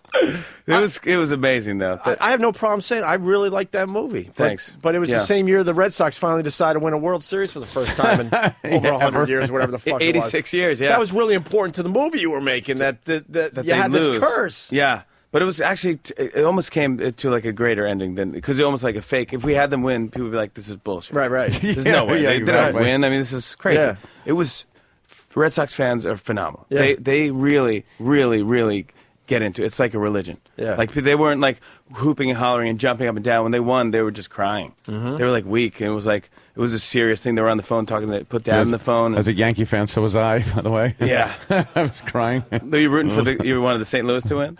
I really am not just wanted the Red Sox to lose. And after the There's thrashing, those fans. that thrashing they gave the Yankees, that was crazy. Back in, what year was that? 2003. Yeah, No, we were on the air 2005, maybe. Yeah, it was 3. It was just the giant meltdown, the giant Yankee meltdown. That was it. That was 2003. 4. That was the one. It we was were on the air just. That was it. That was like I couldn't. Yeah, but I mean, you couldn't have done it better. I mean, he had the bloody sock. I just understood how Red Sox fans felt in '86. Yes, that was like, oh my God, this is how that feels. Yes, you got Holy a little shit. taste. Yeah. Wow. Yeah, you had it. You had it in the bag. You can't even talk about Buckner in Fenway Park. No. You'll get removed, politely removed. Didn't he come back to some? Was there did he show back up after they won or something?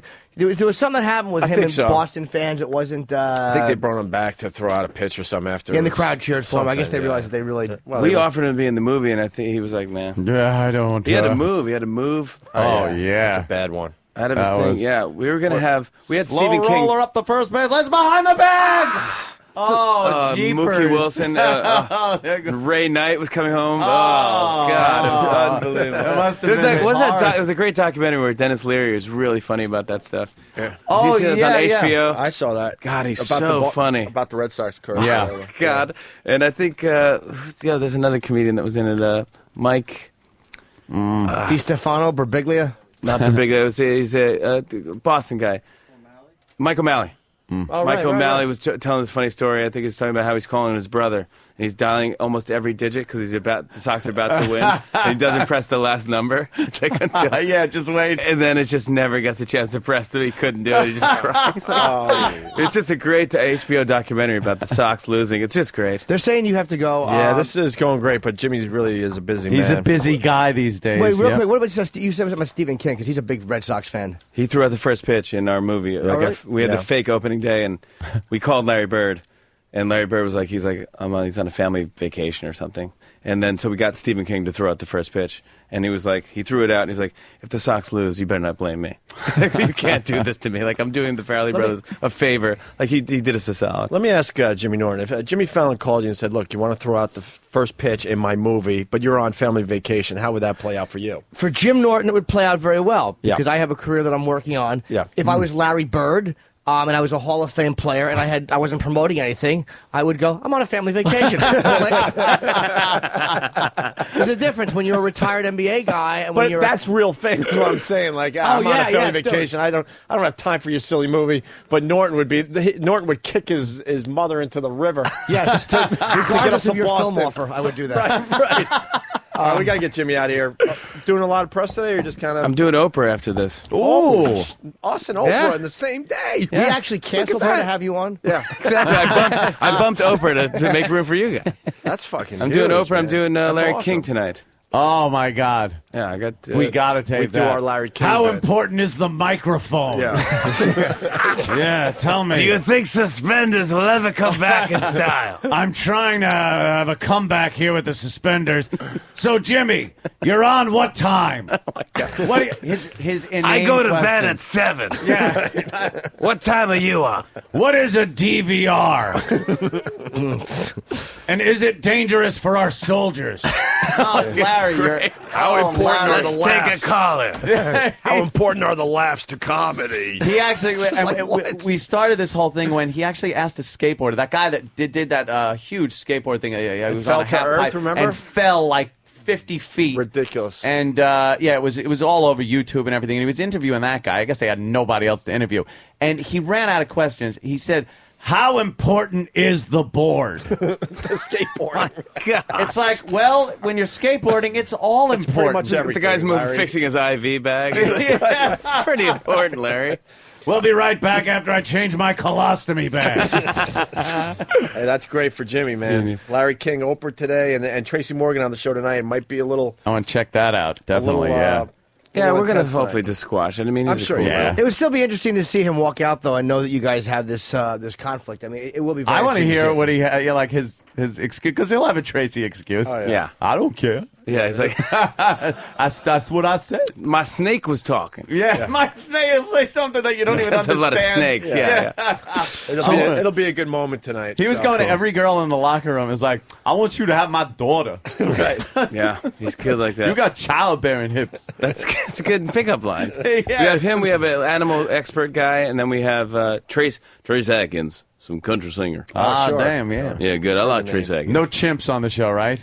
With No, that, thank ripping God. people's faces There's a off ban and right stuff. now, yeah, exactly. It's like, it was always so cute when Johnny Carson would have, and you don't realize these things could eat your face and Now rip the guy's your testicles deformed. off. Yeah, like yeah. Oh my gosh, Horrible, those things. We could keep going forever. It's on We gotta tonight. get I know, out of he's here. got to go. 12:35 on NBC every night, Monday through Friday, and the website is latenightwithjimmyfallon.com. And I know he likes his Twitter. Jimmy Fallon on Twitter. So Thanks, follow guys. Jimmy. Yeah. Thanks, man. Doing Glad great. you you guys came. are Thank awesome. you, Thanks Jimmy for having Fallon. me back. I appreciate Jimmy it. Fallon, Good man. come Thank on. you so much. Give him a little love. Thank you. Take a quick break. We'll continue.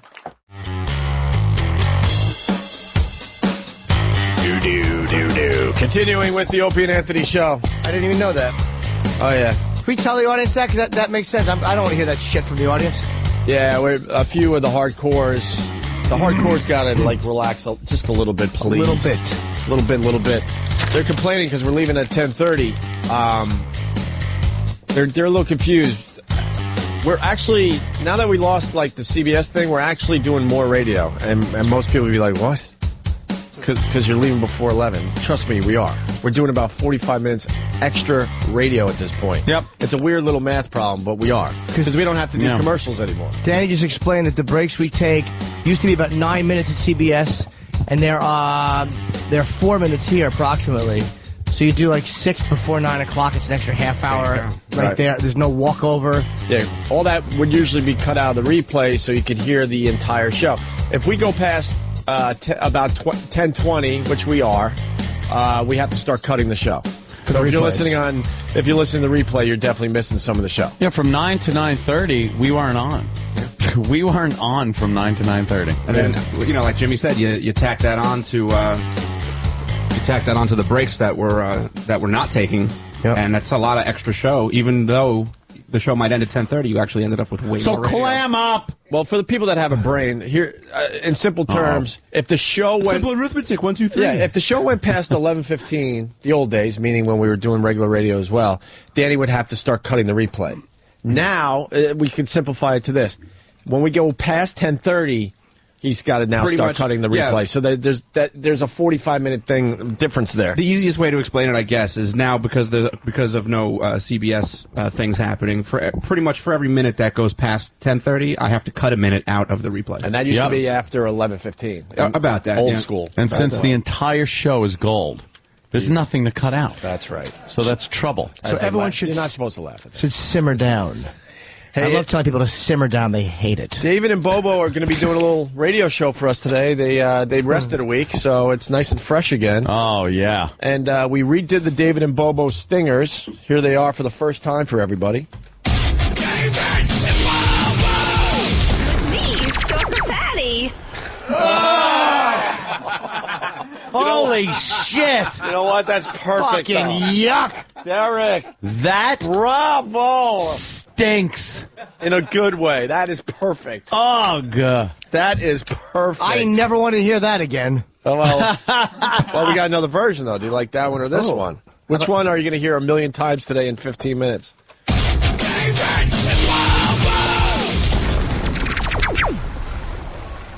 Oh, that's just the original? I thought that... All right, sorry. Well, I guess I know which one we're going to hear. No, the one right. that really is like nails on a chalkboard. I don't want to hear that ever again. Yes. Opie, Never. I don't want to hear that again. Yeah, you're going to hear this about No. 100 times in 15 minutes I'll today. listen to her voice. Me, Sugar Patty. Oh, perfect. And me. Perfect. Sugar Patty. You know what I love about David and Bobo? They just can't get along. We told them to go show prep for their show. All they have to do is come up with 3 lousy things they're thinking about talking about today.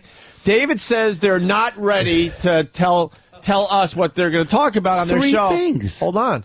Bobo says they are ready. So they can't even agree on if they're ready. Right. Can we at least, we should get them, let's get them David in here Bobo. to settle this, Steve. Yeah. All right, here comes David and Bobo, the stars of course, the David and Bobo show. Steve's in a panic. Now I'm producing 2 shows incompetently. Yes, I'm ruining 2 careers at the same time. Yeah. Yes, Iraq. They're in. Oh, look at them. They're trudging in with newspapers in their hands. That's right. In case they have to go to the Sweating. bathroom. Get a mic set up over there or something. They were in the other studio, and I looked in, and Bobo and Patty are in the corner talking to each other, going through the paper. Dave has his chair turned away from them, and he's just looking in the paper with his legs crossed. Yeah. Where's that bitch? Hey, Patty, you're out there. David, Bobo. Come in, Patty. Jesus. What's going on? You're ready to tell us what your radio show's about today? Yeah, today we got the Bernie Madoff. Hold on. Before you even say that, David, you're not ready to talk about what you want to do on the radio show yet? No, we're ready. We were discussing right now. Just before we were discussing. All right, so that conflict's over. You're officially ready to tell everybody what the show's going to be about today. Right. We got the Bernie Madoff scandal. He's finally in jail. Well, don't go into it. Don't talk about it. Just Oh, boy. It's not the show. Just an overview. No. It's not the show now, Bobo. An Oh, overview. no. Oh. Is it over between David and Bobo? I don't know. Maybe it is. I don't know. I'm on Team Bobo. I think the show's splitting up. Let's see if someone posts something. The real inside behind the fight. Here, Bobo, have a grape. Hey, so Patty, what were you saying? What could you We're talk going about to everyone? discuss Bernie. We're going to discuss Bernie Madoff. We're going to talk about. Hold on. She's just a hole. Yeah, you're just a whole show. You're not even supposed to know what they're talking You're supposed about. to just do the exclamation point on what these two are saying right now. Like, and then something that's like right. fucking how to cook something. Yeah. Yeah. And you get to do some broad A thing. story about how you fucking like. Even though you're not married, we know this, but you got to fake it because a bunch of radio people are phonies. So you got to like talk about how you just pretty much whipped your husband into shape, and he's pussy whipped, and you made him go to a chick flick, things like that. Yeah, because that's that's what the hole's job is. All right, so we got the Bernie Madoff thing. David, what else we got today? Bobo really wants to, and Patty really want to talk about the Connecticut School of Broadcasting closing down. But you? How do you feel about that? Well, what do you I hear think? the split already. Yep. It's a good thing to talk about. I mean, Is it? Bobo has a lot of opinions about it. Really? You do? He certainly does. Yeah, I do. Well, I don't know. I don't want to hear him now. I don't think I want to hear him later. I don't want to hear him. What are they? And we also got right. the mayor getting richer. The mayor getting richer. That's a subtopic of our Bernie Madoff story. It's a subtopic. A subtopic Yes. of the Bernie Madoff story Yes. is the mayor getting richer. I think so. He wants to talk about the mayor getting richer for some reason. What do you want to talk about? You talk about what they want to talk about. What do you want to talk about? What Bobo, interests you? Well, Bobo is insisting on talking about my replacement for the David and Bobo show. Again, you're talking about what other people... David. What are you interested in that you want to start? You're going to start a break. Not go, hey, Bobo, what do you think about this? Bobo, tell me this. Bobo. What are you going to talk about? We're going to talk about Bernie Madoff is one He thing. already I said know, that. I'm telling you, I know. Yeah, but what's You're the going to subtopic? host the show. Right. What are you talking about? Right. Right, we were in the middle of discussing this when you brought us in. There's nothing just on the top of your head that you could come out with that you think would be interesting guys to had the an hour. listeners. All you had to do that is you're come up kind with of 3 subjects. passionate about talking about. Is there anything you would just, you got a mic in front of you and just throw in there? That's one topic. The economy is one topic. The economy. Yeah, Bernie Madoff / economy, yes. He just doesn't have any subject matter. Patty, what do you think? Bobo's the brains of the outfit. He's the one that's coming up with the subject. Yeah, that's right. Why are you wearing a porno website T-shirt? And what is that? I got it last week. So You I- did finally after 54 fucking years? Oh, shut up. It No, wasn't the that shirt. funny. That's what the whole does, though. Yes, she of was course. laughing. She did, all right, let's get these guys out of here. They got to obviously still. Yeah, go prepare. ahead. Work things Get it out together. And David, come up with some subjects you feel passionate about that you Right. want to talk about. Right. If you're just fucking commenting on what Bobo talks about, he's he's going to overshadow you. You gotta get in there. Right, but if I do something that I want to talk about, what if Bobo has no clue about that topic? Fuck him. It just worked. It happens. No, all the time. he's a good conversationalist. Yeah, he'll he go could with it. chime in. He'll go with it. Yeah. Go work on it. You, on the other hand, are a terrible conversationalist. How do you practice your laughing and stuff? Oh, now, guys, stop. Yeah, that's Perfect hole. Yeah, we kind of want you to do just whole stuff like that. Yeah. Perfect. Okay. And when when you've had enough, Bobo, you tell her to shut the fuck up, and get back in the kitchen. Shut up, That bitch. type of that type of shit. All right. All right. When you just had enough, you throw that out there. Okay. All right, guys, go. Yeah, get the fuck out of here. It looks like the whole world is finally onto this Joaquin Phoenix Oh, he fucking hoax stinks. Yeah, he's trying to do some kind of avant-garde Andy Kaufman-ish thing. Trying to be interesting. Yeah. This is so fake, and I think they're finally onto him, and I hope it wrecks his whole project. Yeah, first thing, the rumors that first came out was that he was quitting show business. Right. That was a big announcement. Right. Then he grew this giant Grizzly Adams beard. Fez, Eastside Dave beard. Yeah, giant beard, and started acting insane in public and on talk shows and whatnot, and said he was starting a rap career, which is just outrageously ridiculous. And now the latest thing is he got in a fight. Did he? During one of his rap concerts, and it was caught on camera because they're filming a documentary, apparently, about his rap career. And now it's all just coming out how it's not even. They're saying they're filming a documentary, but what it really is he's going to let everyone in on the joke for the project. Like, hey, I've been faking everybody for the last year, and here is what it looked like. Ta-da! Yeah, Maybe. yeah. It's called Joaquin Phoenix's. He looks like Zach Galifianakis. But if people know the ending before the project is released, it's going to be fucked for him. Do we have audio? We have audio of this? I don't know how good it is. And I'm glad the media is starting to report. They're starting to go, hoax, question mark? They're sort of onto him.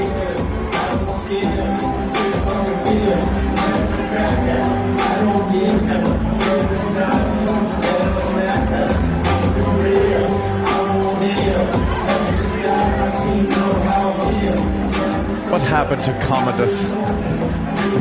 Jesus. This is the video of him. He's going to go in the audience in a minute, hopefully. I'm a big drip. I got a hair lip. My acting stinks because I whisper all of it. That's pretty good, right? That's Boom.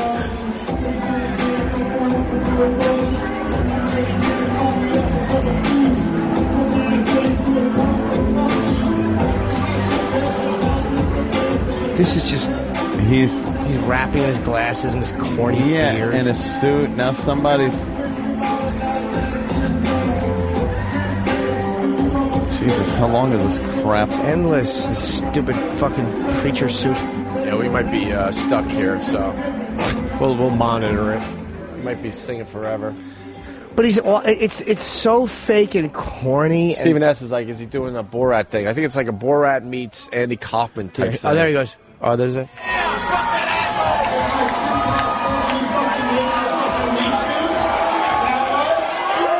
You tell if this is a hoax. It depends on how he punches the guy. But he doesn't punch him. Oh, then it's a hoax. Sucks his cock.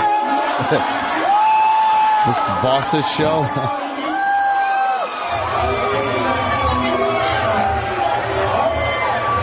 This confrontation was probably set up too. Of course it was. That guy was a plant.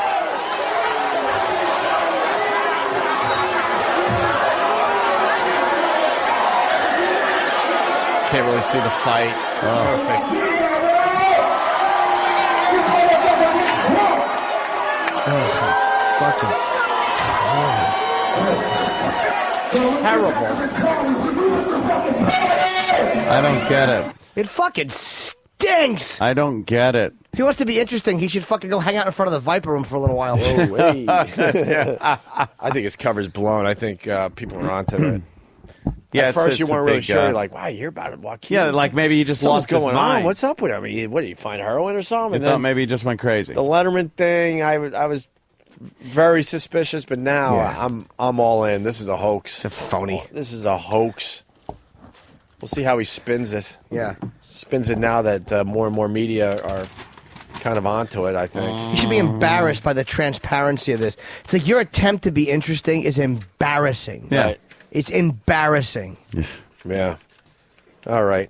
We got to remind people that Tuesday we're doing our show live from Connolly's at 47th and Madison, right here in Manhattan. Starting at 8 a.m., we got Brother Joe's U2 tribute band, 2U, performing live. We got Yes. Richie Voss, Colin Quinn, going to be drinking, getting ready for the parade. It all starts at 8 a.m. Connolly's Tuesday, 47th and Madison. Tuesday. We'll see Vomit in everybody the there. streets. Oh, yeah. That's What St. Patty's Day is all about. You'll get people in there, man. The parade, those fucking lunatics, you'll absolutely have fans there. Sam, Oh, yeah. Sam is in here. What do you got, Sam? Hi, Sam. Well, we have David, Bobo, and Patty locked up in the prep room. Yeah. That we call it, with the mics on and everything. Can we hear the mics? Yes. Can we go to the mic?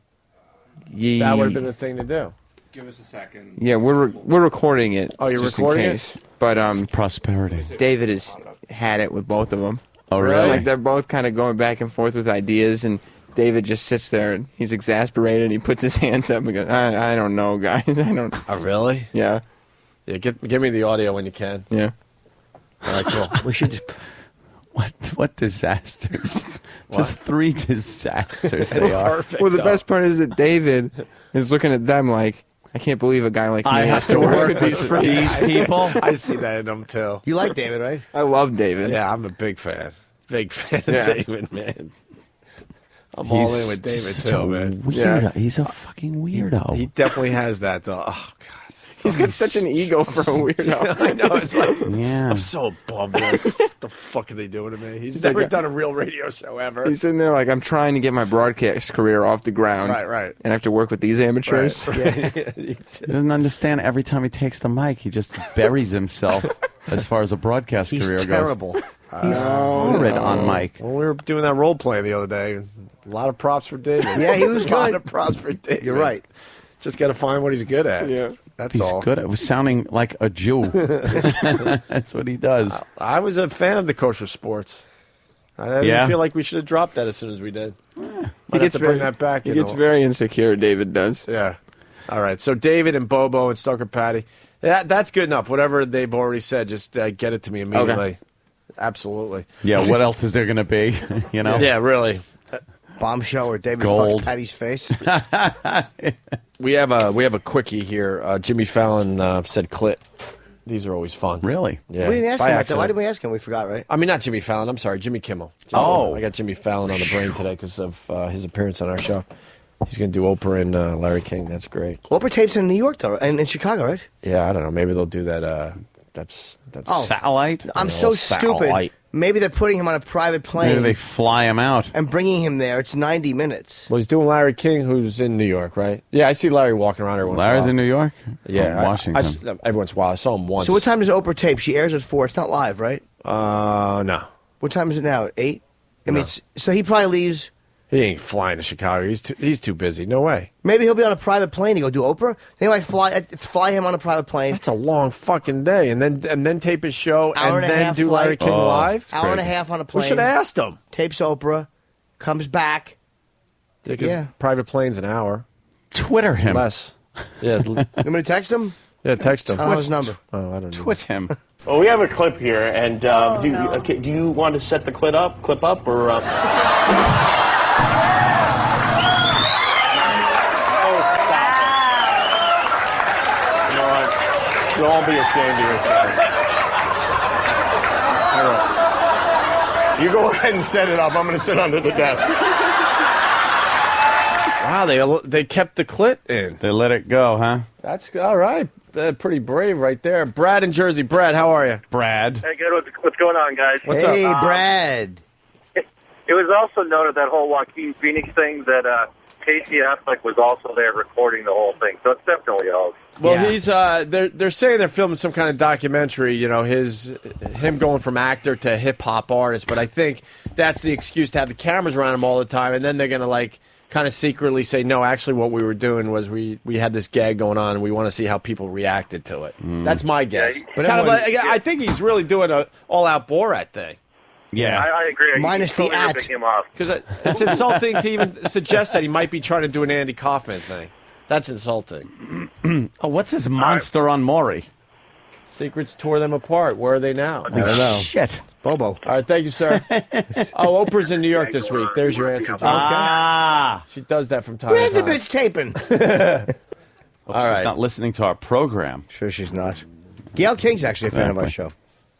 No. Gail King, Oprah's friend. When did you meet her? I've heard. I doubt it. Stop. We're not going there. Liar, liar. Pants ablaze. Where's the wireless mic? We could hear him. Knocking to be a contestant in the conditioning contest. Do you think it's a good idea?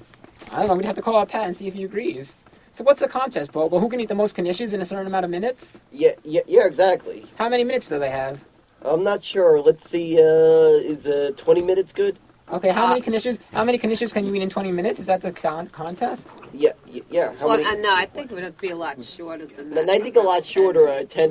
10 minutes. 10 minutes. They How can't many hear us, knishes from- and they don't from know we're Knish listening Knash? in, by the way. No. Another How many studio. knishes from Knish Knosh can you eat in 10 minutes? Yeah, exactly. And who are going to be the contestants, Bobo? Let's see. We got a Pat from Menarche, and let's see. Are you going to be a contestant? Sure. I'll do it also. Yeah, you think You like knishes? Okay. Yeah. That place has got the best knishes in New York City. And what would they win? What does the winner get? Like, is there a prize? Is there a prize, Bobo? Well, I'm thinking of Why maybe does he seeing if have I to can say get my Bobo pizza all the delivery time? guy to arrange a little. Bobo. He likes the way it feels in his mouth. What would you the way arrange he as a says prize? I don't know, like Bobo. maybe a gift card or something. A gift card from your Pizza Boy's place? Yeah, maybe. I don't know. Maybe saying like he'll deliver a pie to the. It's the worst gift. He'll deliver a free the pie. most He'll give a free pizza pie inane to the winner? Yeah. show meeting I've ever heard. Exactly. Deliver a free pie direct from his. I think we can push this, and you want to call people up and get there and try The to. only thing that can make this you wanna worse call, is Steve try to take pitching callers guests. and solicit people to enter the contest. Is that a good idea, Bobo? Because we don't. Right now, a good idea, Bobo? Because Bobo, Bobo? right? No, you're. Right now, we have Pat from Moon Knocking. We have you as the only contestants. That's not a good contest if we only have you two as the contestants, right, Bobo? Right. I guess we could also get who else? Big A if he wants to do it. Big A, do you have Big A's number? I left them talking about this contest 10 Bobo, minutes do you have his ago. number? Maybe you should call him up and I don't have Big. contest. I don't have Big A's number. I have Big A's number. Do you have Pat? Oh. Do you have Pat from Moon Knocking? What's Do you have going Pat's on there? number? They Big did A. go on a yes, date, I if do. you It's remember. on my phone. Hubba to Big A. We should get them in get this. And some. who else? We need a lot of contestants. We need to really like. Who else we got Big A. Let's have E-Rock. Oh, E-Rock. Okay. Okay, if he likes. Oh wait a minute! I knishes. forgot E-Rock's on that diet. I forgot he's on that diet. Maybe he'll participate in the contest. Oh, let's see. Well, I think we should try to say during the show, during our show, we should try to say a certain amount of different callers and stuff. Take calls and ask callers if they want to participate in. Sam is heading the back in. conditioning contest. And we also would love to encourage to have callers to throw in their names in the pool of names. What do you mean? What do you mean by pool of name? Remember I was saying about Bobo? that pool of names that who's gonna fill Bobo? the void when you're gone. Oh yeah. Yeah, Fill the void when I'm gone. Oh yeah. Yeah. So I'm trying to make sure that everybody that calls, they feel they like drop off a name in the pool of names. Damn. Oh, and then you pick the winner. In the pool of names. Yeah. You think he would do well? But then Bobo quickly reminded himself, oh, Bobo, E-Rock can't do it. He's on a diet. You think E-Rock's really following his diet? Everybody's on a diet. What you eat is your diet. Can we bring E-Rock on the show and ask him if he would participate in the conditioning contest? Look Good at E-Rock. addition. Do you think he's following his diet? No. Can we bring Bobo? I guess he could do it then. How much? Do you think E-Rock's lost any weight since? No, Sam. Can we bring E-Rock on the David and Bobo show and ask him if he would participate in the conditioning contest? But you should ask him about it. Like, do you think he's lost any weight at all? No. Does he look better? Bobo wants the. I asked Bobo what Just would ring be the- the prize someone for the winner suggested of you the ring the conditioning bell every contest. time Bobo David said says a free Bobo. pizza I think- pie Bobo? from his Pizza Boy's place. How many slices do you think E-Rock would eat of the pizza pie? Oh, he'd probably eat the whole thing. Believe me, especially for this guy. Especially for this guy from the. Especially this guy. Tom makes a good pizza. Tom makes a good pizza. Three Sons is good pizza. What about? Did you hear them talking about bad breath contest before? Yeah, because they said Voss has bad breath. What about E-Rock? E-Rock. Oh, would E-Rock participate in the bad breath contest? Do you think he'd win? I think he'd win. He'd have the baddest breath. Bad, Sammy, you are bad. I'm just asking questions. What? You think E-Rock's breath smells worse than Voss's? Probably. To be honest, I really haven't smelled Voss's breath. But how's E-Rock's? E-Rock's is pretty bad. Oh yeah, and I guess we also gotta plug my Twitter. I gotta. You signed up for a Twitter account, Bobo? Yeah, it's, I'm any Mr. followers Met on 8 on Twitter. Bobo, do you have any followers? Mr. Met 8 on Twitter. You think Bobo would have followers? Bobo, do you have any I just followers? started up the Twitter. When did you start it up? Or earlier this week. Do you have any followers yet? No, not yet. David. Not yet? Because there's a few people that don't yet know him on Twitter. Whose Twitter do you think is more interesting, Bobo's or E-Rock's? That's a tough one. I think Bobo's is man. Bobo's more interesting. I want to know about Bobo. What's the name of your Twitter? I'm Mr. Met 8 on Twitter. Mr. Met 8. Oh. Why, you think E-Rock would just have more boring conversations? You like the Mets? Yeah. Are there 8 of them? This is abominable. I put 8 because the name of a player that was on the Mets years ago that had that number. Who's that? That beat Gary Carter. His number was 8. You could talk about boring. Do you think E-Rock's Twitter would be boring? I think that's another thing to talk about on the show is like boring things. And what's boring in them? And Twitter is boring. Whose Twitter is more boring? Whose Twitter do you think would be the most boring out of the people on the show? Most boring? E-Rock. I think the most interesting would be Bobo. I would if I don't have a Twitter account, but if I had a Twitter account, the first person I'd invite on Twitter would be Bobo. How come you think E-Rock's Twitter would be so boring? All he's going to talk about is eating food and stuff. Eating food, probably. You think he eats a lot? He eats a lot of food. What do you think, Bobo? Yeah, I think that is what it is. Bobo hasn't said David just once, by the way. Right now, there's going to be more stuff on the Twitter. Bobo, as have they you go along. been making a lot of tweets on your Twitter, Bobo?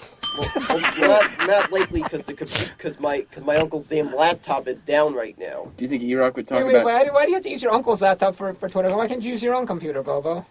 My mother's computer is a piece of crap internet connection. Do you think E-Rock Twitter's about his hairstyles that he has? No. Do you think he's got good hairstyles? My mother uses a dial-up connection that runs on Windows 98. She's the last person that I hear this. What's that, Bobo? What's that, Bobo? Oh, that's the dial-up? Stupid dial-up sound. Oh, that's a dial-up sound. Oh, okay. She's the freaking last person in this whole country that still has that. Bobo, we'll definitely give a plug for your new Twitter. I have broadband. Bobo, one of the things I know about if you're on Twitter, you gotta be tweeting. Of course. What do you think of E-Rock's Tweet, hairstyle? tweet. Because you were talking about it before. Why do we gotta mention that? Or they want to hear about E-Rock? They want to hear about E-Rock's hairstyle out there? Well, hopefully we'll be taking care of that. Lately, I've been going on my neighbor's computer. I sent them in to get them to badmouth people. Lets you in their house? He's also a friend of mine. What does he say when you come in? A friend of mine. No, he knows me. Oh, okay. He knows me, so every day, usually, sometimes I'm on the computer for like an hour or so. And Sometimes I'm on the computer. So wait, Bobo, if you were on Twitter, what would you tweet about, Bobo? I mentioned He stuff starts and ends with how's Bobo. everything been going, and I plug in the David and Bobo stuff. You plug David and Bobo stuff on your Twitter account? Yeah, I'm going to be plugging in the David and Bobo stuff. Like I'll be plugging the contest. I'll be plugging the Knish contest. The Knish contest, but Bobo, You need to know if this Knish contest is going to happen. You got to get in touch with the Knish Kanash, and you got to get them to agree to bring in all the Knishes and give them the time and the place and the date. Yeah, Do you think you can do that, Bobo? I'm gonna be doing that over the course of the. He says Bobo a lot. He You really have the does. number of Knish Kanash? Are you able to like set this all up? You think you can do it? Yeah, I can call him up. I can call him up. Should I give him the phone number of this But place? Bobo, we gotta plan this all out. How many contestants are there going to be? How many Knishes are you planning on ordering? Knishes, he loves that word too. Have you thought this all out yet? I haven't thought of this. How many I'm ordering? David's gonna run That's radio the someday. most important thing of all. I haven't figured out yet voice. who's gonna order these. Not saying it's gonna be good, but he's You're gonna run ordering them, radio. Bobo. You're ordering them. You're paying for them, aren't you? Who's paying for the Knishes? Yeah. Are they doing you a favor and just giving all Knishes? Who's doing this? Well, I'm not sure yet. I guess if you plug their Knish place, they might provide them. Okay, we'll give a plug today, and we'll try to get them to sponsor the Knish. We'll try to get them to sponsor it. Yeah, we'll try to get them sponsored. I guess we'll throw in a little gift certificate to their place. Give certificate. How awful is a Knish eating contest? It is horrid. They're obsessed with it now. That's all they talk about. Are there like certain rules and like ground rules for the contest? They just gotta eat the. This should have been a 30-second conversation. Oh, I know. Forget Say, it. no, this stinks. Can they eat it however they want? Can they use their hands, or are their hands allowed to be used in the contest?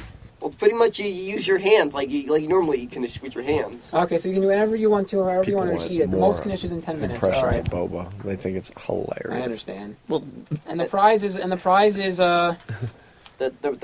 is a free pizza from your Pizza Boy's place, right? Yeah, and a gift certificate from Knish. And a gift certificate from Knish Kanash. Yeah, because you gotta have the sponsor. You gotta have a sponsor. Okay, so two prizes for the winner. Wow. Proving that anyone can do radio, to be honest with you. Yeah, because I'm trying to get. I don't think we've talked enough about the Knish contest. All right, so we're throwing a plug. We'll talk about like the contest at the end. So we're going to talk about flight safety and flight and flying. We're going to talk about Bernie Madoff. Flight safety. What an asshole. This is the worst fucking show ever. Yeah, Twitter's a good topic. Talk about Twitters and talk about this Is it? plug for the Knish Kanash.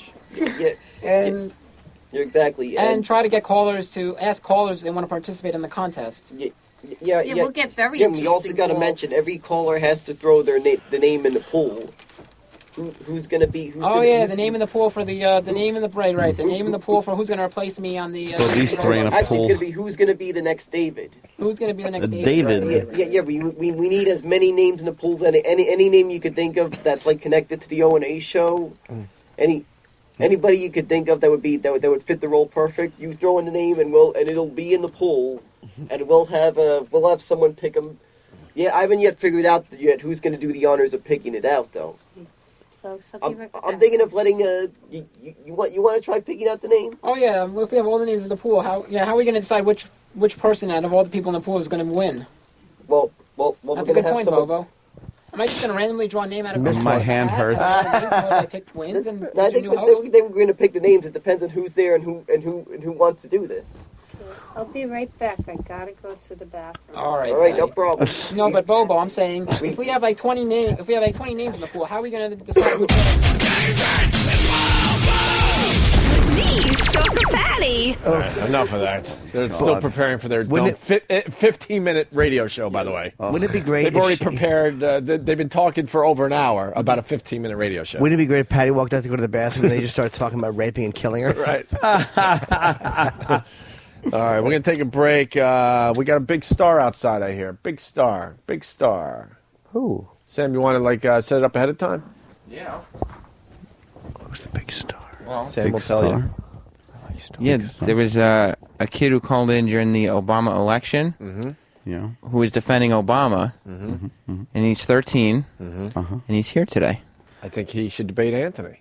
Debate? Well, I mean, Yeah, a little if- debating, because Ant's not a big fan of Obama. No, this I'm not. 13-year-old kid is. if all parties are up for it, I Are don't you up see. for a little debate with a 13-year-old? Sure, I'd like to hear his point of view. All right, we'll get the... What's his name? Sid. Is that his mom right there? Yes, it is. Oh, she's... Wow, I think Sid has game, because Sid's mom went, he's ready. I am. He's ready to take on it. It's pretty smart. And I'm tired. You're going to get Schooled. I know. I have a feeling I'm going to get schooled. Sid is now. Sid is now. He's the You're future. saying Ant's Z100? Ant is Z100. And Sid is old now. school. Ant was around in the 80s. Sid is now. Ant was around for Reagan. Yeah. Yes. All right, we'll take a break. We'll give it a shot, see what happens. Sid versus Anthony. A little Obama talk next. Opie and Anthony.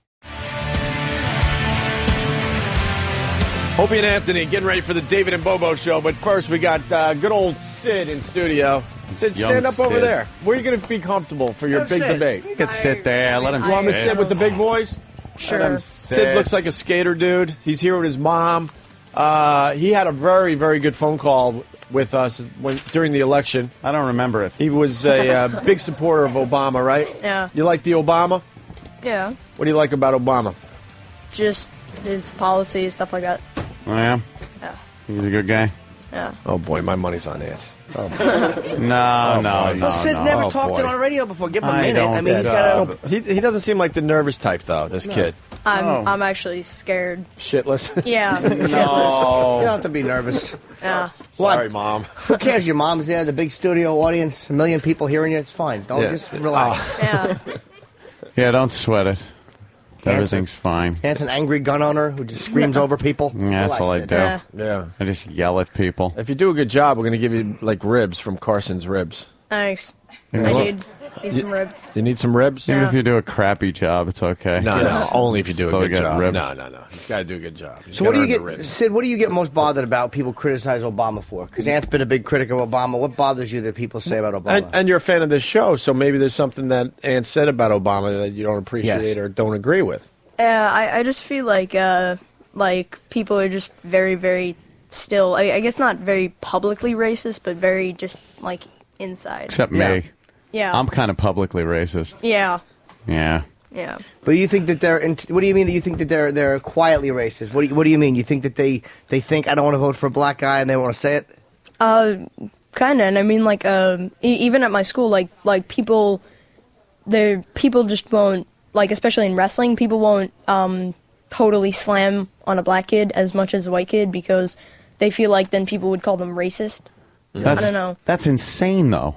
It is. That really is And- crazy. And I feel like people are more racist for sort of making the difference. I mean, if you don't want to be racist, then why should you go, like, easier on someone over the race? What time's the short bus pick you up? What time? What? No? Thanks. I'm sorry. I didn't know. Maybe it's a smaller school. No, I don't take a bus. Oh, okay. Yeah. Yeah. You I walk use the to school? Subway. Really? Subway you take the subway to school. Yeah, pass train. Nice. Hey, Sam, take his gum, will you? Jesus Christ. Spit your gum into Sam's hand. What? Make it, and spit into his mouth. Spit. Spit into his hair. Love to see Sam have to cut that That's dopey terrible. hair. That's terrible. So, young Sid, you're more of a liberal guy. You're more conservative. I guess so. I mean, Yeah. Sid seems like the type of kid, the new age kind of, kid, very liberal. A conservative ideology seems like real old school. So just you're probably very not- inclusive. You have friends of every race, creed, color, denomination. yeah. But he You lives hang in out New with- York. What? That's a given, right? Yeah. Yeah. If you live in New York, you can't avoid that. Yeah. Well, you can. Do the same thing living in a white neighborhood on Long Segregated Island, prison. my friend.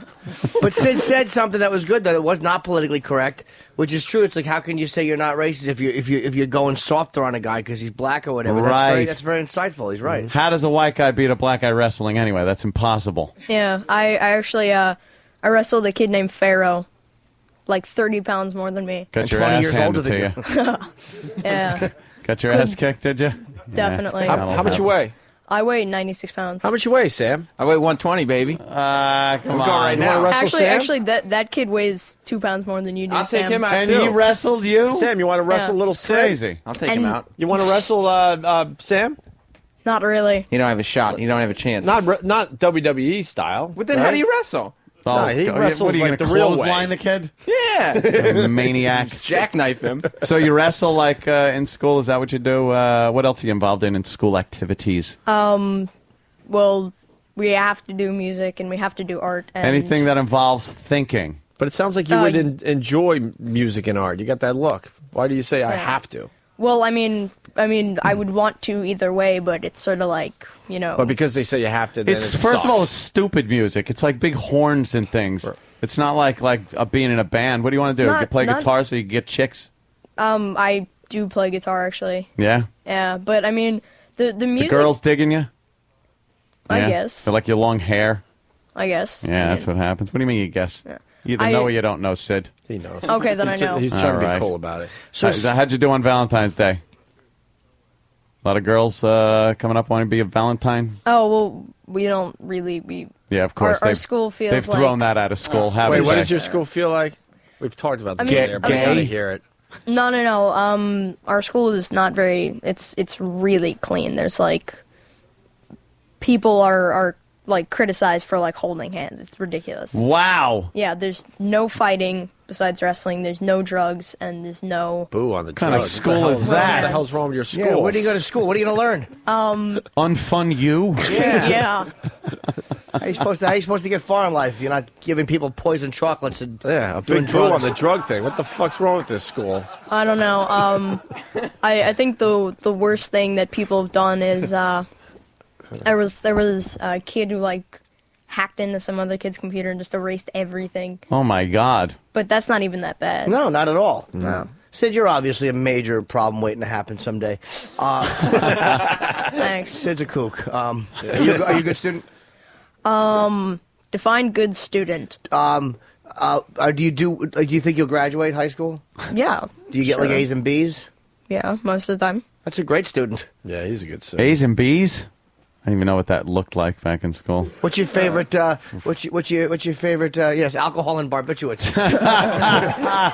What's your favorite subject? Better than yours, ass and balls. Better? I don't know. That's an opinion, Anthony. I'd have to say like academically, I guess. I don't know. I want to say social studies, but the teacher is not very nice. What's wrong with the teacher? She's just very like Black? no. I'm kidding. No. See, that's the Thanks. joke from a callback and stuff. You want to use the C word, don't Social studies. Is she? Yeah. Does she have a husband? I think so. Okay, I wasn't sure if she was. You know. No. No. You know like about the that, girls' right? gym teacher. Mom, you Yeah. saw him about that, right? Something funny about the girls' gym teacher. Yeah. They sit you down about the sex thing yet? Yeah. Oh, Awkward, how right? awkward was that? What they tell you to talk to your parents, and it was like, I ain't doing that. Yeah, pretty much. Yeah. I remember being your age. I was up in the tree. I didn't want that talk. I stayed up there all afternoon. Yeah. Who talked to you, mom or dad? Um, Both? Because that's probably the thing to do these days, right? I guess, but Yeah. I mean, I don't really remember. I They mean, both want to be represented. Yeah, you properly. block that stuff out. Instead of dad going, what you do, son, is. Oh, My father threw me into a room with a Max Hardcore movie. Watch this. Here. Lesson. Terrible. Learn. So what type of revisionist history are they teaching you in social studies? we're doing ancient Rome and Greece. yeah? I want to get back to the sex Talking thing. about what bad guys they are. Do you, What? Do you mind, Mom? How do they explain the sex thing to you? Our first year was 5th grade, and we had the girls went with the woman science teacher. Oh, yeah. They're still doing this old gag. And then the Did you hear the rumors that this was going to happen eventually, and then the day came, you're like, oh, they're Started separating talking us. about it Yeah. like, Time for... Yeah. It used to be called The Film. I'm sure they say whatever. the DVD. Yeah, the DVD, right. Yes. Yeah, and the guys went with the gym teacher who was very straight faced and very, very Turned on. weird I about it. understand. He was creepy. He was very, very creepy about it. Yeah. Said everything completely with a straight face. Yes. What were some of the things he said? Were his hands trembling as he described it? What kind of things did he say? He was very, very descriptive About like what, hygiene first? Did they lead in with hygiene? They actually they let in with drugs and Oh, okay. hygiene didn't. So they come gave you some drugs to yes. calm you all down. as advice on how to get it. Girls don't like when you do this. However, if you chop this up on a mirror, It's called a roofie. So yeah, Trying to so they separate started the, with drugs. the weaker boys from the pack with the drugs. Okay. They start with Yeah. some drug talk, tell you drugs are bad. Yeah, I'll show And- you a video like some guy getting his like brain cut open or something. Reefer Madness. Yeah. Something like that, yeah. And then one day it's just like, okay, girls in here, and then guys go to the whatever room. Yeah. Yeah. What was the opener? They show you some pictures? They actually had some, what's it called? Like printed out paper from a book, photocopied. Oh boy. Yeah. The cross section? Was it the cross section of Yes, the it was. internal stuff? Yes, it was. Believe me, it looks a lot worse in real life. Thanks, I hadn't noticed. So was there anything that the gym teacher told you that you didn't know? Or that you were like, wow, that's interesting? Oh, that's a good question. Um, You feel like you know everything. Yeah. Even at 12, Yeah, 13. My father sat me down in my mid-20s, and I'm like, Dad, I've heard this stuff already. On his lap. Yeah, exactly. And he screamed it at me angrily. Why is Mom naked? What are you doing, Dad? But was there anything that you were like actually interested, or was it just awkward and stupid? It was awkward and stupid. And I mean, when we first started hearing it, I mean, we had asked the grade up because they had already taken it, and they pretty much just told us what we were going to hear. Oh, okay. Yeah. Yeah, the grade up is cool. They tell you. Yeah, they already went through it. Hold on. I'm going to add Dane Cook to this conversation. Why not? You like Dane Cook, right? He's okay. Yeah, Dane. Yeah. Hey, Dane. Dane, Opie Anthony, Jim Norton, a huge live audience, and we're talking to 13-year-old Sid. He's walking us through him learning about the birds and the bees in school. Okay, he's 13, so you get this conversation yesterday? What's going on? Pretty recently, yeah. And it brings back memories of when we got to talk and the day when they split the boys and the girls up at school. I'm sure you went through something very similar. So we're kind of like reminiscing with Sid here. Oh, wow, okay, this should be interesting. Yeah, this conversation for me was probably one of the most awkward days of my life. Yeah? Yeah, it really is just completely awkward. And they tell you, if you have any questions, ask your parents. It's the last people you want to talk to about the disgusting stuff you just heard. Yeah, they showed us the film, and I tell the story a lot on the show. They said, well, your parents are prepared for any questions you might have. So I ran home, and I swear to God, I climbed up into an apple tree, and I stayed there for hours, to the point where my dad was awkwardly telling me to come down, it's going to be okay. Yeah, I think I remember my dad rubbing his eyes so hard, I thought he was going to push them into his own brain, and asking me, why did you ask me this today? Basically what he said. Right. He was hoping you'd wait 20 years. Yeah. How are you, man? I'm doing all right, Norton. How about yourself? What's up? Things are okay. I mean, obviously, there's... What are you coming to town? Are you in town or no? I'm still in L.A. and just talking up the tour and all the goings on. Yeah, you got a new CD out coming out, right? And a new tour, new stuff. Yeah, new special. Right. Air mid-May on Comedy Central. It's called Nice. Isolated Incident, and then the CD comes out a couple days later, and I'm on tour for most of the summer. Yeah, Bobby said that your new stuff's really, really good. A little different than what we're used to, right? Yeah, because I went through a crazy couple of years. I lost my folks, and that was just that whole story. I don't know if you even know. It was like just 2 straight years of cancer, and my dad got sick like the week after my mom passed away. So it was like this really dark time, and I found that I was taking not only becoming successful during that time, but that's when it all happened. Like everybody was like, "Wow, you hit this huge success," and then all the haters came, and everybody started rumors, innuendo. So I was like, for 2 years, taking it out on crowds and kind of beating people over the head with this this really dark material. Right. That as I turned a corner, and then the material, and I started feeling better, I had this really, really dark material with all this true stuff that had happened to me, and I found that it informed and affected my comedy in a way that like people probably had never seen me before, because I've always been a bit more in the storytelling, kind of observational, more silly and random, and this stuff is really personal. And Hey, Dane, did your parents see you? Did they die before you? Because you were successful for a while, but did they actually see you like go through the roof? Did they live to see that? yeah, they both really got to witness the whole ride, but at the same time, it was like, you know, it was really all happening and kind of coming to a head at the same time. It truly was 2 years of the best of times and the worst of times. And what about the haters and stuff like that? I mean, it's natural when you get successful, or even if you're not successful, there's people that don't like you, but I mean, everyone reads criticism. None of us like it, especially as comics. We're sensitive. What about it, or what experience did you go through with that, as far as how you felt and all that stuff? I didn't say anything. I didn't. All this stuff was. I was being hammered, and I kind of let the roast of myself take place.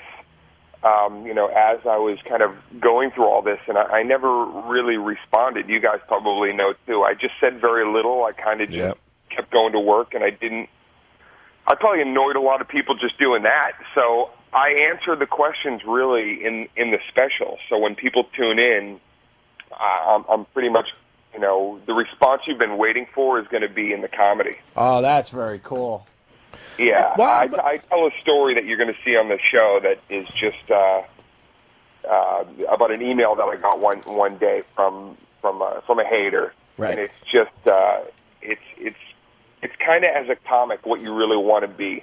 It's a real, true, gut wrenching story that you find some humor in, and by the end of something where everybody's like, just kind of floored, they're all laughing.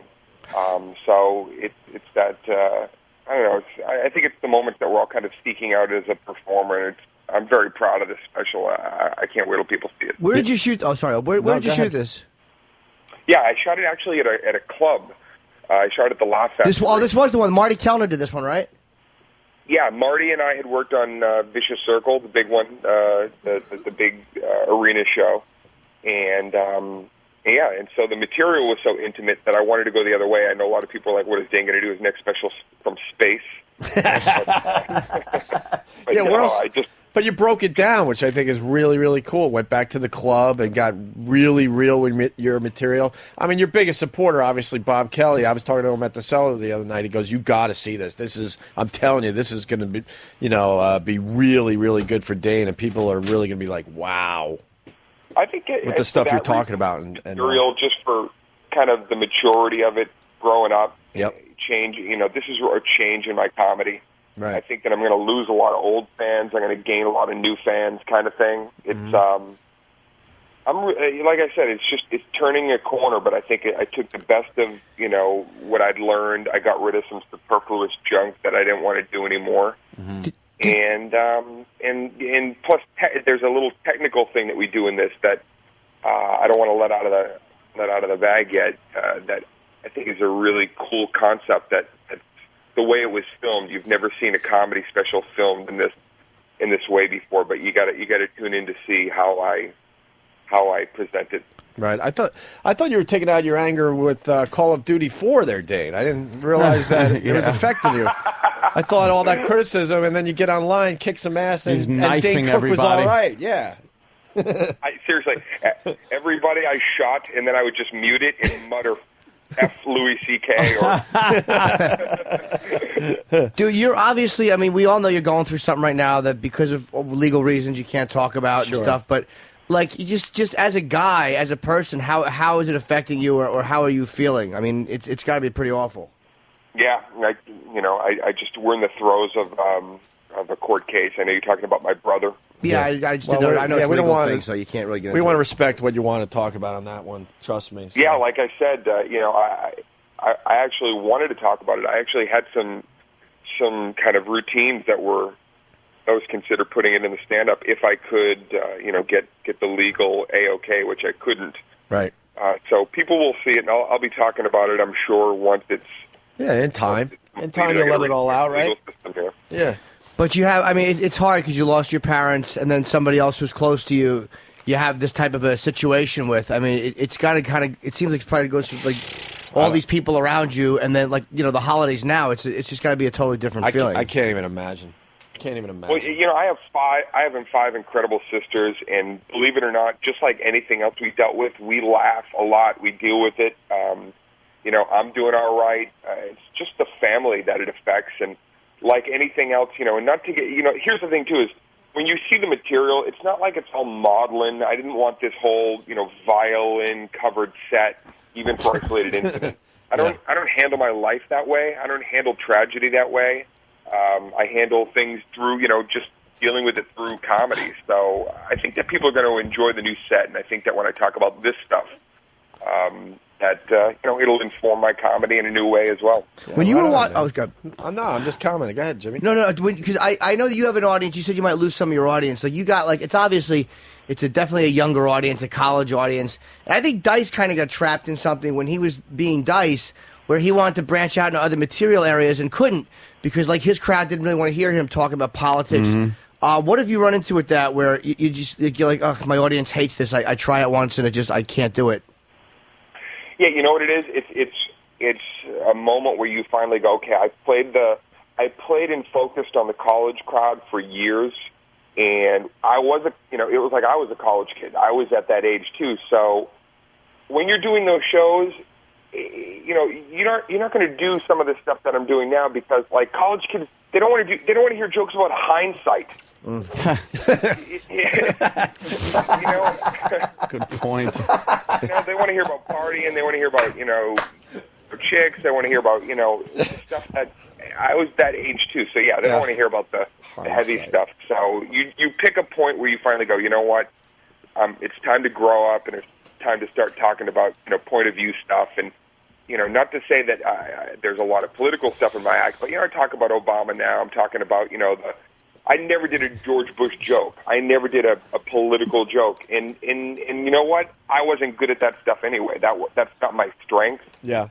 But still, it was like, okay, I do have an opinion, and it's time to start talking about some things that I don't want to say I'm going to lose fans, but at the same time, I just think there is going to. It's a direct moment in your life, in your comedy, Norton. I know that we've all hit it too, where you finally go, okay, it's time for me to turn a corner and start talking about things that are, just more, I guess, adult.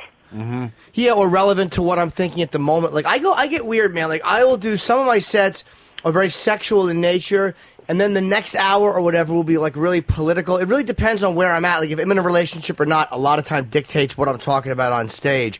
And, I never want to feel pressure that I have to be quote-unquote smarter or quote-unquote dirtier. I just like to kind of do whatever I want to do on stage. It's nice to have that freedom. Yeah, you just got to go for it. You're going to be successful no matter what. And the people that follow you to the next level, so fine, whatever. But you'll add new people as you go. Yeah, and I just like I like the gamble of it and the risk of it.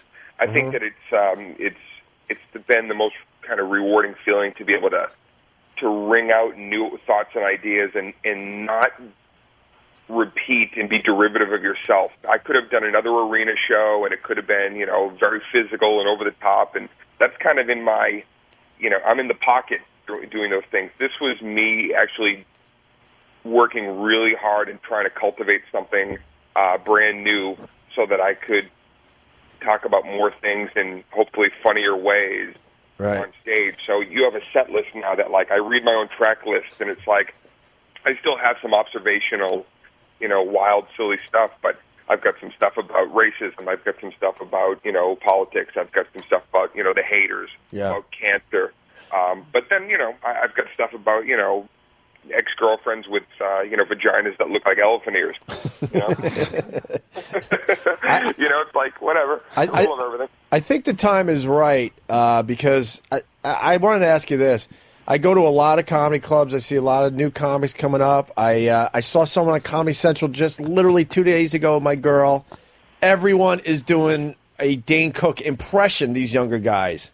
Right. It's unbelievable. So it is time to go, leave it to the guys that I influence, I guess, which I don't know if you like that or hate that, and then you move on to something completely different. I'm like, wow, what does Dane think of all these young guys pretty much trying to do his cadence and everything? It only, I would say the word bugged. It only bugged me. At first, it was kind of like this kind of weird, it was a little unsettling, but flattering. But it was like during that time, again, 3-4 years ago, I had every DJ in the country talking about, Dane Cook and, all these other comics are biting off him. And then 2 years later, it was like I had stolen from all these guys. Right. And it was, but I couldn't say anything. I couldn't fight lies because if you call one DJ, then you spend the next. It was impossible for me, you guys. I mean, it was really impossible, and it was definitely frustrating. But I worked it out on stage, right? And I answered it in the show, and then I'm done. It's like I own it. I respond to it. I got to laugh. And move on. I'm glad because, in all fairness, you know, some of that stuff hit our show, and we didn't know how to deal with it because you weren't talking, and we're like, well, this guy's saying this. Well, we'd like to try to get Dane on the phone and defend himself, but, you know, it wasn't in the cards. We understand that. So it's good that now you're doing it in your way and explaining and going after all these rumors and things that were said. Hey, Dane, before you respond, we got to say goodbye to Sid because his mother's dragging him out. He has to be somewhere. And poor Sid is panicking, and his mother's like, I know. go. Why are you panicking, Sid? No, he has to go. He's pulling. I think his mother has to go somewhere. His mom's pulling his hair. Yeah. So he wanted to say goodbye on the air. All right. I think he's got to go to school. Unfortunately, yeah. All right, Okay. Sid, you come back and see us We'll some see you other again, time, Sid. all right? right. You got bumped for Dane Let me just Dane tell you Cook. something I'm sorry. quickly, by the way. Your pal Anthony didn't graduate high school. And it shows. School is nothing. Mom is saying no, don't listen to Mom. is I saying didn't listen to my mom. My mom said the same thing. Mom's saying It's garbage. What you do is you drop out. Oh, you get my yourself a God. crappy Oh, job. She's having an aneurysm. You get yourself a crappy job. You realize no. how shitty life is, and then you get into radio. And it's fantastic. I didn't graduate either, Sid. Yeah, Jimmy didn't either. I didn't either. And I'm making So- $25,000 a year. So tell your mom you're going to school, and then once you get there, just leave. She wants him out of here so bad. Just cut out. She's All now right, young pulling Sid. hard at his arm. All Good right. job today. All right, Great Sid. to meet you guys. Take Sid, care, buddy. Beat it. Go Good learn job. Thank you something. for bringing young All right. Sid in. He's a very good Come guest. back one day without that pain in the ass mother of yours. Maybe you could sit down and That's right. talk. We could That's have right. a chat. We'll bring some broads in here for you. and some beers and broads There for goes Sid. Hit the bricks, Sid. Goodbye, young Yeah. Sid. Take All a right. hike. So, and we got Dane Tussleable. Cook obviously on the phone. This special, when is it coming out, Dane? The special airs May 17th. Nice. Comedy Central. And Nice. CD's out a couple of days later. This is a different Dane Cook. I mean, there's a bit of a serious tone, and you've actually turned on a bunch of our listeners. They're like, "Wow, I haven't followed Dane's material until now, and I'm interested, and I want to see this special." Hey, dude, what about the haters? Like, was there any of it, like, even if it's something that you don't address in the special, or the criticism? I'm sure all of it gets to you, or like, just as a person. But was there like some of it in particular that was really, particularly uncomfortable, or really enraging or painful? Well, yeah, I mean, and that's the one that really I did have a moment like that, kind of a breaking point, and that's what I talk about in the show. This one story that happened to me. But for the most part, no. Here's the thing: it's hard, you guys, because some of the people, when you talk about the Louis C.K. stuff and all the stuff that people are saying, it's like, I loved Louis. I respected this guy so much, and it was weird even hearing him hammer me when this was a guy that, like, I really enjoyed. It was like, I don't want to fight this guy. It's not this stuff that I'm dealing with my mom and dad was so much bigger that it wasn't worth dealing with that. When you're watching your folks, disappear in front of your eyes, you don't really want to get on a radio show and fight Louis C.K. when you already respect him in the first place. Mm-hmm. It was impossible. It was like, okay, I got to just take my hits, and that's okay. I guess this goes along with hitting an impossible high like I've hit. So I kind of was just like, just take it, just take the hits, take the beating, and it'll stop. And then it just didn't stop. Where are you and Louis at now? Because I know at one point he was like, "Oh, I'm not knocking Dane." Like he was kind of was moving on. Moved on. He didn't want to be involved with Yeah. that anymore. Are you guys okay now? Yeah, I mean, I've seen Louis. We wrote each other a few letters, back even during that time, and kind of expressed everything to each other. And then I did, the HBO Comics Come Home, the new one with him, and oh, cool. We chatted a little bit backstage, and good set, man, good set. And I think we're cool with each other, but that stuff just lives on in infamy online. Well, let me tell. I'll be honest with you. I think Louis C.K.'s a fucking cunt. I don't like Louis. I never have. I'm kidding. I know he listens to the show. And Dane just gulped like, what's that about? I'm kidding. Is it a Yeah, joke? and then he throws this piece of shit show on HBO. He's stupid Louis C.K. Oh, by the way, let's not be confused. I'm looking at the plug sheet for Dane Cook. He's still doing arenas. Tickets go on sale today at 5 for Albany Times Union Center, April 24th, May 2nd, Newark, the Prudential Center, and May 3rd, Nassau Coliseum. So, not too much woe is me going toward Dane Cook. Jesus Christ. Always happy to see another comic hitting the pinnacle. You know, as a stand-up, I'm always happy for a friend who's doing arenas. I'm always Dane's happy. camp has always been nice to me. I've sat in the front row for many Dane Cook shows, and just beyond amazed. It's like, there's just a stool.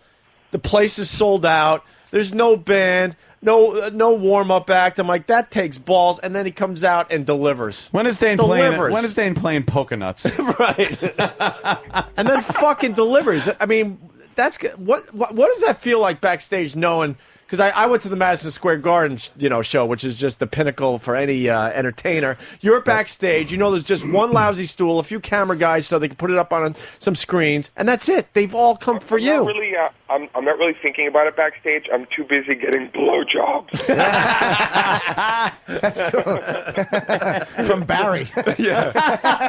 And then you would think there would be people like chit-chatting, like you see comedians in comedy clubs, and there's always some ass that has to talk. But at the Garden, they're all on the edge of their seats the entire time. That's a those talent, shows, my friend. I've done those bigger shows the last couple of years, and so this one, we're going to do the 40 dates around the U.S., all arenas, and then I'm doing the worldwide part of it. We're going everywhere in the fall into the winter. That's the other thing too. No more movies, no more TV stuff. I'm doing the Metallica. If I'm on the road for 2 years straight, we're going through Africa, Germany. Jesus. We're going through Australia, UK. I'm doing a bunch of USO stuff, so I'm going back through Afghanistan and Okinawa. You name it, man. I'm doing shows wherever there's a stage around the world. I'm playing it. Are you? Do you sell tickets in Germany? Have you never done, or England? Have you been over there yet? I've done Ireland. I've done some stuff in UK. I do very well. I've got a bigger fan base internationally than I thought I had. Yep. So, it's like everybody sees the same stuff now. Everybody sees the same, specials around the world. So, looking forward to doing these shows over there. Are you filming that tour? Yeah, I'm going to film some of it, sure. Yeah, you should, man. I mean, Dane Cook in all these different countries. I mean, there's an interest there for something down the road. I don't know. I don't know what you make of it, but I don't know. Maybe just a blowjob in every country. That would be great. And, you don't film the blowjob. You film the girl walking in, smiling to the dressing room, and walking out with her hair disheveled and gunk on her face, and a signed CD. Hey, Dane, you single right now? No, I'm still seeing this girl. Okay, then I'm not going to ask you about, the rumors, Oh, no, what now? No, the Jessica Simpson and all that from back. You never answer that question. Oh, the Jessica Simpson rumors? Yeah. What were the rumors? Oh, yeah. Even that stuff, that was all. That was all just the timing of it all. We just did that movie together. We're buddies, but You sit your girl down and go, look, as a man, I have to tell the world I did this. You know I didn't, but I'm going to have to do this. Yeah, I didn't. You'd make it an understanding with her and go, look, I'm having a press conference. Not only would I do it, but I would walk up to my girl and say, smell my fingers. That's Jessica. If you don't like it, fucking beat it. Oh, Jesus. That's what I would do. I'm a nobody, Nice. All right, Dane. I just want to say I'm a huge fan of yours. I mean, you've always been nice to me, and nothing but the best for you, my friend. Nothing thank but the you. best. And in a show of good faith, I'm twittering that I'm talking to you guys right now. Oh, cool. Oh, a little Twitter. Hey, Twitter Nation is. If you want to, How many Twitter friends, dude? How many Twitter friends do you have? I just joined 5 days ago, and I have 33,500. Jesus Christ. That's good. I'm always happy to see a friend with a lot of Twitter friends. I'm Opie Radio on Twitter. If you want to, maybe send that out, and maybe I squeeze a few of your followers. Tack on a few. Know who's a big Twitterer? Get out of the clear. I like to start a fresh group of smashings all over again. That's how I'm. Yeah, I do talk about Twitter a lot, but the one that won't stop is your buddy Bobby Kelly. He just is obsessed with the Twitter. Obsessed. I know, Bobby's belting away, right? Hasn't he lost like 90 pounds? Bob is so sensitive about used to be fat. Yeah. You can't even tease Bobby about, like, you know, because Bobby shits on everything. But he got mad at me. I was teasing about being fat. He goes, dude, I'm not fat anymore. You take off your shirt, I'll take off mine. Yeah. It's like, wow, that was a fun response. Fucking kook. Turn around and take a look at him. Yeah. It's got to be right there. Just look at your coattails. and of course, DaneCook.com. So I guess that's it, Dane. We look forward to seeing this Comedy Central special May 17th, the CD-DVD combo May 19th. It'll be released. And tickets go on sale today at 5. Well, I guess Ticketmaster, right? Right. Yeah, I've never been so interested and excited to see how people see my comedy and my special. I really can't wait till you guys get to check it out, man. Yeah, it's good that you did it. And the guy Marty Kellner we mentioned before he goes, directed like a lot of Rolling Stone stuff. He did Carlin stuff. The guy is fucking amazing. He's an amazing director. Absolutely. So good luck, bro. Yeah. All right, Dane. Thanks, guys. Enjoy it. Thank you. later. Dane Cook, everyone. We're going to take a quick break, and when we get back, I do believe it's finally time. Ooh. Oh, wow. I mean, we've had a pretty good show today, but it means nothing because up next is the Dave and Bobo Show featuring the whole Stalker Patty. Me, Stalker Patty. All right, we got to get out of here because the big radio show's next, the David and Bobo Show. Yeah. Featuring, I can't even say starring, featuring Stalker Patty as the whole. As the whole. See, they're building their show. Yeah. It started off with just two guys, and as every good program director knows, sure, you need a woman in there to keep it safe, settle the guys down. Keep they it get safe. a little Keep it wild, keep it safe, keep things moving in a safe direction, and have that lady's point of view. Well, you need that point of view to, bring in the ladies. Bring in the lady listeners. It's the the station. perfect formula for a very successful radio show that we're trying to cultivate here. Can we with do David and Bobo. Can we do a sitcom like intro maybe for these guys? We got a nice live audience. We introduced the characters of the David and Bobo Show. Yeah. Why don't they wait in the wings? Jimmy, you want to help us out with the I sitcom? certainly do, Hope. Yeah. We got to intro the players. You got David, Bobo, and Stalker Patty, and then of course the audience will give the nice round of applause and stuff. Okay. The big entrance for all the stars of the David and Bobo Show. All right, coming in first, I think should be the whole Stalker. yes. Wait, not yet. Not yet. Patty, Jesus. Patty. You have to wait till I say your name. Yeah. Now, the whole Stalker. Oh, no. I think. No, Pat. Sorry, Jim. Jim. I know. I just messed up your bit. I know. That's okay. I think we should maybe have a little something to say about each star of the David and Bobo Show. I don't You might disagree. know her as, and then we come up with some clever things. Okay, you might recognize her as one of the Wayouts from the Flintstones. If you have a penis, she's never seen it. Please welcome the whole Stalker Patty. Oh, yeah, here she comes. There you go. Very good, Jimmy. All right, and I guess you might recognize your next not David person. What can you say about Bobo? Other than if he spoke German, he would have shot 15 people this week. How about a nice hand for the emotionally stable Bobo? Oh, Bobo. Look at the applause Bobo gets. Tipping his Mets hat for the crowd. They love him. They love him. I hope the audience knows how to handle David. Yeah. It's got to be a bunch of... And, you know, a guy who he's been around for a while. He hasn't made much of a splash. He went to the Connecticut School of Broadcasting, and once people heard that, there was so many dropouts that the whole place had to close. So please mention a guy that we like who is unfortunately a monumental flop. I guess David.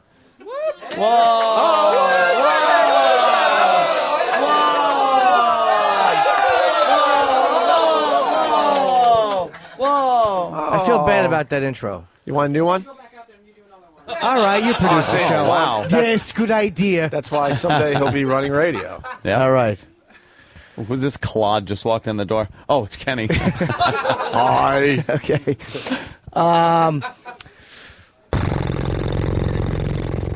Ant, you got anything on him? On David. A Jew!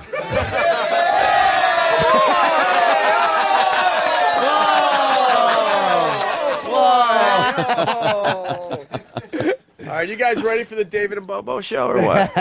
Oh, wait, I don't have your mic on. I guess I'm not ready to talk to the players here. What up, David? I said we're ready. Yeah? You did your show prep. Yes, we certainly did. You had your meeting. How'd that go?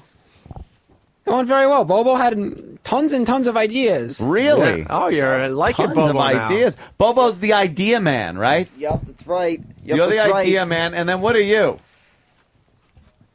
I'm the guy that says if I agree with these ideas and want to do these ideas or throw these ideas away. Say ideas again.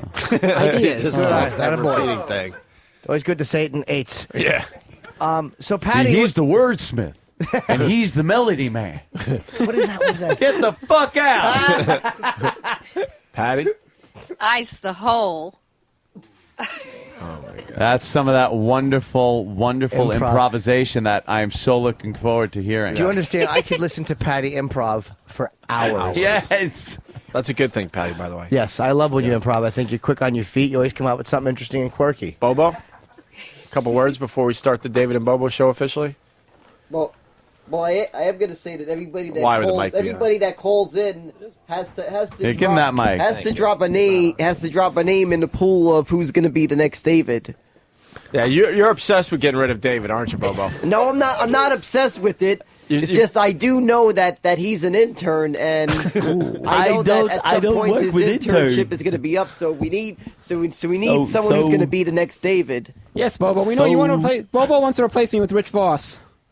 I think Rich Voss would make a great replacement for David. That's one of the names I thrown in the pool already. Now I need the callers when they call to in addition to whatever they're going to do when they call, they're throwing a name in a pool if they could think of someone. All right. Do you think David's been kind of, as an intern, let's be honest, do you think David has been kind of, let's just say, dropping the ball? He's been an interesting intern, I could say that. Do you think that when it comes to subject matter, do you think David kind of wants to dumb it down and you want to go a little higher brow? Yeah, I guess you could say that. He just did. Yes, he did. We're just agreeing with everything Jimmy says. I could say he sounded like a police interrogator the first show. I was just listening to it again. Yeah, isn't that pathetic? He just was like, "Oh, Bobo, what are you doing, Bobo? Why would you say that, Bobo? I was just Bobo, listening Bobo." to that the whole time. It was just stuck. It was freaking stuck in my head because I was listening to this off of an iPod. Of course it was. so it's amazing that stuck in my head. It's stuck in my head too, because I listened to it and all I heard was him saying "Bobo, Bobo." That first show couldn't have been worse if you did George Burns impressions. Who would do that? That would be terrible. I think that's when you did your first. I'll give you a good line. I'll give you a good line for your first show. Instead of Chunky Monkey, say Obese Primate as an ice cream flavor. People will fucking scream. They'll love it. It really didn't do very well on stage. I was actually listening to your first show, by the way. Oh! I was just. Yes, he was. I actually was just listening to it not that long ago. And what do you think of it? I have to admit, it was kind of weird. You seemed like you were like the happy to be there guy. That was me. I was just happy to be there. And the whole thing, I'm just picturing this image of you with the big hair. Yes. You freaking would have won Afro Awards with that hair. Wow, he could take some digs. Yeah. And I have to admit, I'm amazed in that Now Gonna Electric Shock OJ you got. I'm Nice. amazed you were able to pull off the blackface gimmick. Well, that was a while ago, and that was completely acceptable. Yeah. You know, back in the 20s. yes, Go Patty. Really now? In the hole, huh? Well, Patty. Thanks, and drop them in the hole. Okay. Patty, let me tell you something. Don't address yourself as the whole. You. Just be the whole. Yeah, you don't have to say I'm the whole. Exactly. And the whole says we know you're the whole. Right. The old dried up one, but sure. you're still a whole. No problem. All right. Why don't we Please, old graham cracker uterus. Must be a delicious one. What's that, Patty? Go. What? I like graham crackers. They're delicious. Well. You know what? We got to step aside. That's I want to perfect. listen to this. Get these guys on the table here. Someone is sharp. That was hilarious, wasn't it, Why don't you Bobo? guys take your seats? David, I believe that's your seat. It certainly is. Where's Bobo? Patty's seat? Patty will sit over here. Oh. Wherever you want, young Bobo. Jimmy, do you mind if Bobo sits in your seat? I would be honored, oh. All right. Yeah, we're going to do the intro when we get up. So, all right, you guys have a great weekend. We'll see you Monday. Thanks to the big audience that probably is going to flee as soon as we leave the studio. No. They usually stay around for the David and Bobo show. Oh, and if you guys know, if you're... I'll be on the Jay Leno program Monday night. I won't be here, so that's hopefully right. our fans will watch it. Son of a gun. That's huge. Oh, that's awesome. Son of a gun. All right, we're Miss getting you, up. Jimmy. I'll be watching, Jimmy. You ready to go, Dave? Because this is a weird transition. We're getting up. They're going to hit your opener, and you're. Oh, we're not going to have a break in between? Hell fucking no. No. You only got to 11 o'clock. You got 18 minutes, 17 minutes right now. What? All right, you ready? Get your headphones on. Let's go. We'll see you guys Monday. The David and Bobo show starts right now. Bum, bum, bum, da, da, da, da, da, da. Right, good. What up, everybody? Welcome to the David and Bobo show for this Friday. It's me, David. There's Bobo, and we have special guests in the room today. Stalker Patty. Hi. Say hello, everybody. Hello, Stalker everybody. Patty. Right. This here is Stalker Patty. She's probably older than the All right, there, Million Man Bobo. March. Yes. You're probably older than the Million Man March. Yes, Bobo, we got that. It's Stalker Patty. Great. I even Now- remember it. Yes, great. It's Stalker Patty. Good for you. Now, there are a bunch of topics that I did want to get into today, but we're having our show prep, and Bobo's just being hilarious and ridiculous. He's going on about Knishes, he's going on about Twitter, he's going on about replacing me. I can't take this anymore. Bobo, what's all this about Knishes and everything, Bobo? Well, the Knishes, I was thinking of doing a Knish eating contest. Who gave you the right to do a Knish contest, Bobo? I just thought of it. You just thought about doing Knishes. Why? What got you onto thinking about Knishes? I have no idea. Just someone thought of it. I think someone thought of it. You think that's a good idea? You think people will actually want to come in here and eat Knishes and have like a contest over that? Yeah. I don't think that's such a good idea, Bobo. Yeah. I think it'd be a good idea.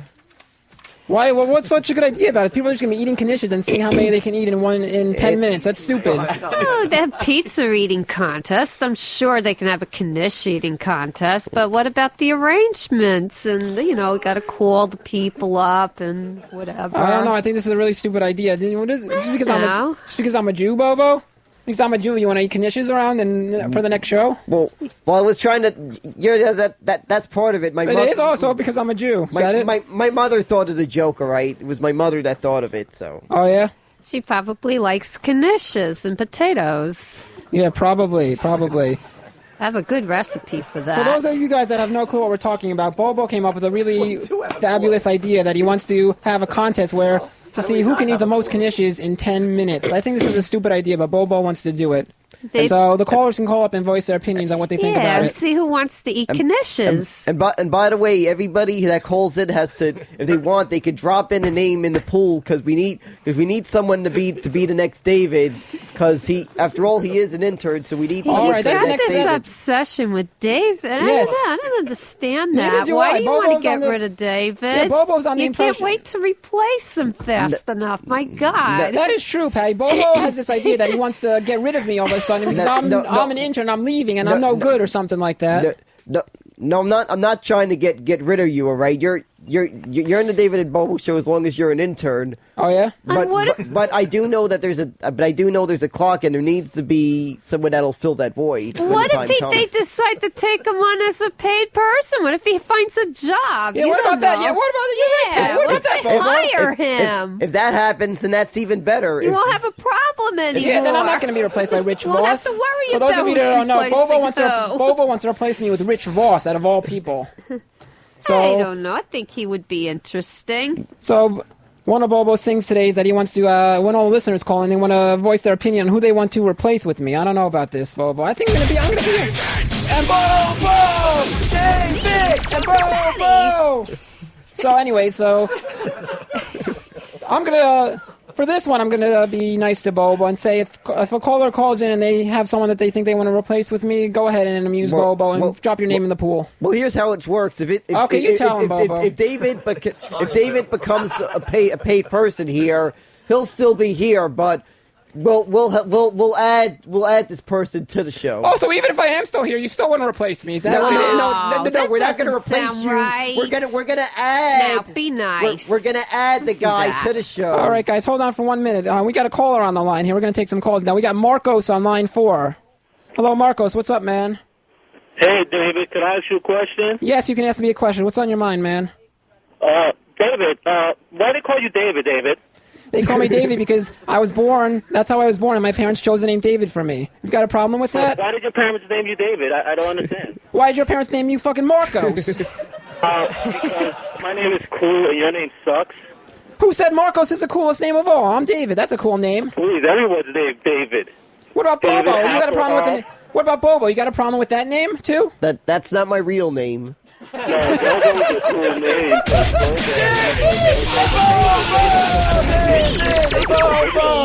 You're whack. All right. Anyway, so what's wrong with my name? Want some pennies? You want some pennies? I got some pennies in my pocket. What? Excuse me? Want some pennies? No, I don't want any of your fucking pennies. No. Anyway, I just want to say to Anthony, I love you, bro. And There's not Anthony. Anthony's not on this show. It's David, it's Bobo, it's Stalker Patty. There's no Anthony on this show. You know what you're listening to? Stalker Patty. Yes. All right, so... Oh, wait a minute. Also, I have to acknowledge that the Bernie Madoff is finally in jail. All right, so we're done talking about that. Okay, we're on to Bernie Madoff. Now, Bobo decided to switch topics. All right. Yeah, if I was his wife, I'd be in jail too. All right. In case you haven't realized that we're talking about Bernie Madoff now, Bobo, what are your opinions on Bernie Madoff? Well, I have to admit, the guy is nothing but a thief and a big scam artist. That's right. In case Stalker Patty. In case you guys are unfamiliar with what's going on now, Bernie Madoff has just pleaded guilty and has been sentenced to 150 years in jail, and he's currently sitting in a cell. And he's not going to live through much of it either. He's also the reason why everybody's in a tank right now. That's true. Stalker Patty. That's right, That's right, because Bernie Madoff is like 60 years old right now. He'll probably only live another 20. He's 70. 70? Wow, I didn't know he was that old. 70 years old. So he's probably going to live around for another 20 years in the jail cell. And it amazes me in this tough economy where everybody is losing money. And guess what? The mayor has got richer. That's what you keep doing. Doing something. Patty. Patty, no one when Danny throws that David and Bobo thing, no one can hear what you're saying, I'm Patty. Sorry. All right, so repeat what you said, Patty. Oh, I forgot what I said. You forgot. Oh, okay. Never mind. All right, let's hold on for a minute. We got another caller on line. It's Tom on line 8. Yo, Tom, what's up, man? Hello, Tom. You're on. Are you there, guys. Tommy? Can't you hear me? Good. What's on your mind, Tom? Here's what's on my mind. I have a bit for you. For who? Every time you say Bobo, Patty gets to take a stapler to your palm. What the hell is your problem? That's the most weirdest thing I've ever heard in my life. You say Bobo, 90% of the words that come out of your mouth is the word Bobo. We get it. His name's Bobo. Just stop with the Bobo, Bo. It's my show, so I can say Bobo as many times as I want to. You got a problem with it?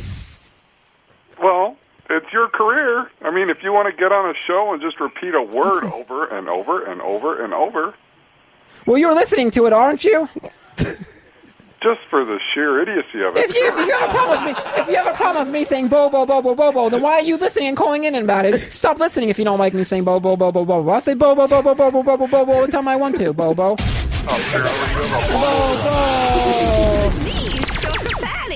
All right, get off the phone now. Now, anyways, Bobo, we're talking about this Bernie Madoff scandal, and you're saying that a lot of people have been losing money because Bernie Madoff scammed these millions of people out of money. But who's the one guy you're saying that is actually increasing and gaining money. That be the mayor of this city of ours. He's the one that didn't go into invest with yeah, he's the one who didn't invest with Bernie. He's the smart one. Everyone keeps saying Bobo. Now we're talking about Bernie. I know. Now you got me started. Yes, everyone's saying Bobo. It is kind of funny though that out of all these millions of people and everyone that's losing money and how Bernie Madoff scammed everyone, there's one mayor. He is gaining money. Why do you think he's gaining money? How is he so successful?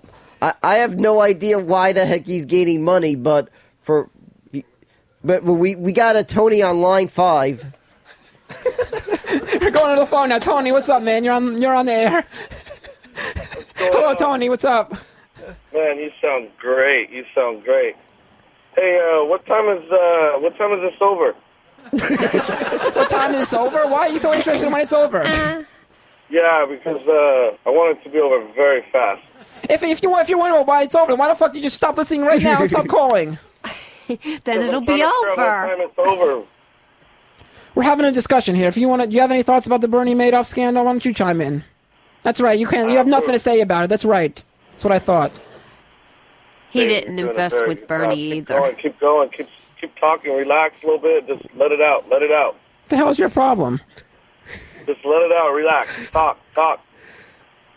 All right, we're done with you. But don't you find it weird, Bobo, that out of all the people that lost money, Mayor Bloomberg, is increasing. He's still wealthy and he's still being successful. What do you attribute that to? Maybe he was just careful in his investments. Did he know something about Bernie Madoff? Maybe he was keeping quiet about Bernie Madoff. He secretly knew not to invest with Bernie Madoff. Do you think that's possible? Yeah, I guess either that or I guess the news business is doing so well because so many people are watching concerned. Bobo with me, Soccer Patty. The guy owns the friggin' one of the largest news businesses in the country. I think I'm going to invest with Bloomberg. You're going to invest with Bloomberg? Bloomberg's not a stockbroker. No, but if he was, he'd make money. You think so? Yeah. Patty, if you cough into the mic one more time, I'm going to bite your clit off.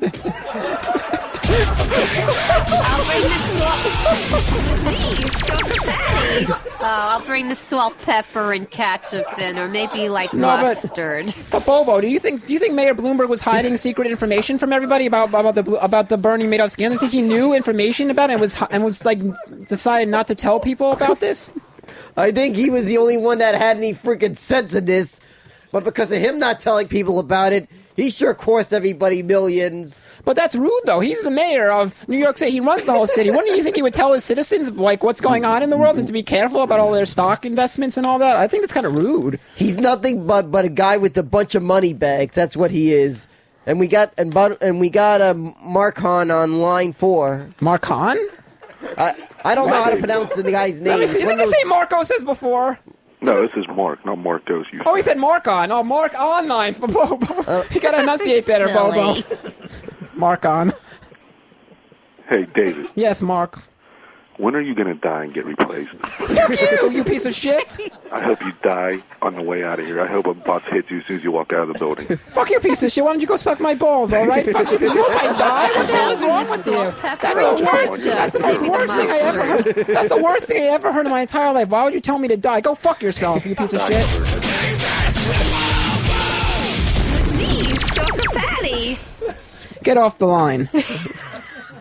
I want to get back to this conversation because I'm so very curious because I don't understand why the mayor of a city would go ahead and be secretive to all its citizens. Isn't the whole point to help the citizens of the town that you live in and be more careful and be responsible and treat your citizens right with respect instead of being secretive? Bobo, what do you attribute all this to? I don't know. This guy is nothing but a freaking big boss in the business. He should just stick to being a pencil pusher and not being mayor of New York. Wow, so you went out with Bloomberg. Because Bloomberg, I hear, is trying to run for a third term or something like that. You don't want him to run for a third term? No, he's coming up with these ridiculous taxes on everything. That is true. He's coming up with a lot of taxes. Maybe that's why he's rich. And then keep on taxing everyone and then paying more money on the subways for less. That is true. I've heard about that. They're thinking about increasing the subway fares too. We got Phil on line 1. All right, Phil, what's up, man? Hey, I'd like to drop my name in the pool of names, please. You All hear right, this, Bobo? He wants to play. He wants to drop his pool in the names. All right, I guess we'll add Phil to that pool of names. Keep in mind, you're gonna be an addition if David's still here. You're gonna be an addition to the David and Bobo show. Bobo, this is the pool name. You got to write it down. Where's your pen and paper? Write down Phil. All right, let's write my name down completely. My name is Phil What's your last name, man? McCracken. Phil McCracken. Bobo, did you write down Phil McCracken? Yeah, I did. I Bobo, got how that. did you even get his contact information? Because if he gets picked for the winner, you have to call him and All right. contact him. Get his contact information down. We'll leave the contact information. Ask him for it. Leave a contact if I don't know an email. Okay, email. Say Phil, what's your email? What's your email? I think he's off the line already, Bobo. You lost your I opportunity. don't know if he has one. You lost your opportunity, Bobo. I thought he was going to... well, Phil's in. We got so far. We've got Rich Voss and Phil in the pool to replace me when I leave to my internship. And we also have. Wait, we have another we have another person. Who else?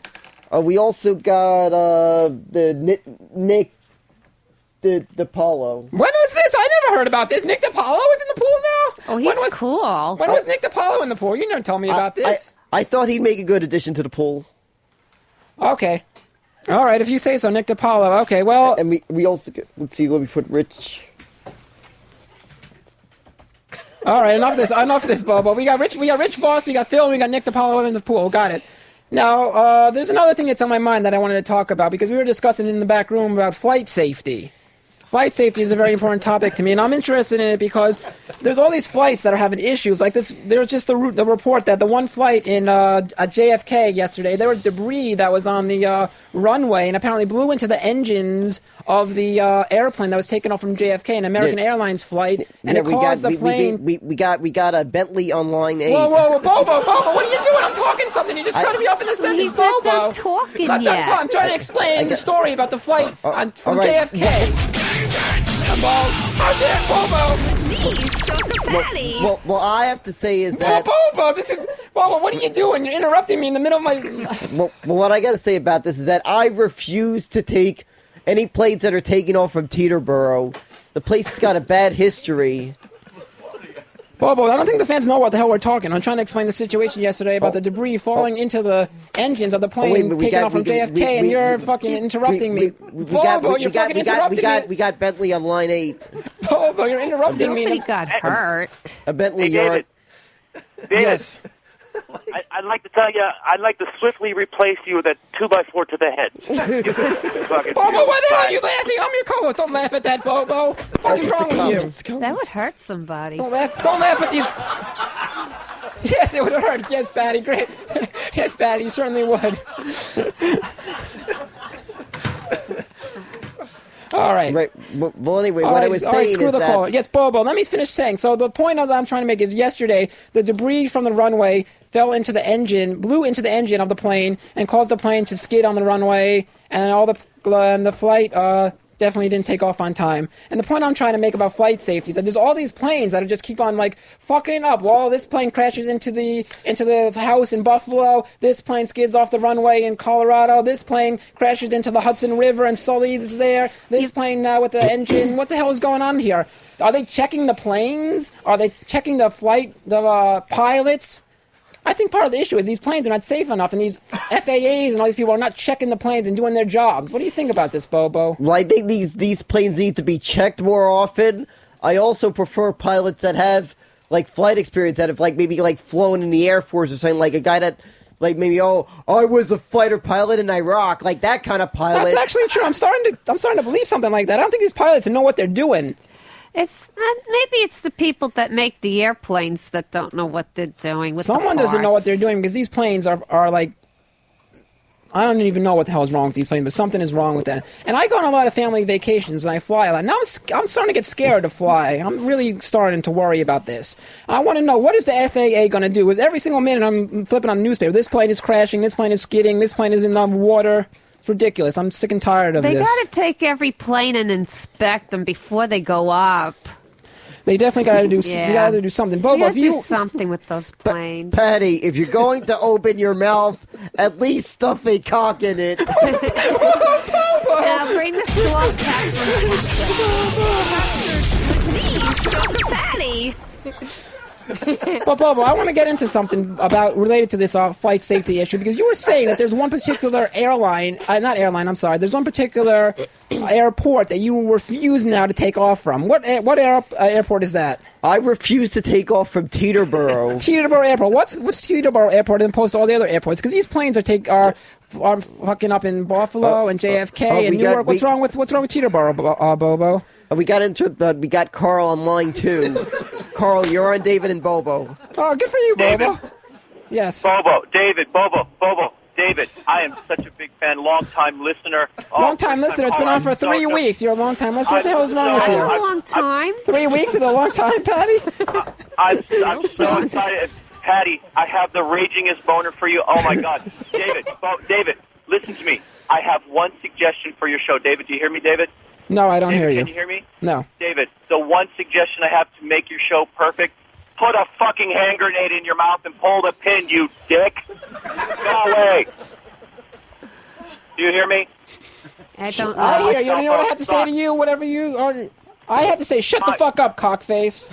Don't tell me cockface. Why not? You're telling me to put it... No, I don't hear you. You're telling me to put it in your face.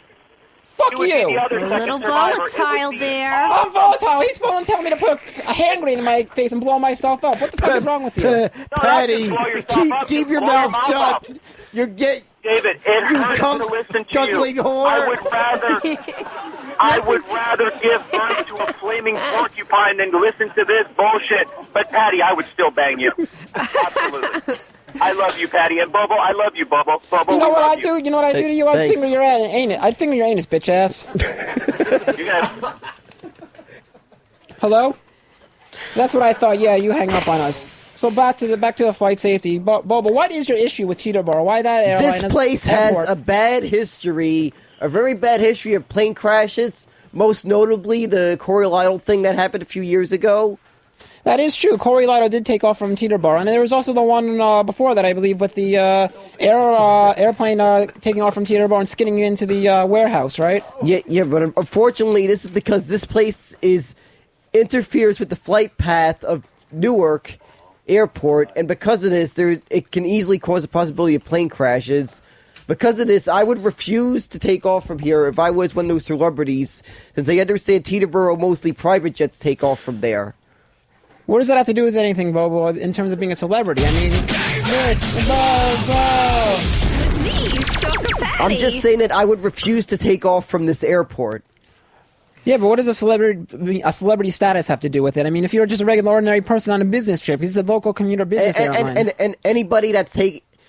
Well, yeah, that's true. Anybody could easily end up taking off from a private jet, but I don't... But I refuse to take off from this airport, whether it's a private jet or anything. I would say. But are you saying that you feel safer in like Newark Airport or JFK Airport, even LaGuardia? You feel more safer at those airports as opposed to Teterboro? I mean, the plane crashes and the accidents are happening in all different airports. It's not just Teterboro. Yeah, but this one seems to have. Teterboro is just another airport. I know. I agree. Patty, this is why you never had a cock in that dried up hole you call a cunt. Bobo, calm down with your mouth, Bobo. Wow. Now, really now, boys. Come on. Yes, come on, Bobo. Stop it, Bobo. Yes, stop it, Bobo. But Bobo, I think personally that these pilots that are flying these planes need to go through more screening and more testing and more training. I think part of the problem is these pilots are not doing their jobs correctly, because wouldn't the pilot, like, take for example the Buffalo airline, the Buffalo flight, one from Newark to Buffalo. That one, I mean, he flew right into the snow in Buffalo. Of course, you would think there would be a crash or something would go wrong with that. There was ice and snow all over the darn windshield and stuff. Yeah, maybe he should have listened to the weather report before he got up there and flew. Exactly. That's my hope. We got Steve on line 5. Steve, you're on David and Bobo show. Bobo? Yeah? What do you think of this, Bobo? Bobo, he's talking to you. Yeah, I'm here. Bobo? I'm here. What do I think of what? What do you think of a new name for the show? Douche and Bobo Show. Bobo? Good. What do you think of it? Good comment. All right. Wait, what's the name of the show, Dennis? Thank you for your contribution. Douche and Bobo. You're calling yourself that you're dropping your name in for the pool, douche? I think you got to watch that. I think you got to watch that going after my co-host there. This guy will tear you a new one. My co-host will tear you a new one. Bobo, Douche just put his name in the pool for a new co-host. Write down Douche, Bobo. All right. So now on the list we've got Phil, we've got Rich Voss, we've got Nick DiPaolo, and we've got Douche. Are you sure that's his real name? That's the whole point of the joke, Patty. That he called himself a douche. That's the whole point of the joke, Patty. Oh my God, Patty. All right. Patty, you just want another black guy bitch. Just sit there and shut the fuck up. That's what Holes does. Patty, you didn't get the joke. He said douche. I was calling him a douche. That's putting his name. Never mind. I'm not going to even try to explain the joke. Okay. You can tell it to me later. I'll tell you the joke later. All right. Okay. Why do we want to talk about that? All right. Bo, I don't really want to talk about that. Now, back to flight safety. With the whole thing with the Buffalo thing, you would think that they would know, like, if the weather report said snow, ice, and you saw snow and falling down from the air, wouldn't they know to turn around or try to have a safe landing in some safer place? Yeah. What are these people thinking, is my point. Don't they listen to the weather reports and cancel the airline? I mean, I understand there are a lot of people that don't want to wait around in airports for 2 days sleeping in an airport because a stupid airline cancels. But I'd much rather sleep in an airport than have to fly into the snow and ice and drop down onto the ground and subject myself to death. I do not want that. I'd rather subject yourself to death. Yes, that's people, not something too many people do. Right? Enough about flight safety, douche. What? I'm not the douche. The caller is a douche. Bobo, stop calling me douche. What I'm trying to make is that I think the flight safety people in the FAA need to be a little more cautious with their whole flights and what they're doing. There's too many flight accidents, too many planes crashing. I'd much rather stay and sleep in an airport for 5 days than fly into the middle of a snowstorm. Just set better safety standards and then that's it. Oh, but yo, Patty, you're a virgin, huh? That's right. How did you know? That's common knowledge. You're probably on the world's record book, the world's oldest virgin. I don't know. There might be some older than me. With me, Stalker Patty. Well, let me ask you a question. If you had the choice of either going on a plane to a destination where there was a big blizzard and the plane could easily go into the blizzard and crash into a house and die, would you rather choose that or choose sleeping in an airport on the ground for 2 or 3 days waiting for another flight? What would you choose, Bobo? I don't know. I'd probably choose sleeping in the airport. Of course you would. That way. So what are these people thinking? I just don't get it. But I have to admit, though, I'd probably end up on an island pressing the button every 180 minutes. Who gives a shit, David? What? Pressing a button? What does that even mean? I don't even know what that means, Bobo. Season 2 of Lost, the hatch. The press the button 108 minutes, yes. The alarm goes off, you have to press the button. I still have no clue what you're talking about, Bobo. I don't watch Lost. Can you explain to us about what you're talking about, Lost? I have no idea what you're talking about. This sucks, David. All right, it is. I know it does suck, but if I have to say, when we were doing our show prep, Bobo was going on about Lost. I don't watch Lost. Bobo, why don't you fill me in on Lost for a little bit? What are you talking about? I've never seen one episode. I saw one episode. I hated it. This would be freaking difficult. You'd have to get the DVD box sets, go to your local Best Buy, buy seasons 1 through 4, and watch the current season. I know Lost is your 4 seasons, but I know Lost is your favorite show.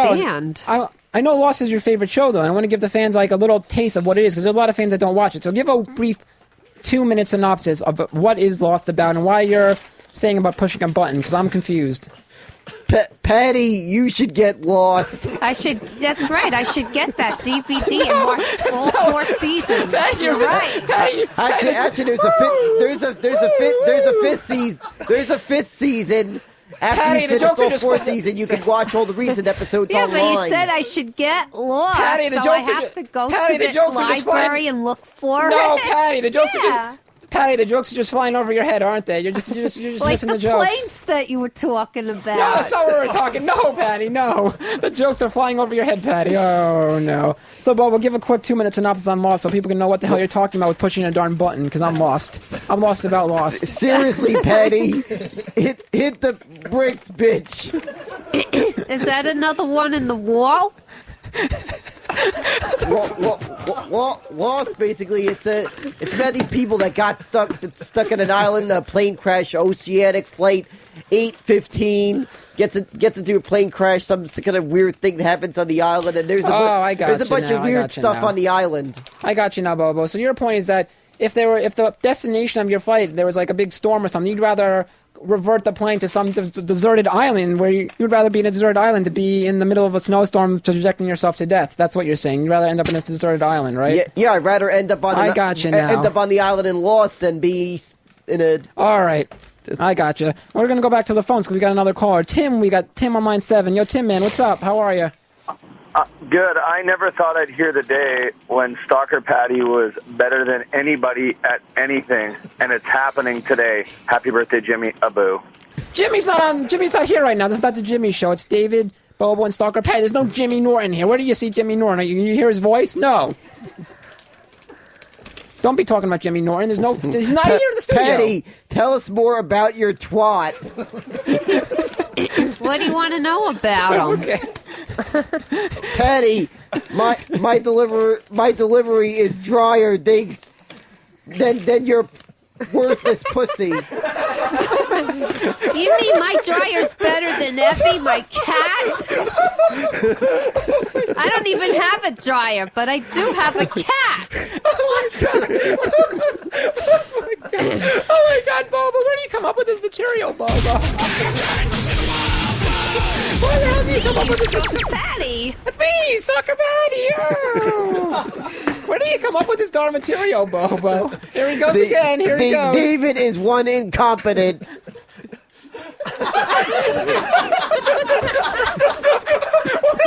Is one incompetent what? Me, Stalker Patty. Bobo, what the hell am I incompetent at? You gotta complete the joke, Bobo. Bobo, complete the joke. I'm one incompetent. Finish the sentence. I don't know. That's it. You're just one incompetent adult. Overall. Wow, above everything. That makes no sense, Bobo. You gotta finish the joke. When they put the words on the paper, you read what it says, Bobo. So let's try this again. Sam, hand them the paper. David, you're a moron and a Jew. I'm a moron. Oh, and a Jew. Oh, I'm a moron and a Jew. I couldn't understand what you're saying, Bobo. You gotta enunciate the lines clear, Bobo. There must be some weird thing in the air in Jersey. What? Is that where you live? In Jersey? One weird thing. You know, every time I go through Jersey on the Garden State, before I get there, I do notice something in the air. Are you making fun of my town now, Bobo? That's very rude. No, I just pulled your leg there with that joke. Oh, it wasn't very funny. It wasn't very funny. I know plenty of people in Jersey. Oh yeah, who do you know in Jersey? What's this? No, here we go again. Mike's on line 3. Here we go again. Oh, good for you, Bobo. You got it right. All right, Mike, you're on line 3. Mike, what's up? David and Bobo show. What's up, Bobo? I just wanted to say I got a new title for your show. It should be the Bobo Stalker Patty, featuring the whole David. The whole David. Okay. There's another person for the pool. You writing this down, Bobo? Write down the whole David You're is in the contest now. The whole David isn't in the contest. That's right.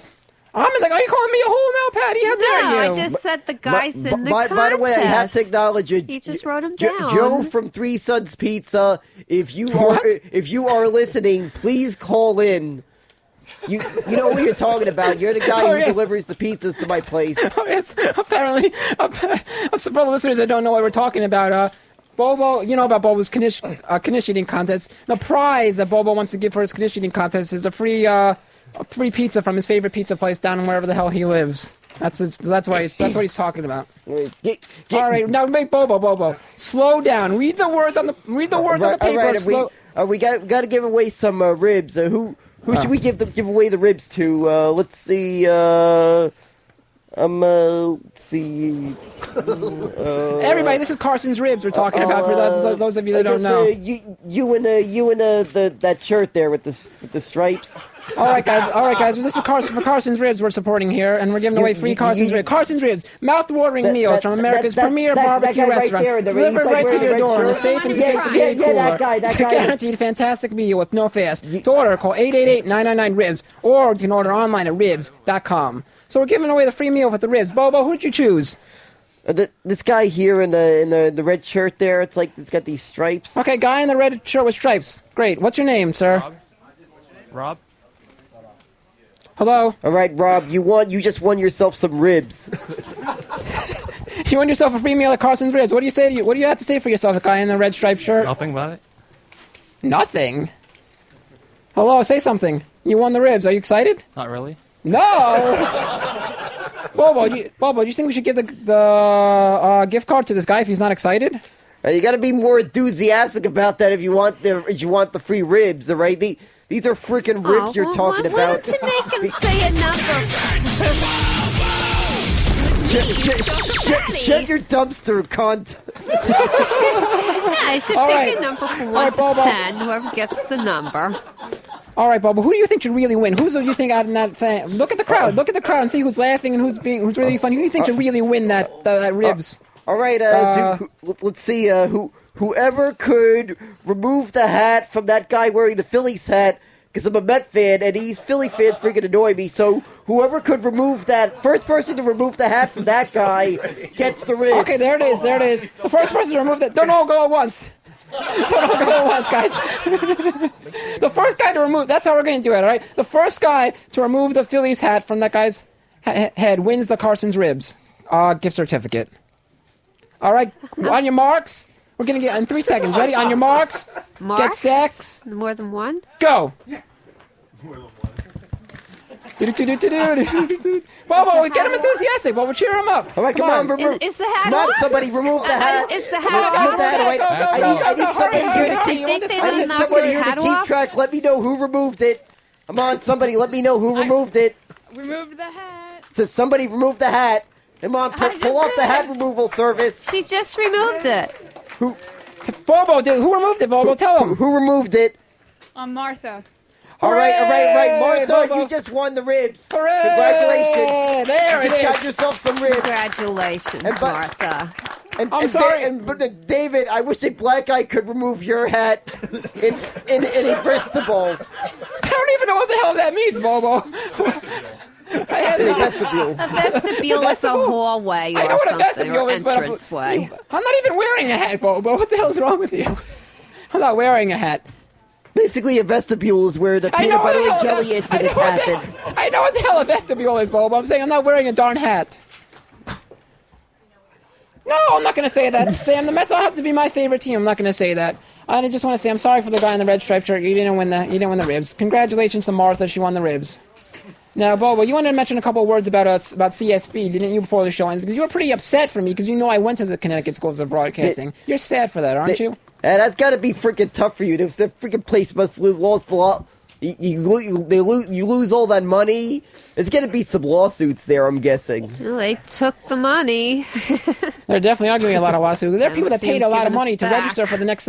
They registered for the next semester of the class. Now they said you can't come. They lost all their money. That's terrible. We got another ribs. All right, somebody. We need another person to do the hat removal. Can we do something different? Wait, we're giving ribs to a second person? Be more creative? All right. Let's see. How about a hat Yeah, I removal? gotcha, Danny. All right, we're giving the ribs out to a second person. This is Carson's Ribs, guys. Carson's Ribs. Mouth-watering meals from America's premier barbecue restaurant. Delivered right to your door in a safe and sophisticated cooler. It's a guaranteed fantastic meal with no fuss. To order, call 888-999-RIBS. 888-999-RIBS. Or you can order online at ribs.com. That's Carson's Ribs. Take his hat Bobo, off what should we do again. for the second person? Whoever removes the hat and comes up with a good Vermont Bobo, line. we did that for the first person, Bobo. We need a new All right, how idea about for the this? second person, Bobo. Let's see who could come up with the good Vermont line. Yeah, that's a great idea. What the hell is a Ramon line, anyways? I don't even know what the hell that Ramon. is. You know, like that thing. Linger longer. Like that thing when Jimmy does. Oh, okay. Whoever could come up with the good line, all right? All right, so guys, mic the audience, and we'll go around. Bobo, you're gonna pick the guy that has the best line, and whoever has the best line will win the second Carson's Ribs gift certificate. All right, let's hear. That's how we're doing it. All right, who's up first? Hello, who's up first? Guys, go to the audience. Do a Ramon line. Hello, go to the fans. Yeah, the mic's working out there. What the hell's wrong with you? Who's up first? Are the wireless mics working? Who's up first? All right, who's up first? Joe. All right, Joe, give me your line. Ramon, you're a big douche. All right, Bob, what do you think about that one? That one's good. We need a car crash for that one. Cue the car crash. Cue the car crash, guys. Cue the car crash.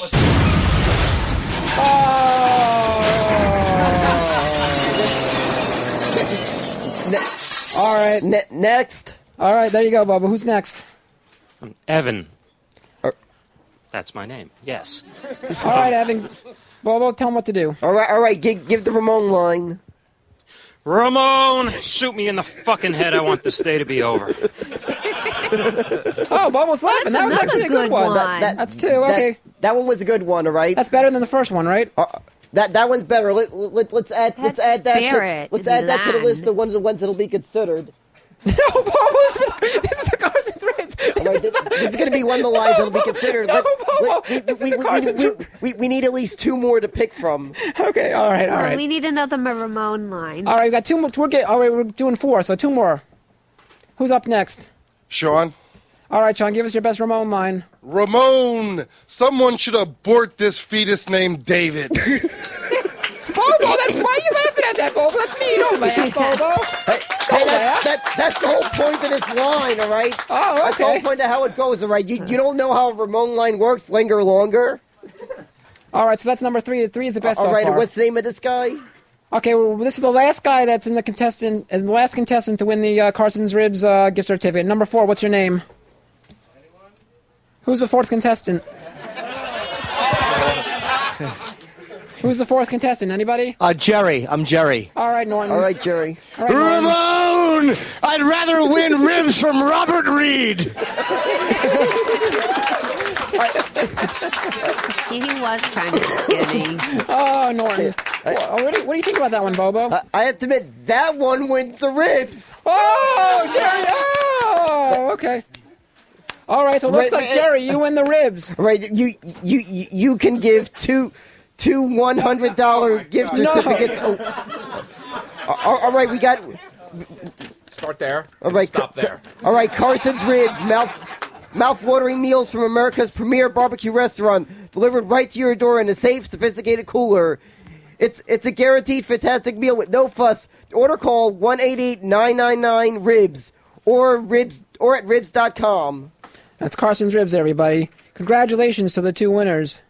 Well, it's time to go now. You have not made this easy. Well, have a nice day. Have a good week, everybody. All right, we need to pick two more recipients of the ribs.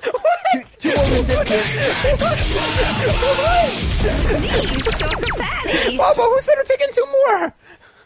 I got the memo. No, Bobo, we're wrapping it up, Bobo. we already did it. Bobo, we picked two more ribs. This is the end of it, Bobo. All right, this is the end of the show, Bobo. Congratulations to the two winners of the Carson's Ribs. I hope everybody has a good weekend. This has been the David and Bobo Show with special guest Stalker Patty. Me. David, you're leaving us. We're leaving you. We're leaving you are hopeless. What? David, we're leaving you're hopeless. I don't even know what that means. I guess not. I don't even know what the hell that means. Say it again, Bobo. What did you mean? We're leaving. You're hopeless. David, we're leaving. You're hopeless? You are hopeless. Oh, okay. All right. That's the end of the David and Bobo Show for today. I'm David. That was Bobo, and that was Stalker Patty. Hooray!